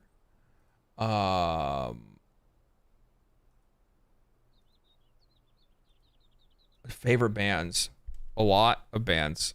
That's such like a really difficult answer to, because I could talk about, you know, favorite classic metal bands. I could talk about like Dio and Rainbow and fucking Iron Maiden and shit like that. I could talk about like modern metalcore or melodic hardcore. I could talk about, you know, all kinds of different things.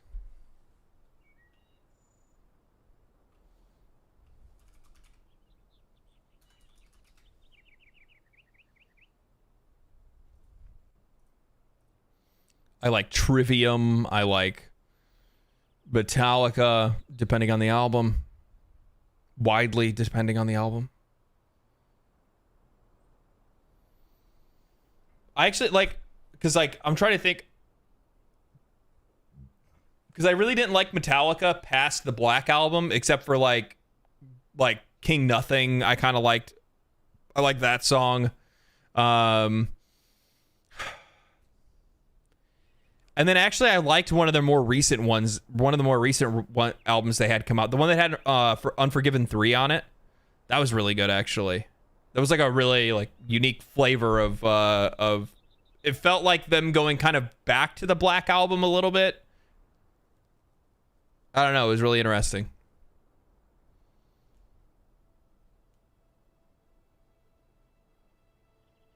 No way. Load and Reload are good. Do you want to get banned? Death Magnetic. Yeah, Death Magnetic was awesome. I actually really liked Death Magnetic. I think like I actually liked just about every single song on Death Magnetic. Rick Rubin produced it. Nice.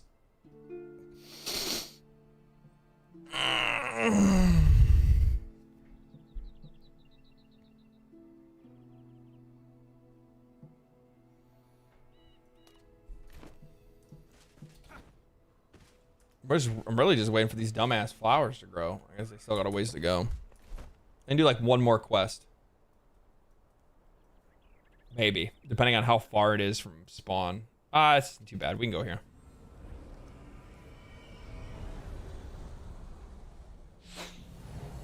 Saint album. Good lord. Don't even fucking Saint Anger. Saint Anger was so fucking bad.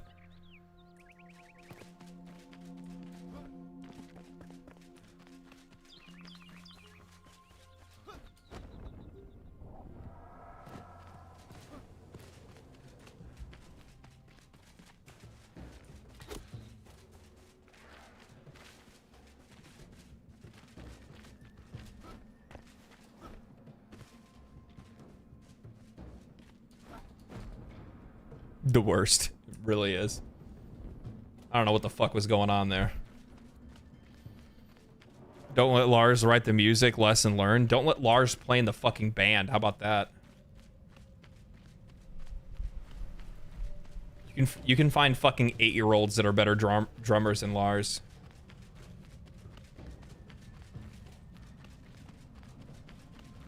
There's so many of their songs that I'm like, if somebody would just buy this guy a fucking double bass pedal, Jesus Christ.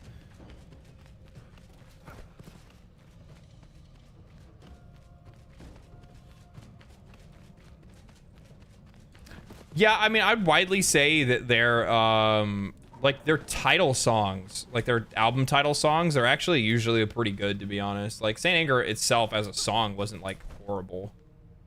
It wasn't fucking fantastic either, but...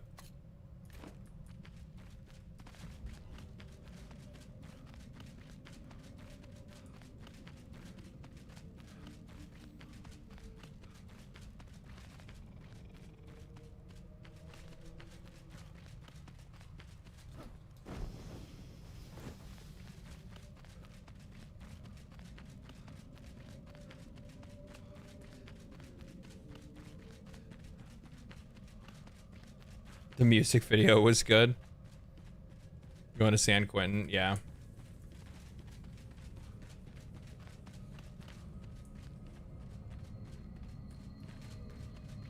What the fuck am I doing here? Is there like a hill I need to climb? It must be.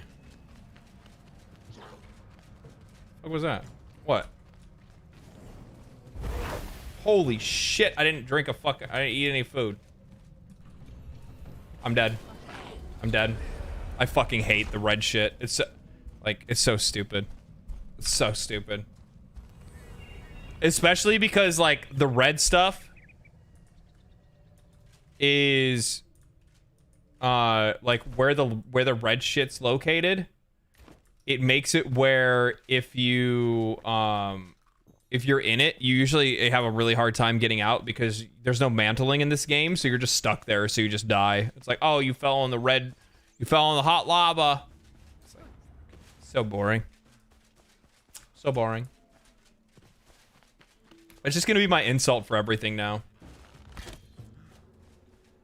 Somebody says something to me, I'm just gonna be like, dude, so boring, bro. So boring. Helldiver community is on fire. LMFAO. What do you mean?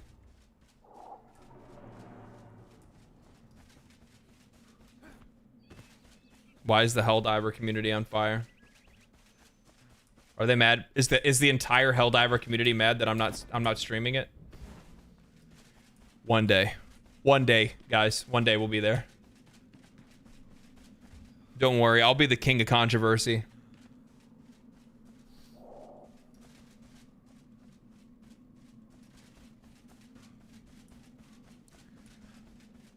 Oh, meant the band avatar. Fuck. See, remember what we said about streamers?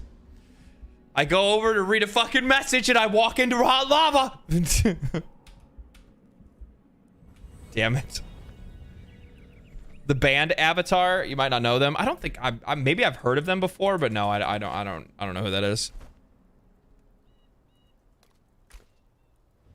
So and.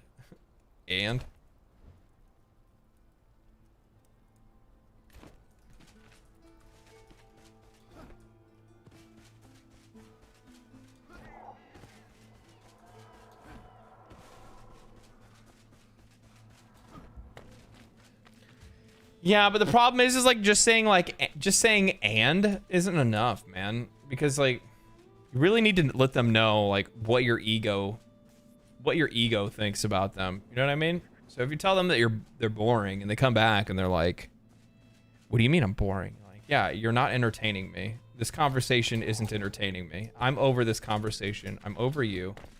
And I hope we never see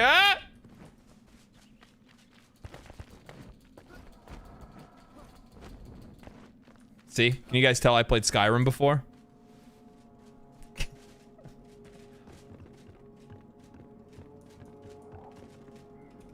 So boring.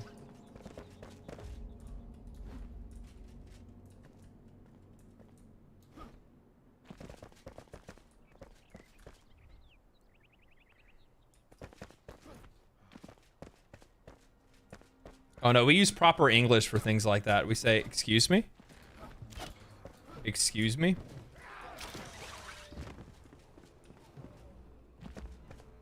Could you politely go fuck yourself? What's a Skyrim? I don't know. Fucking Todd Howard doesn't know either.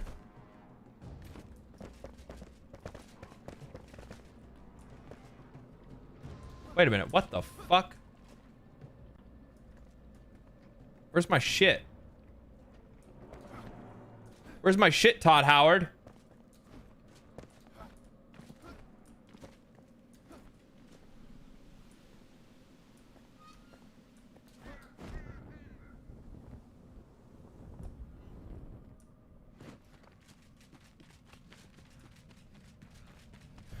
Oh my God. See? Almost got me again. Almost got me again.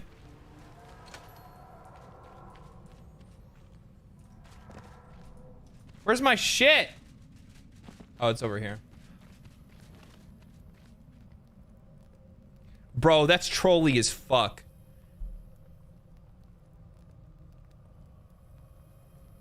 That's so fucked up. Enshrouded.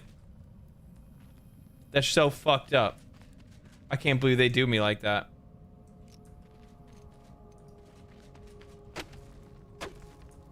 Fuck, man. That's my goddamn lockpicks. Okay. Maybe we can just sneak it. Just don't step on the bad stuff. Don't step on the bad stuff. Don't step on the bad stuff.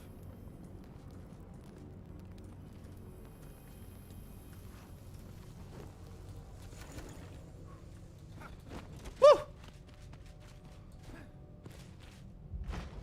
Woo!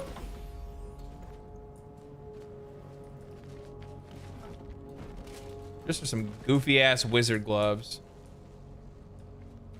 Wait, what? It wants me to go in this fucking cave? You can't go in that fucking cave. There ain't nothing in this cave. Wait a minute. What the fuck?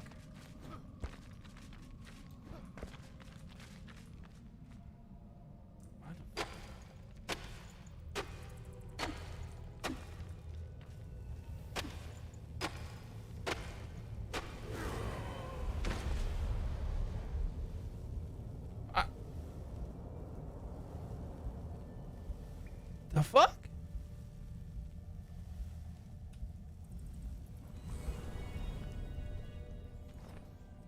Whatever. Fuck that place then. Oh, it was the chest that was my quest anyway for these dumbass gloves. We're done. I'm enshrouded.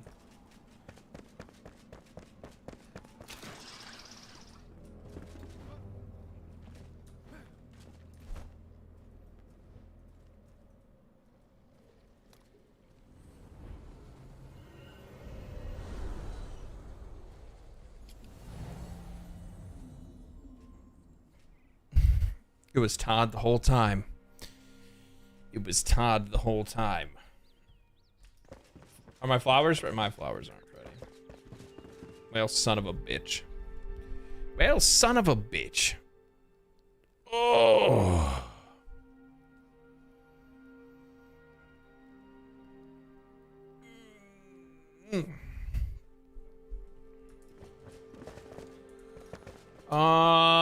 Well, I'm gonna have to wait for these flowers to grow before I can even really continue on with any of my shit anyway.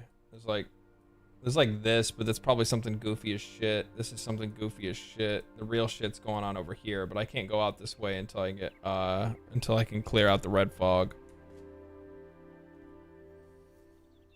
I like this game. Never played it. Looks like Baldur's Gate 3, not turn-based. It is not like Baldur's Gate 3. It's more like Valheim or something like that. Just a survival game. Just a survival game. 'Tis all. 'Tis all it is. Anyway, ladies, gentlemen, boys, and girls, that is the end of today's stream. I got some shit I got to take care of, some things that I got to do. Tomorrow we'll go ahead and stream. I'll try to get on a little bit earlier. If I can get on at like 11 PST, I will. We'll see. We'll see. We'll see. It kind of depends. But yeah, I hope everybody has a fantastic Valentine's Day. If you are enjoying it, if you're not, well then I hope it gets better.